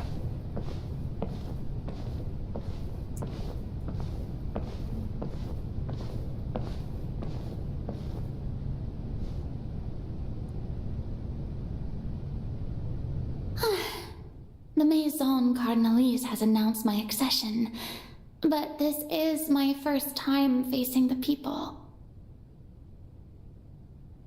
What should I say to most appear like a god? To be honest, I still don't know. Perhaps I should first try to act natural. Summon courage. Ladies and gentlemen, good evening, and welcome to the Opera Epiclese. I'm sure you've all heard about how I have taken on the role of Hydro Archon. Indeed, I am Verena de Fontaine, your new Archon. In truth, I know little about becoming a nation's new god, but it will be my honor to guide you all. As the god Focalor, the god of justice, I shall do all within my power to lead you into an age of fairness and justice. Once again, thank you all for coming. If you should have any questions or suggestions, please send them to the Maison Cardinalise. The future of Fontaine will require us to work together, after all. This should do it. I thought I might stammer, but thankfully, I was able to convey my thoughts just fine. Okay, and next. That's the new Hydro Archon. Is this some kind of joke by the Maison? I would have thought that a being that surpasses humanity would be a bit more assertive. Hey, did you hear that? She even told us to send her suggestions there at the end. Shouldn't gods be all-powerful? She's being so modest. What's the difference between her and an ordinary person, then? If you ask me, perhaps the succession didn't actually happen. She might just be a maison-back puppet. Wait, what's going on? Why is everyone suspecting me of being a fake? Oh, this is bad. If I get exposed here, there'll be no saving the people from the prophecy. Right. Mirni said that I just need to play the role of a god as humans imagine them to be. Calm down, Farina.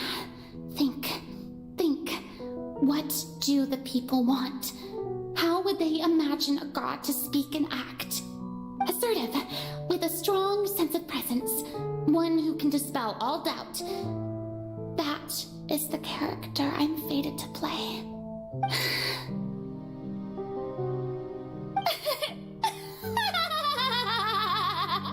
Oh, very good, my people.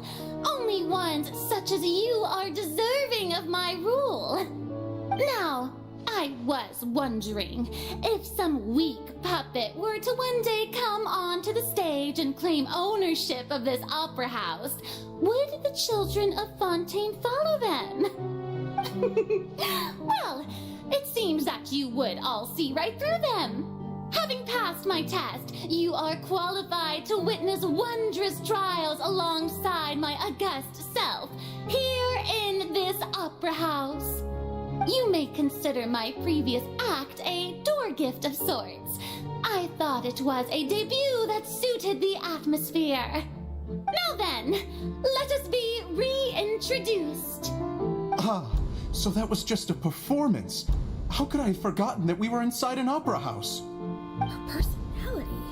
It's quite shocking, to be honest, but I suppose it's a better look than before. Such a fascinating and bold deity. How wonderful! Our future may yet be bright after all. It seems I've turned them around. Best follow this flow and restart my accession speech. My dear people, whether you acknowledge me or not, whether you trust me or nay, I say to you, keep faith in your ardor for justice. We have heard it said that this nation's sins can no longer be washed away. Well, I say that justice is most fragrant when it blooms amid sin. No, this won't work. They'll suspect me again. I must play the role that they want me to play. The scales of justice should not weigh heavy in the hands of its god. On one side, it must carry fairness and justice. And on the other, praise and applause. May law be the prayer on our lips. May judgment be our worship. Let us light the fires and drink to the future of Fontaine. No, this won't work. They'll suspect me again. I must play the role that they want me to play. There is no trouble in this world that justice cannot solve. All that is needed is for you, my people, to believe in it, heart and soul. So long as I, the Archon Focalor, stand within the Opera Epiclese, so long as I stand before the Oratrice, I shall even judge the gods of this world!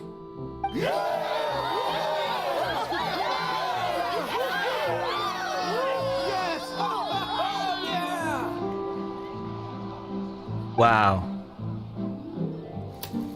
Act 3. Open house Farina. Wow.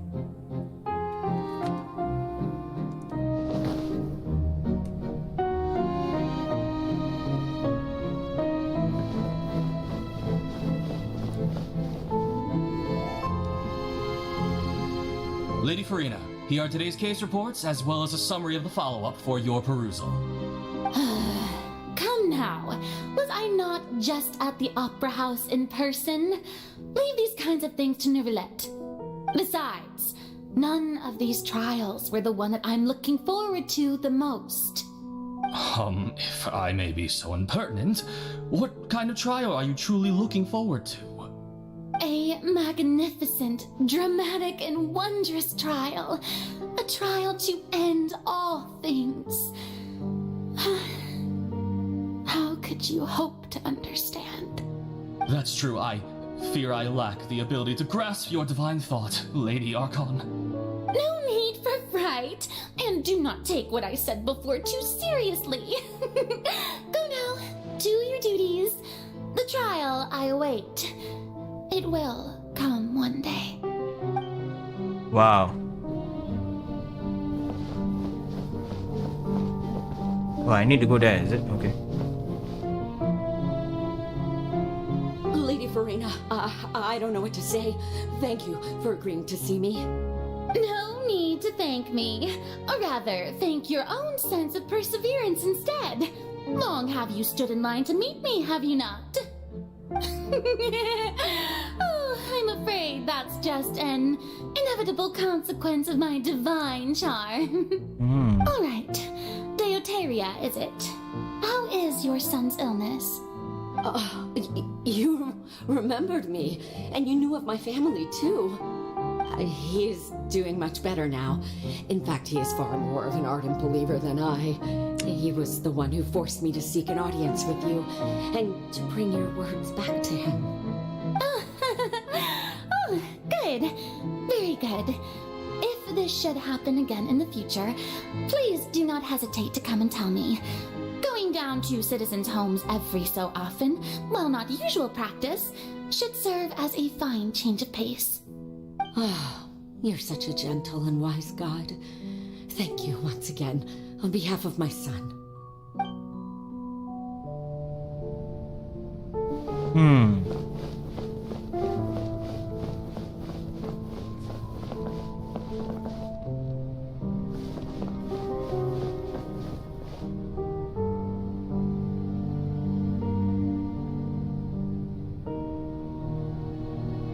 Lady Farina, here are the latest hydrological reports.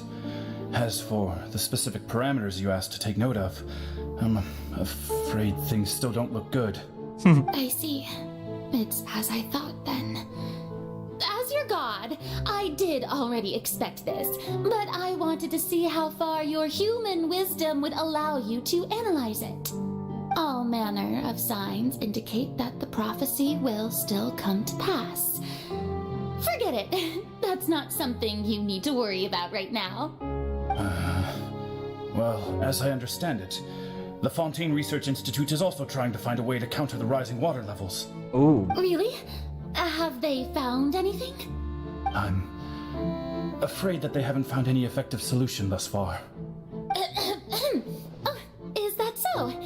Well, no wonder. This issue has reached the realm of the gods after all. Still, their spirit is praiseworthy. Wow, it's so long, man. But yeah. The day is finally over. I haven't had a moment to breathe this whole time.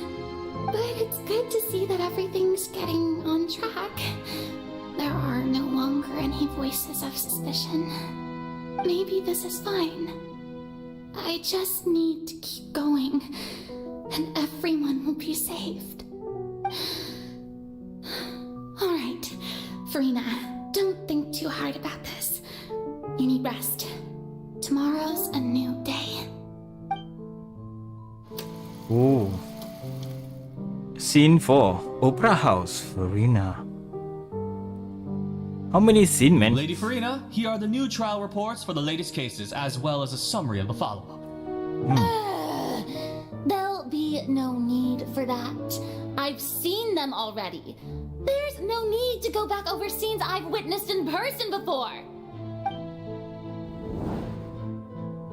Lady Farina, I've waited so long for this chance to see you in this manner. Indeed, my dear, loyal citizen. This joyous moment is an honor for us both. So she used to it already. Lady Farina, we're detecting significant hydrological anomalies near Poisson. Understood. Keep monitoring. Keep me informed should anything come up at the Institute.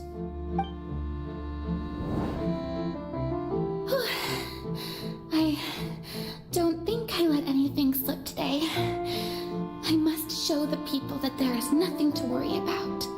I just don't know when these days will end. I feel utterly exhausted.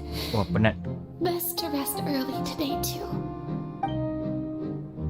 So she will be commonly used. I mean, she is commonly doing it every time. Okay, you guys, scene 5 should be fast enough, right? Yep, will be faster.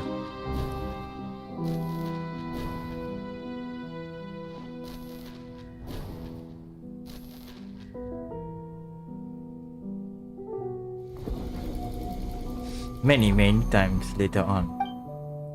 Scene. Wah. Fast and Furious. It's like a dream being able to speak with you up close like this. I've heard that the first member of our family who was honored to receive an audience with you was Madame Dioteria, almost 20 generations ago. Wow. And what a fine family yours is indeed. It brings me great joy to meet such a faithful believer, a descendant of a line most ardent. Surely you exaggerate, Lady Farina. My lady? What is it, good citizen? Oh, are you crying?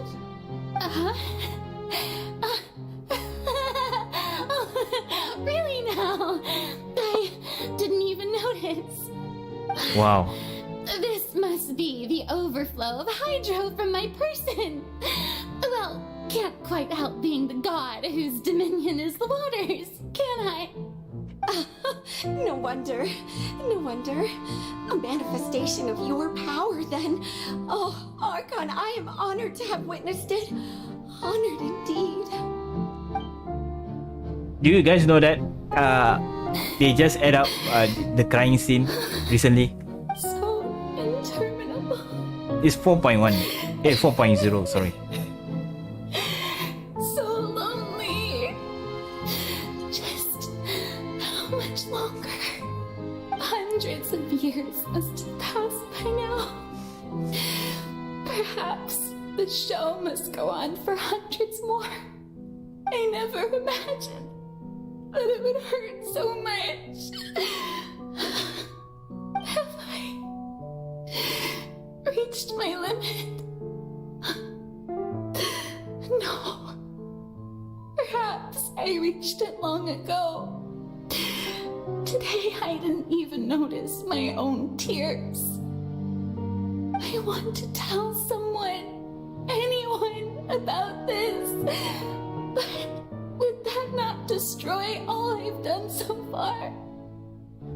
I've conducted so many investigations across the centuries, but there's not even a sliver of hope that we might break the prophecy. All I can do is keep heart. I must maintain this act. It is the only way to save Fontaine. Please, mirror me. You have to succeed. Whoa, how many is this? 186 Opera House, Farina, and siapa?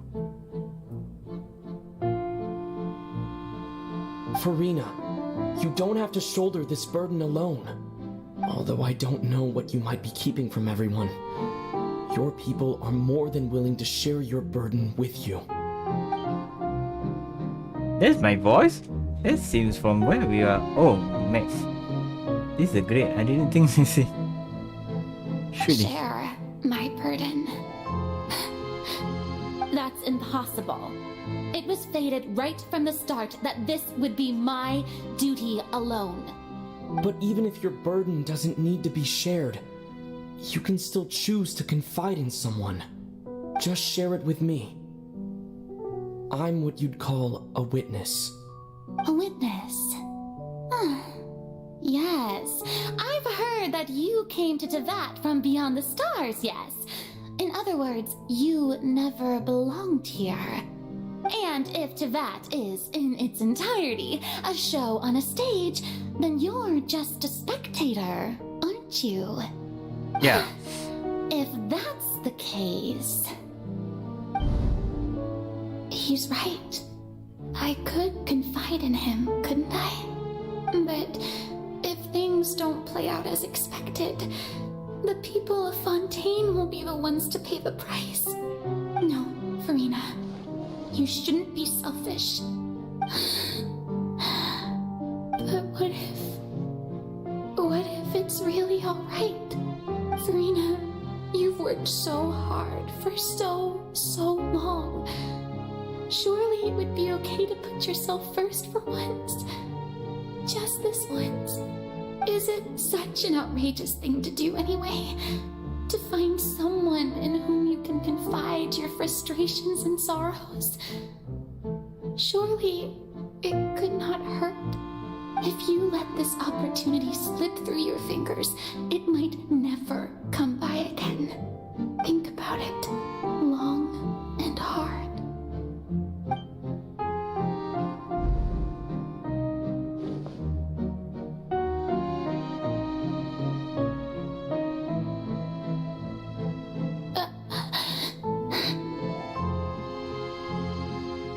No, I have nothing to say. I am Farina, the Archon of Fontaine. Everything will surely get better. All you need to do, dear spectator, is to witness my performance until the curtains fall. Curtains fall?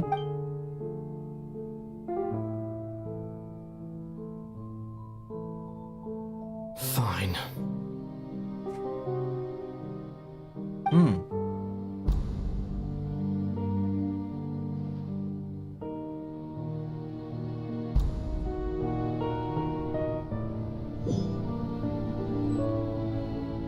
So even Farina doesn't know the truth? You've never once let her in on the full plan? Yes, it had to be done. To deceive the heavenly principles, you must first deceive yourself. She did very well. If she had let her resolve falter even once in these 5 centuries, Fontaine would have been doomed to the most tragic fate. It seems that trusting humanity was the right decision after all. I believe that I understand how your deception works, but that is only half the truth, is it not? How would you build on this foundation to save the people of Fontaine? That is the most important thing. Ah, good. Of course, the Iudex of Fontaine has pinpointed the crux of the issue. I'm sure you've long sensed that the Oratrice is no simple machine, yes? I've always suspected that it had its own consciousness, and Lenny did mention that he heard a human voice within the core chamber. It now seems that that person was you, hidden within the machine all along. Am I right? And then I became one with the Oratrice, taking Fontaine's gnosis with me. Yes, it would seem so, wouldn't it? Alas, your understanding of this device still lacks sufficient depth. In truth, it is no enactor of justice. It is, in fact, a device created to kill the god of justice. I beg your pardon? Oh, you have it. And to be more precise, not only will the Oratrice take down the god of justice, it will also take down the divine throne upon which she has been placed. I mean, did you think I would be the sort to enjoy peaceful repose while Farina suffered? My work over these last 500 years has been to constantly accumulate indemnitium within the Oratrice. But really, some have already discovered that only a small fraction of the energy generated by the device was ever used to provide power to Fontaine. The vast majority had to be, accumulated to enact this death sentence. It was all part of your plan, then? Both the trial and the sentence. Indeed. This power, accrued over 5 centuries, could have sustained Fontanians for millennia had it only been used for that purpose. Almost all of it has now been stored within the oratories. But only power of this magnitude could hope to destroy the Hydro Archon's divine throne, shaking the rules established by Celestia and breaking through the institution that is the Seven. So the Oratrice's call for death was for neither Farina nor Focalor, but for the Hydro Archon. The destruction of that divine throne. If I do not misunderstand your intent, you must be... Yep. Returning what's rightfully yours to you, of course. In other words, this was all done to return the authority of the Hydro Archon to the Hydro Dragon of this planet. But...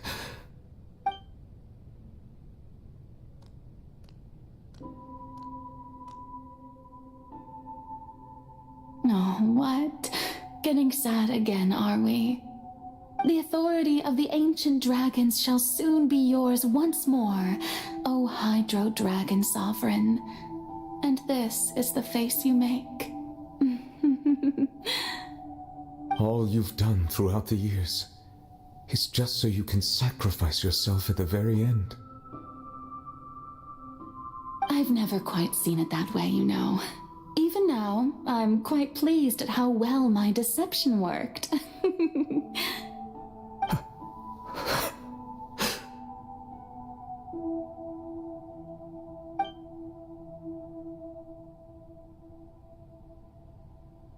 Hydro Dragon, don't cry. I must say, had it been within my rights, I would have loved to judge the heavenly principles themselves. Were they not guilty of essentially the same crime? Egeria stole the power of the primordial sea, and the heavenly principles stole the power you ancient dragons possessed. I, for my part, am the god of justice. And is it not just that your original powers should be returned to you? Speaking of justice, I have always believed that justice lies in the process of pursuing human existence itself. So, if the theft of the primordial sea's might was Fontaine's original sin, then, leaving matters of procedural right and wrong aside, the descent of the Fontanians as humans and their right to exist in this world would be Fontaine's original justice.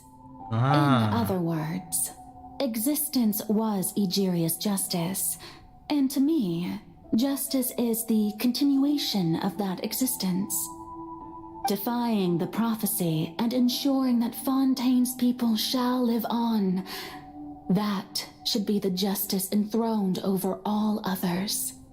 At this point, we, whether it be myself or all other Fontanians, have shouldered the burden of this sin for far too long. Iudex Neuvillette, the highest judge in our land, when you regain your full power as an elemental sovereign, what verdict shall you pass upon us? So when I was invited to the court of Fontaine to serve as Iudex, I see now that that was your idea too. At last, I now understand the true purpose behind this position. In the beginning, I was uninterested in human existence. But these 5 centuries of living alongside them have gradually brought about mutual understanding between us. And I have even attempted to feel as they feel. You are a devious one, Focalor. Things being as they are, surely you know that I could never declare them to be guilty.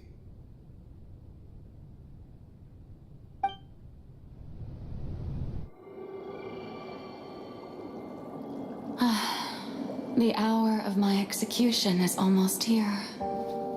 For the sinner, the curtain call has come. I know I may not sound it, but faced with death, I find myself a little afraid. Perhaps this is one thing both gods and humans have in common.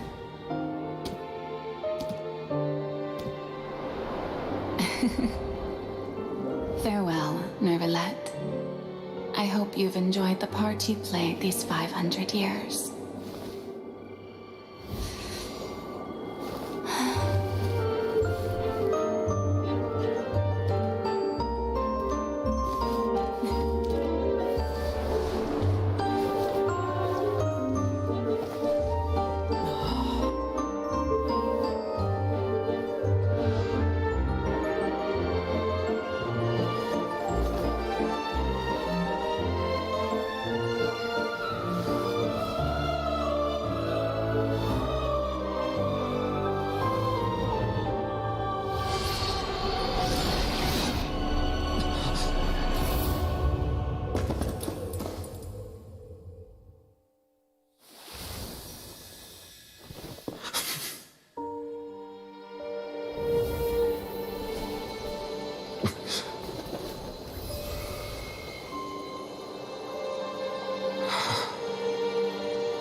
Nervalette, hereby declare,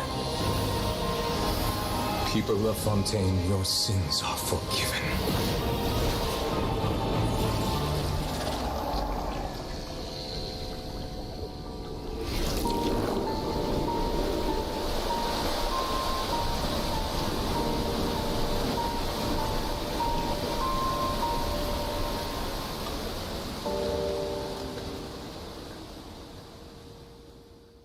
Damn!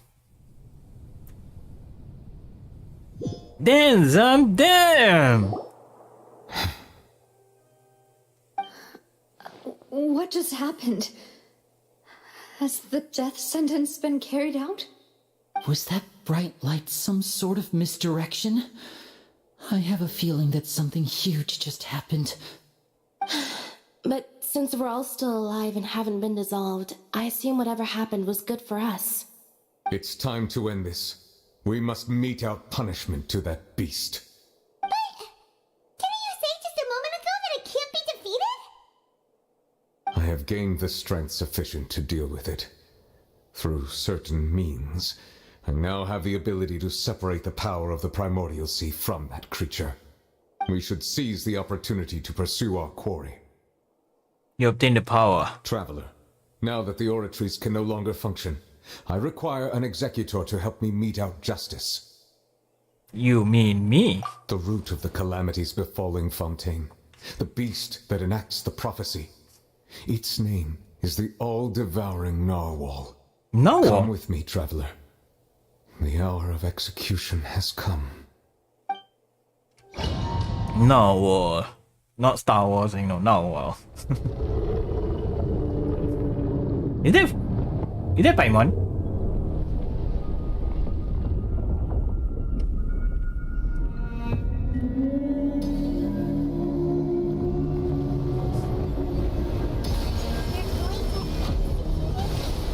Oh, Naida. How are we going to do that? It's huge! I've already done my best to separate the power of the Primordial. Considering the size of this, I cannot reach the power source. Unless we can find a way to attack it from within. I shall share a part of the ancient dragon's power. We shall look for an opening together. I don't know how to do this. Guys, can help me? Doctor! sorrow turned into hostility. I'll settle this.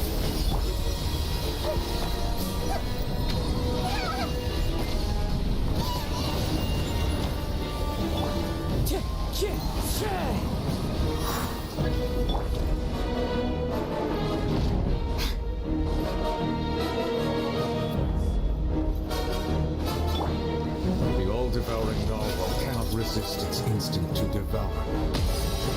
Ow! Oh my god.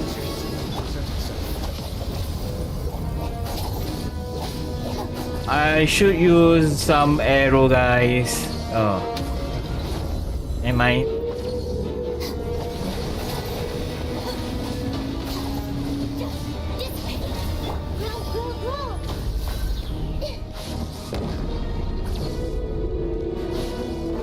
Can I choose?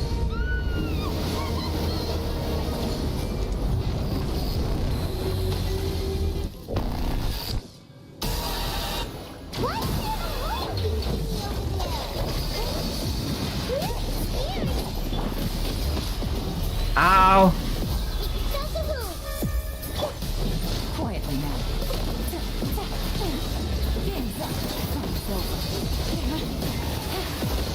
Wind strike! I have granted you my protection. Do not fear. Seize the moment and use my power to suppress its roots from within.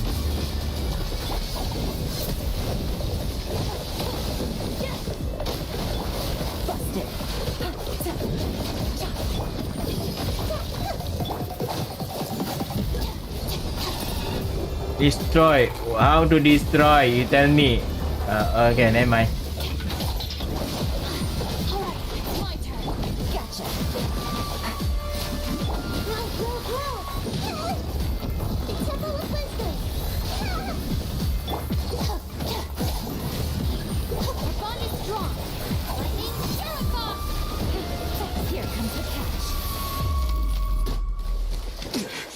Oi.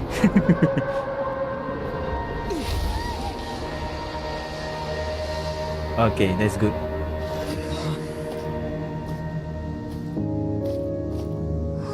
Sometimes you need to kill within.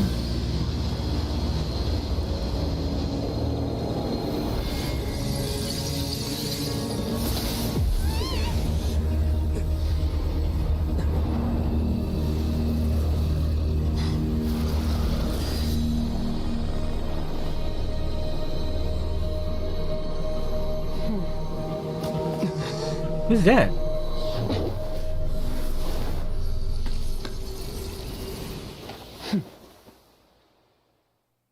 Who are you? Thanks for helping with the cleanup. It should have been my job, but oh well. It was just supposed to be a short private training session for me. I didn't think that my disciple and my master's pet would start brawling in the meantime. Well, actually, I had a feeling that it would happen at some point, but they bumped into one another earlier than I thought. What a blunder. I suppose I'll have to swing my sword 3 million times as penance.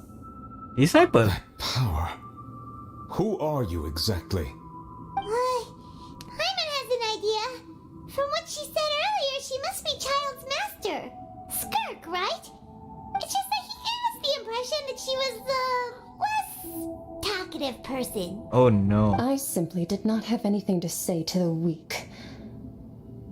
But you, on the other hand, managed to defeat the all-devouring narwhal without using power from beyond this world. So you may speak to me as equals. I have to agree. It's a strange use of a planet's primordial waters just to raise an all-devouring narwhal. That kind of power is wasted on it. It's not cooperative. It eats too much. And I have more important things to do with my time than pet sitting. The only thing that creature has going for it is its looks.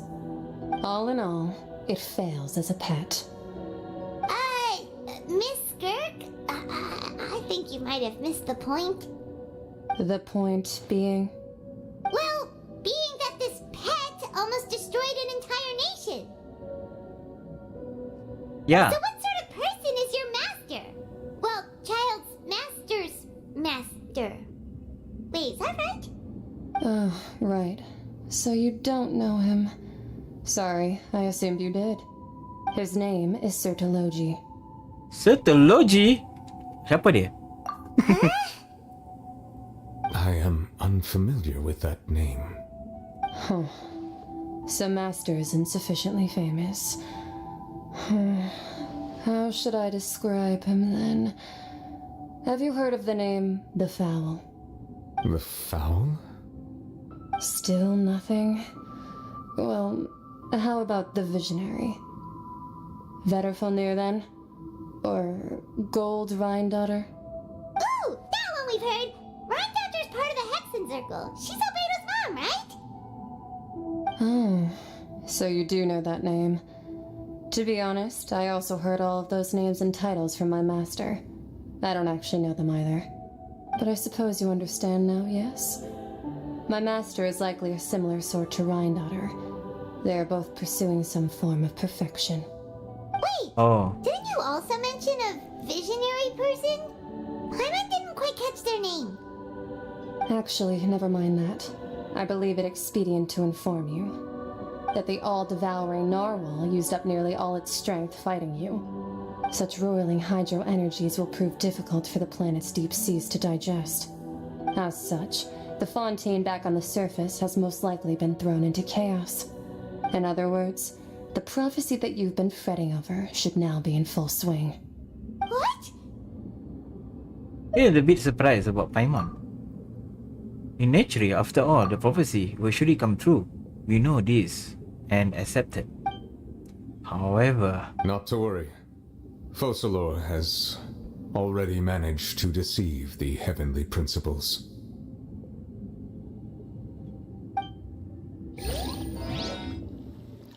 In the end, the people will all be dissolved into the waters, and only Farina will remain, weeping on her throne.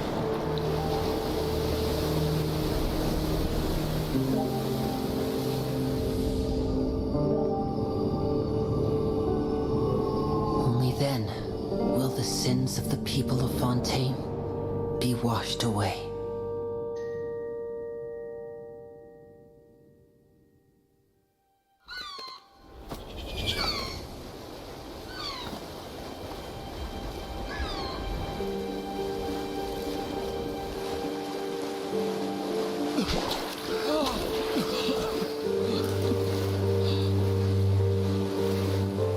Hey!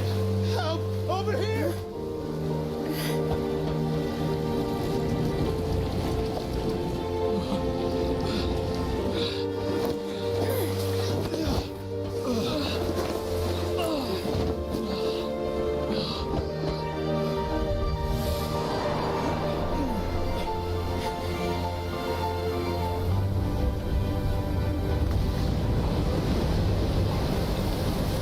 Now you came. Walao, why so slow? Yes, we all know this ship. All hands initiate emergency rescue.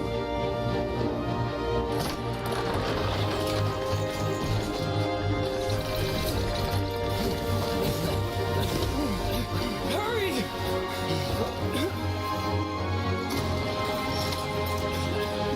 Hey, lend a hand! Wait, this ship can fly? Oh yeah, I forgot. The ship can fly.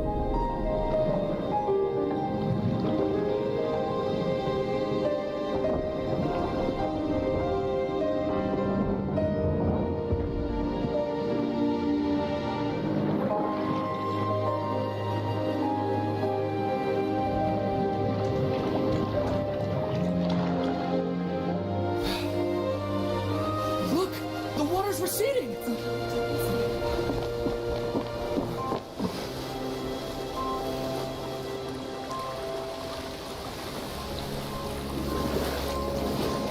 Aston, naughty. It's a miracle! The water's receding. We didn't dissolve. The prophecy was wrong. The prophecy was wrong.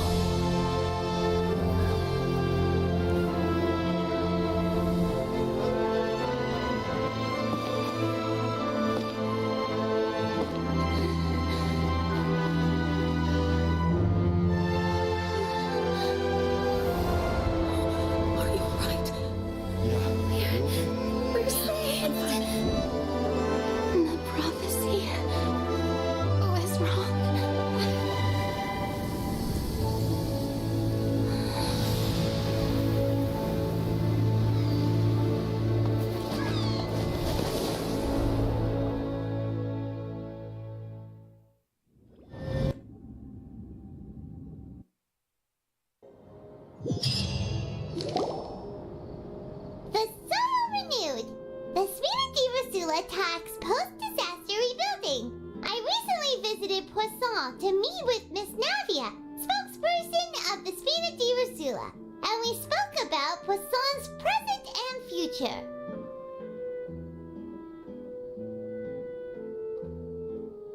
Wow. Old soil can still give birth to new bloom, Miss Navia stated. Hope is like seeing a small cookie when you're starving late at night. You just need a little of it. Skyship Winglet, lunar brain of the Fontaine Research Institute. The various disputes that have arisen on account of Mr. Edwin have suddenly become a shield over the Institute, with Jurier turning out to be a once overlooked hidden gem. People always call the first researcher mad, but few know what to call the second. And should that latter person achieve a miracle, they would find it all the harder to find a word with which to classify him and his team. Wow! Paimon barely recognizes the people in the reports. Are those really Jurier and Navia? There might be a real big shot. Yeah, from the start. What do you think? Pretty enthralling, huh? The Steambird's idea was pretty simple. With the disaster just having passed, we would print a free edition packed to the margins with good news to calm people down. The value for these big scoops lies in their inevitable follow-ups. We'll publish further reports and go into the stories behind those people. Edwin's assistant, Jurier, created a true flying ship, while Navia is leading people in the reconstruction of their home. I'm sure that these stories could draw even your well-traveled eye. Paimon's curious too! Wait a minute. Didn't we watch everything happen from start to finish? What's there to be curious about? That's true, And Paimon. that's exactly why I'd like you to come conduct interviews with me. You're the best incubators of news, if you haven't noticed. And also, with you around, I'm sure I'll get to see that Duke. Are you sure? Hasn't he turned you down several times already? Oh, this time will be different. Come on, let's head to Poisson first, and then make a trip to the fortress. There are some things you'll only know when you get there.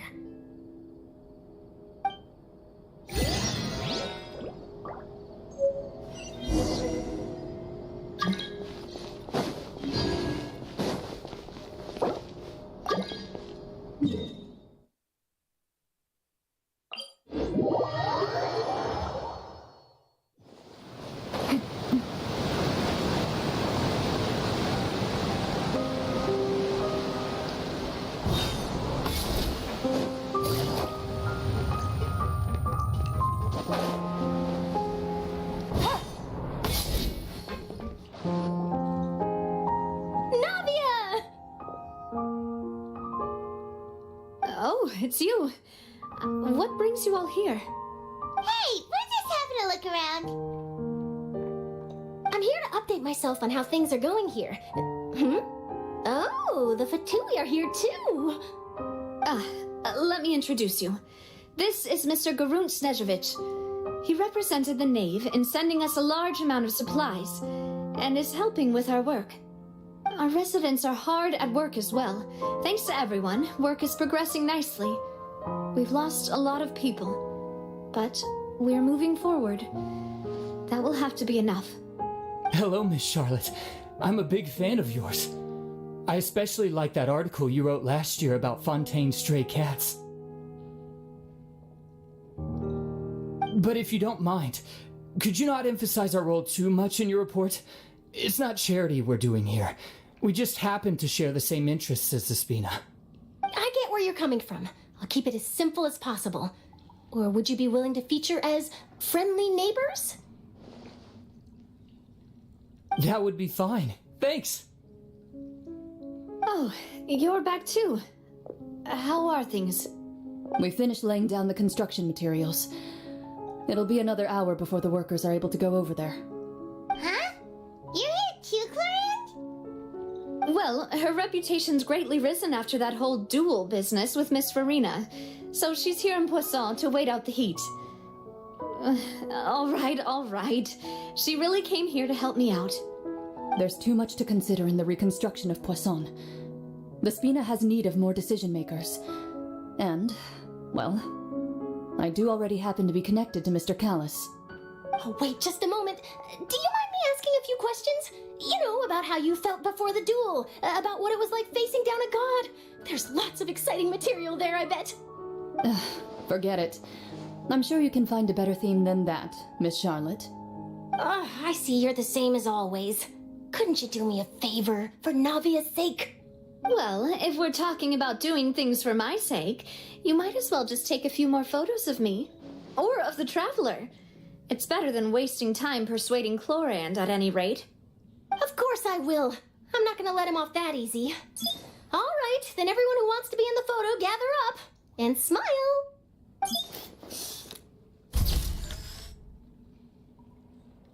How did it go? Was it a good shot? Did Paimon look cute in it? Not bad. Your addition really helped the composition of the picture. All right, hang on a moment. Let me snap a few more shots.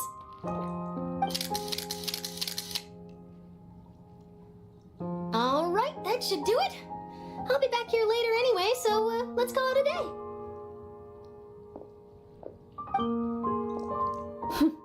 You're very quick. Speed is of the essence when it comes to the news, and freshness is the key. Also, not to brag, but I'm pretty good at building connections. Who knows? I might eventually get that interview with you after all, Miss Chlorand. Wow, you really do have that never say die spirit. I'm impressed. I'll hazard a guess that this is how you got that interview at the Fortress of Meripede. Whoa, you're well informed. Let me make a guess too. I asked Sijuin, who told Monsieur Nervillette, and he told you, right? That's a very complete information chain. In truth, all Monsieur Neuvillette asked me was, when did the fortress become so friendly towards the media? I told him that it was best not to speak too soon. There's no guarantee that Ridesley will make a personal appearance. You're right. I've got to treasure every moment I have with them. In which case, I'll be making a move first. Stay safe now. And tell me if you hear anything interesting. I'll treat you to afternoon tea in exchange. You seem curious about the fortress. Of course. That Ridesley. I still remember going down to the fortress to grill him for information on my father's case.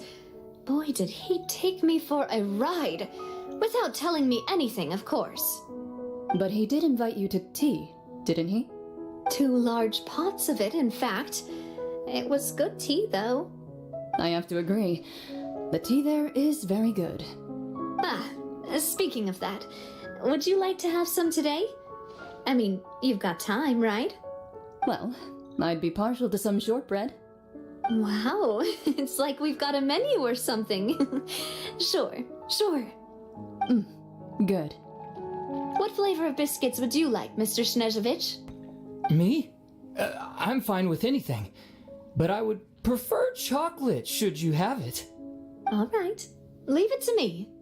I'll go over the newly arrived supplies with you later, Mr. Snezhevich.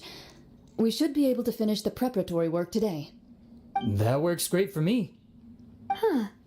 Is it just me, or did you get a new lipstick? I did. It was a gift from Sijuin. Want to give it a try? I think the color would suit you too. Ooh. Okay, go to Fontaine. Okay, let's go to Fontaine. A lot of things happen, man. Okay.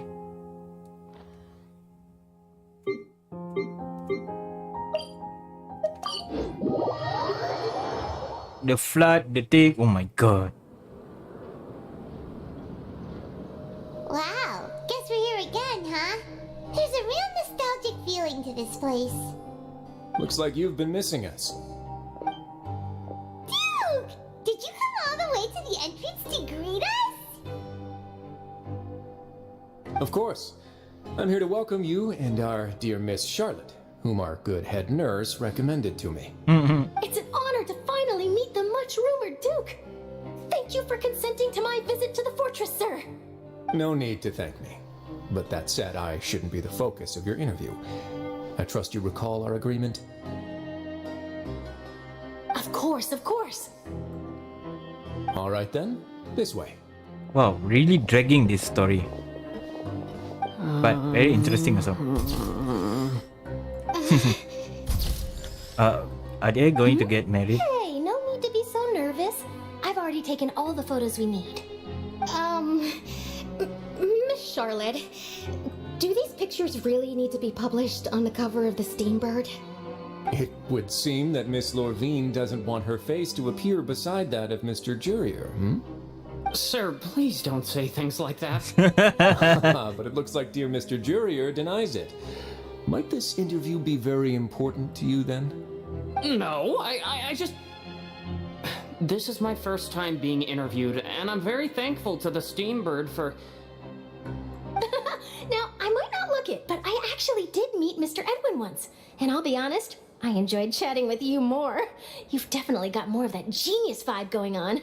Ooh. The boat that brought about a miracle, the ark that saved the people. Why, you recreated a myth back there, like an emissary of legend.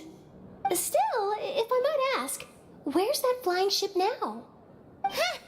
Looks like Charlotte's trying to get herself another exclusive scoop. I have to apologize, but that ship is presently in the bowels of our factory. I'm afraid it won't be easy for you to get a shot of it. Really? Well, then in that case, could I have an interview with you to make up for that loss? Oh dear, she really does know to squeeze. Very squeeze. You already know my answer, I'm afraid. Best you interview our head nurse instead. Or perhaps you'd like to take another photo of this couple of researchers? Couple. Very couple. Did you really have to use the word couple? Well, then, 2 solo photos will do. Is my hair messed up? Please, someone help me have a look. I can look. Things sure are getting pretty lively here. We've seen this kind of thing before. Yeah. Oh, seems like everyone's here. Would any of you like to try this new drink I came up with? Ah, Siegeween. Hey, Miss Charlotte. Why don't you, take some pretty photos of our head nurse? Sure. Come on, Miss Siegeween. Over this way. Let's find a brighter spot. Sure. Do I have to smile? So, how have things been at the fortress? Yeah, how? Same old, as you can see. Fontaine's undergone some changes, but this place is still more or less the same. Other than that flying ship, it got a tad too much attention, I think. That's why I decided to let the interview go through. We should direct more public opinions toward the behind-the-scenes heroes. Am I right, Mr. Jurier? Miss Lorvine? You're too kind, sir. I believe that you too should have your day in the sun. Not that you would want that, which is a pity. I'll just leave the spotlight to you two. Okay, walk with Winsley for a while, sharing news. I see. Lots of things happened that day, huh? Anyway, regarding that Harbinger, I'm not sure you remember, but his 3 young followers are still waiting for his return. He sure did win them over, huh? I'll tell them that there's good news and bad news. The good being that their boss seems fine, and the bad being that they must face extended sentences for abetting his escape. Oh, actually, what about you? Are things gonna change for you too? Yeah. What change can there be? The fortress will keep chugging along, and so will my duties. As to what Miss Farina's departure will mean for the nation, and if our laws and governance will be transformed, we'll leave those to the folks in the overworld. Hey everyone, the photo shoot's done. Good. In that case, let's call it a day here. Thanks for your cooperation. Come on, Traveler, let's go. Till next time, everyone. There'll be a next time? Maybe? Who knows? I might write a story about the underwater factory next time. Until then. Oh dear. All right, last stop, the docks. The docks. Yeah, that. Where is it? The dogs. Finally. The dogs.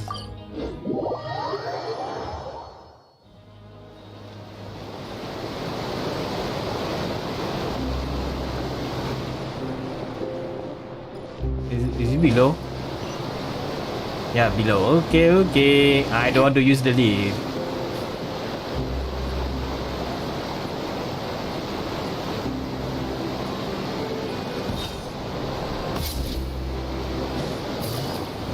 Let's go. Let's go.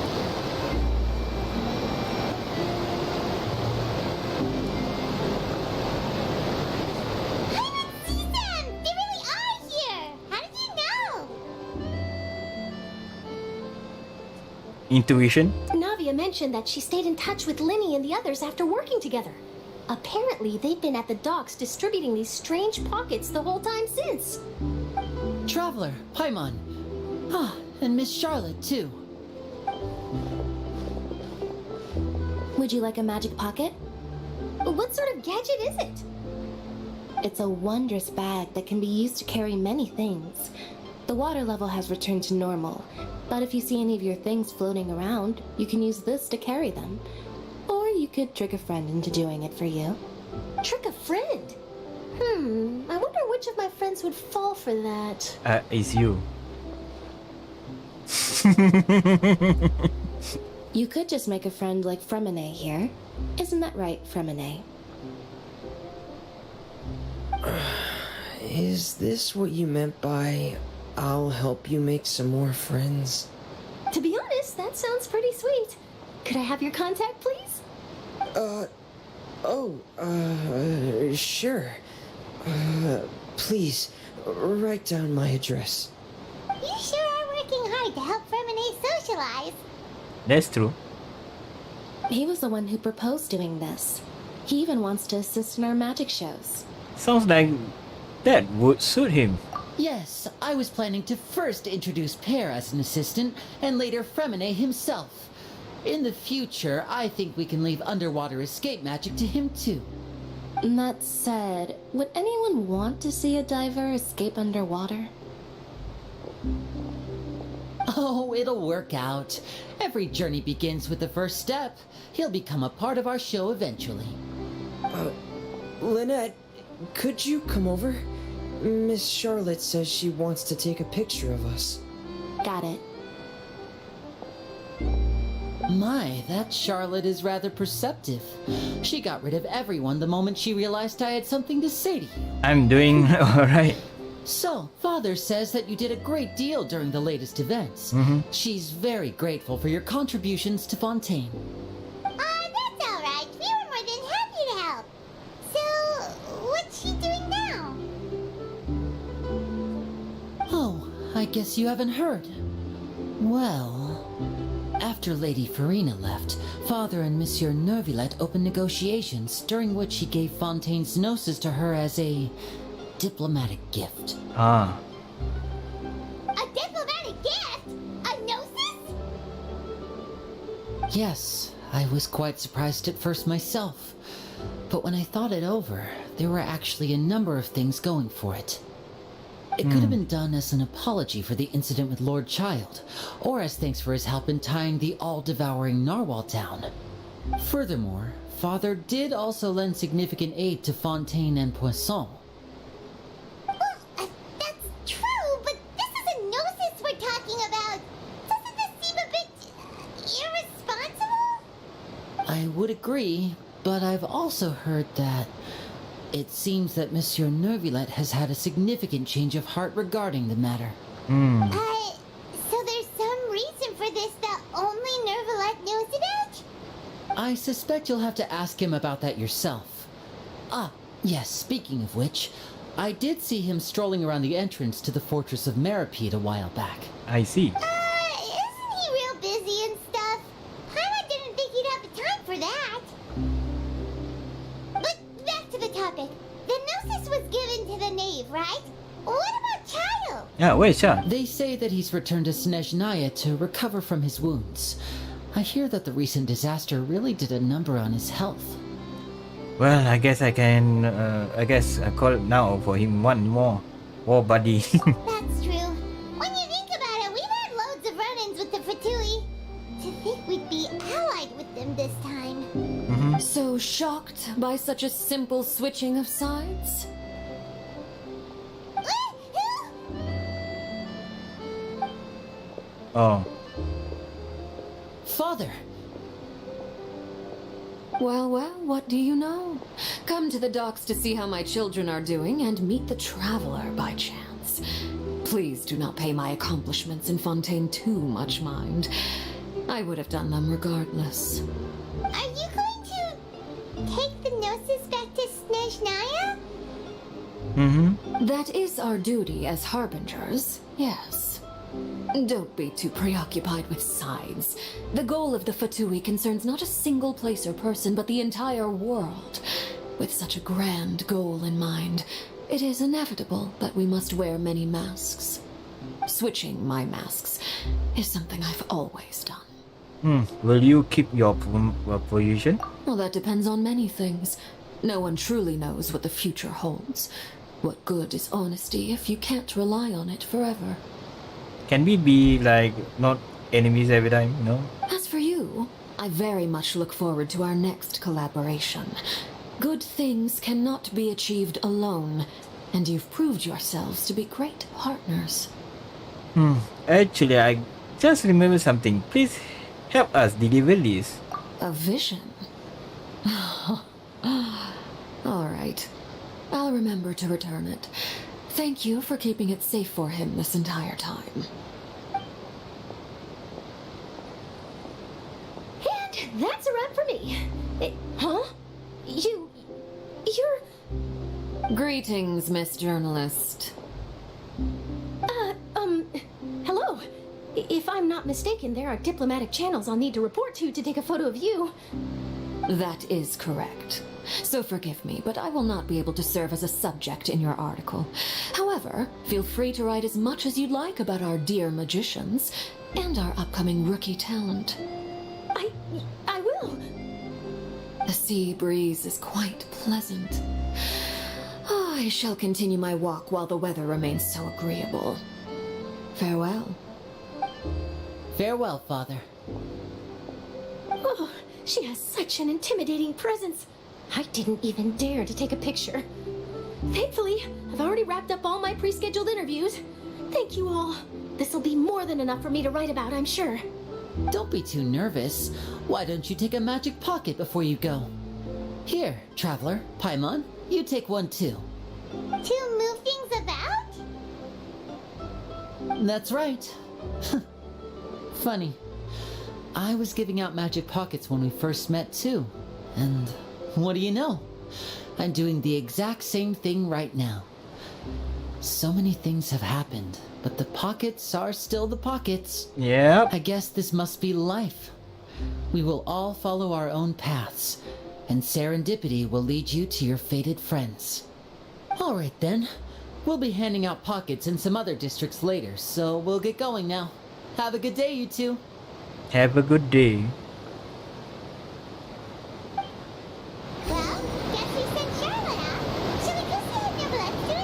Yeah, let's go Nouvelle. Yeah, let's go Nouvelle. I don't want to wait. It's too long. Okay, we need to go here. I know I cut a lot. Yep, I know. I'm very sorry, guys. I know you guys can have a game yourself. Take it easy. Okay, I need some chicken. And offer.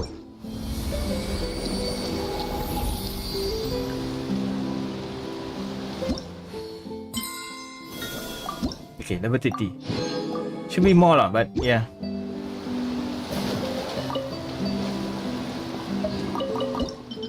No, thank you. Looking for Nouvelle. Normally, why Nouvelle pass the Gnosis to them? I think, I don't know.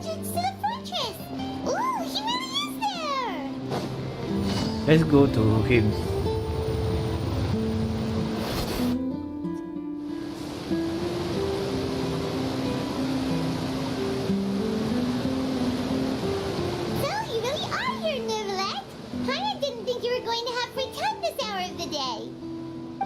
Really? Oh, I suppose you must have met Mr. Linney. He took the time to greet me earlier when he passed this way. In any case, you came at a good time. I was just considering reaching out to you to set up a meeting, so I may explain some things that I haven't had the time to before. Aw, Paimon's glad that you remembered. Thank you for keeping us on your mind, what with you being busy and all. Alright, let's have it then. How was Fontaine actually saved? The whole business is still quite the mystery to us. It is strange how words can often leave a bitter taste in the mouth when it finally comes time to say them out loud.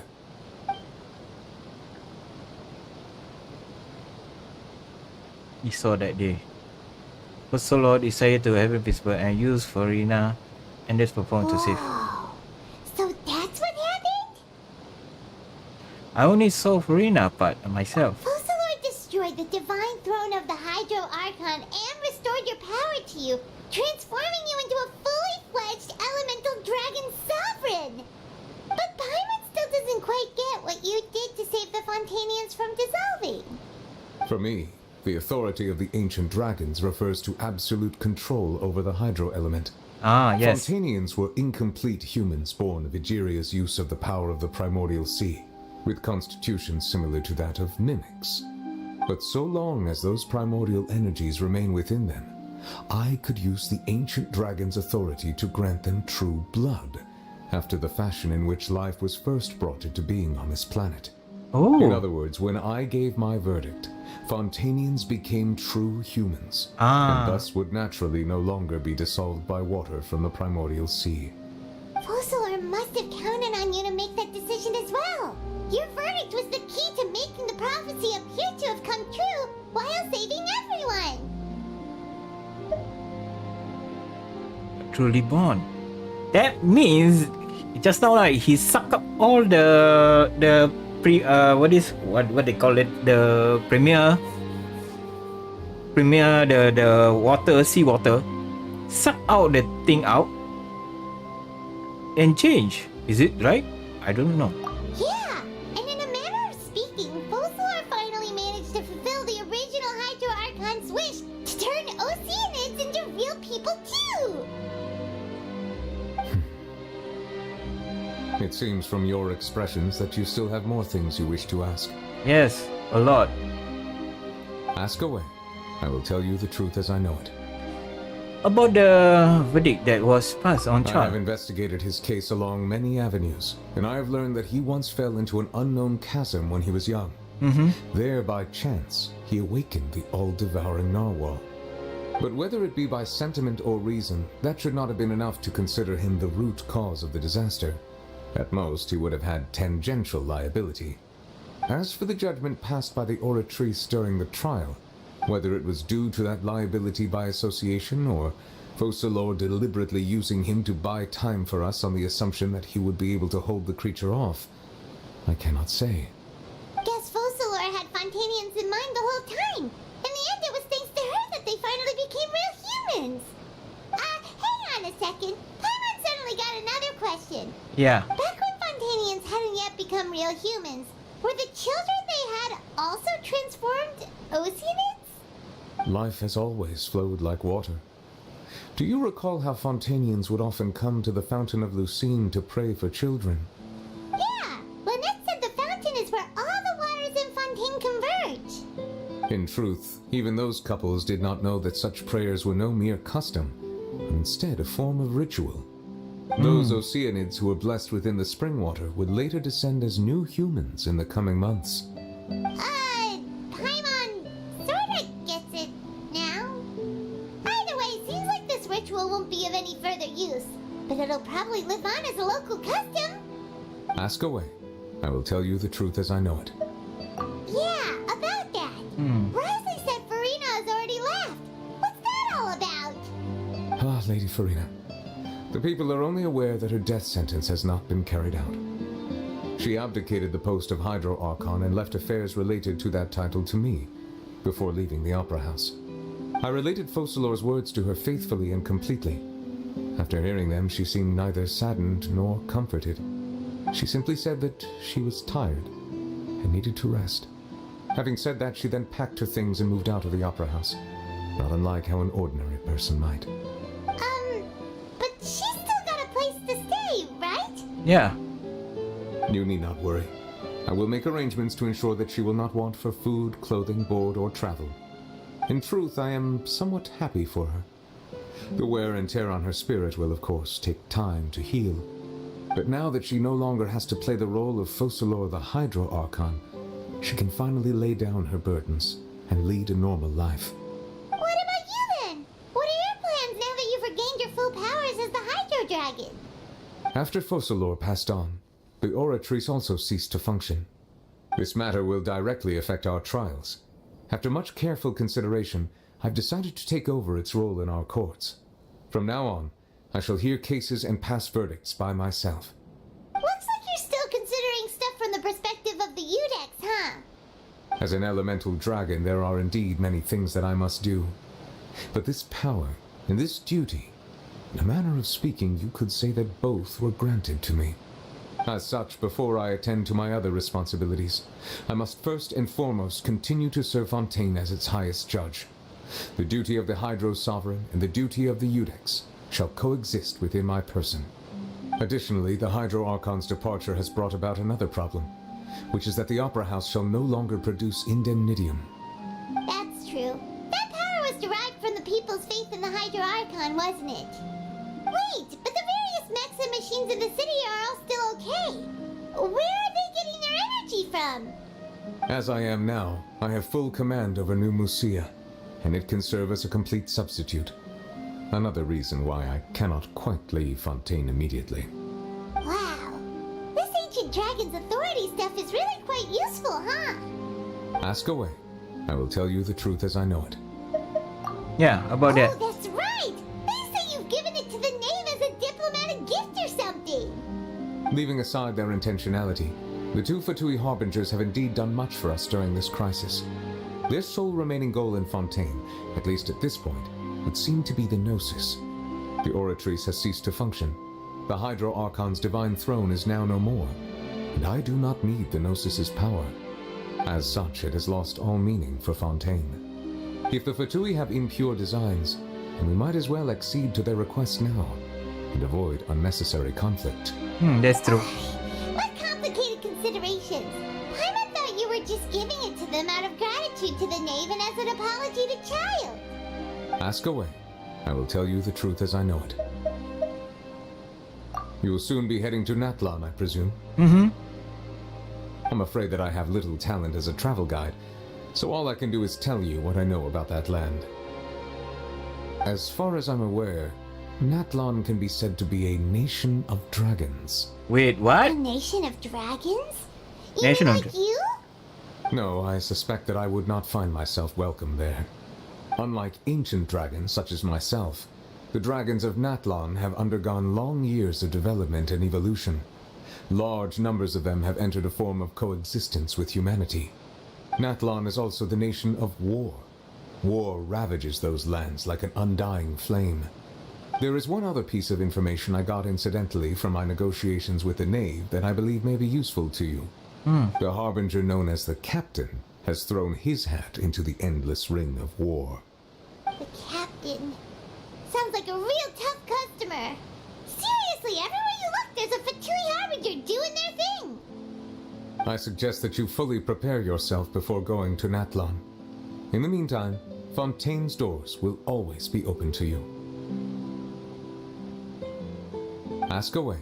I will tell you the truth as I know it. Hang on a sec. Paimon's still got a question about the Gnosis. Yeah. When we spoke to Linny earlier, he mentioned that your attitude towards giving away the Gnosis had clearly changed. We guessed that there might be some reason for it that only you were aware of. No wonder the House of the Hearth is the Fatui's intelligence division.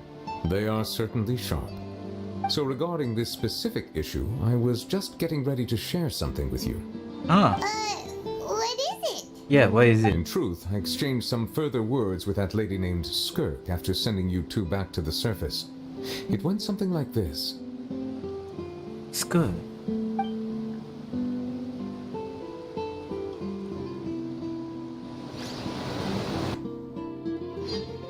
Loading. Please wait for a while. It's loading. Well, right now. We're going to head topside to see what's going on. You hurry over soon as well, alright, Nervalet? What next? The all-devouring narwhal isn't here, so I'm no longer getting any interference. I can finally catch the scent of your power, what it's made of. It is the authority of the planet's primordial dragons, but with something very similar to a god's curse mixed in. It's quite a novel blend. I'm sure I've encountered something like this before. What was it again? I do not know what you speak of. Of course. How could I forget? You should have the remains of the third descender on your person, yes? Remains? I've never heard of any such thing. According to your parlance, I believe it may be called a gnosis. Well, that much is true. After Focalor's divinity faded, she handed her gnosis to me. But I fear I have never heard of it described in the manner that you just did. I've been training with my master, the Foul, ever since I was young, and I have never returned to the surface since. So most of the information I possess, I got from him. It is only natural for those who are greater than humanity to possess a different sort of common sense, which is why there are so many problems in our attempts to communicate with humans. Regardless, you should probably get rid of objects of misfortune to prevent any disasters from befalling you. To live in itself is a blessing. But once a person dies, the bonds he once had with this world shall all turn to curses. What do you mean by that? No need to fret. These are just my personal thoughts, and my reason for no longer wishing to return to the surface.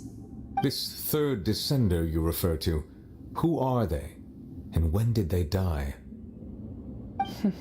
Master never mentioned them to me. Perhaps it just wasn't that important for me to know. If you're interested, though, I could ask him. I'll be sure to pass the answer on to you next time. Next time? You believe we will meet again? I do. Wait. I have a disciple of my own, don't I? He can be the messenger then. Messenger. Okay. That's what she told me. Whether it would prove useful or not, I wanted to pass that information on to you. The remains of the third descender? So that's what the Gnosis actually are. Paimon just thought they looked like chess pieces. How could they be a person's remains? Who's the third? All the same, assuming that there was no misunderstanding or special metaphor at play, that is what she meant to say. The third person. And she said that it would bring misfortune and that you should check it, which is why you gave it to the Fatui. If she speaks the truth, then I would simply be putting Fontaine at unnecessary risk by keeping it here. A descender. She mentioned one of them. I am fourth descender. Yeah. Oh, that is related to descender. And two, that one who came before me have already died. And second one who came before me has already died. I guessed that you might already be familiar with this concept, but I did not expect you to be one of them. That means that the Gnosis, which are exceedingly element compatible and can even enhance elemental abilities, do indeed come from the third descender. I wonder, does your body also possess similar properties? Some sort. Like being able to use elemental powers without a vision. That does sort of count as special compatibility, right? Yeah. No, let's not think about this stuff right now. It just feels creepy. Comparing the Traveler to the dead third descender and all. Don't worry, I would die so early. That's what you Easy. say, but this topic still feels like bad luck. Once Child recovers, let's get some more answers out of him. Or go look for his master and get the answers that way. I too believe it unwise to make too many blind guesses when information is lacking. That's true. The same is true of being at court. All right. Whatever the case, it seems like the crisis here in Fontaine's over for now. Yes. All of Focalor's efforts were for this moment as well. But she sacrificed herself in the end as a god, and she suffered through all those years as a Was that really what she wanted?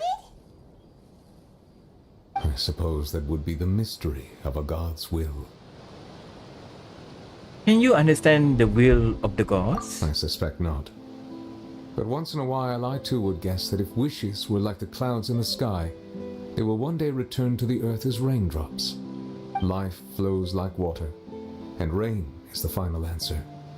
The water levels may sometimes tilt one way or another, but the rain falls fairly upon all. And what ultimately is the difference between the rains that fall upon all of us? Mission complete.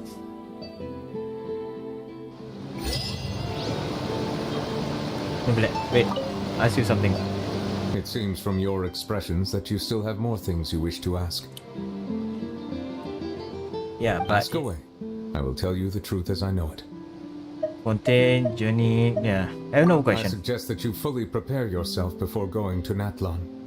In the meantime, Fontaine's doors will always be open to you.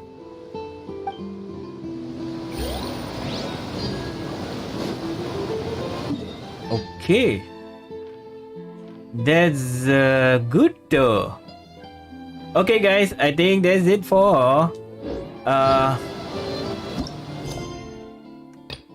the main quest rules. What quest is this?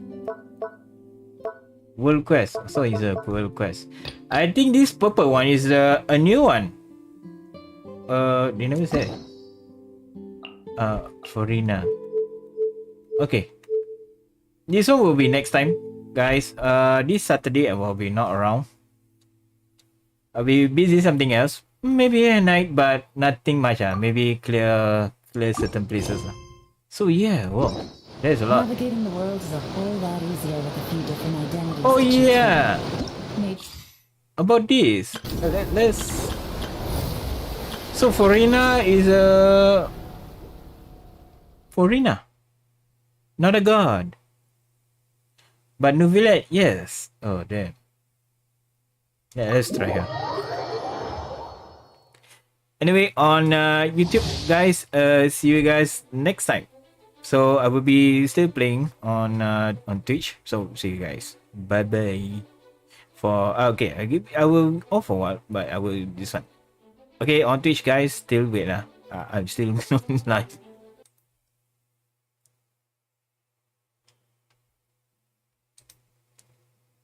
Yeah, hey, Aston, you want to bye-bye? I want to say bye-bye to Facebook, YouTube ni. Okay, bye guys.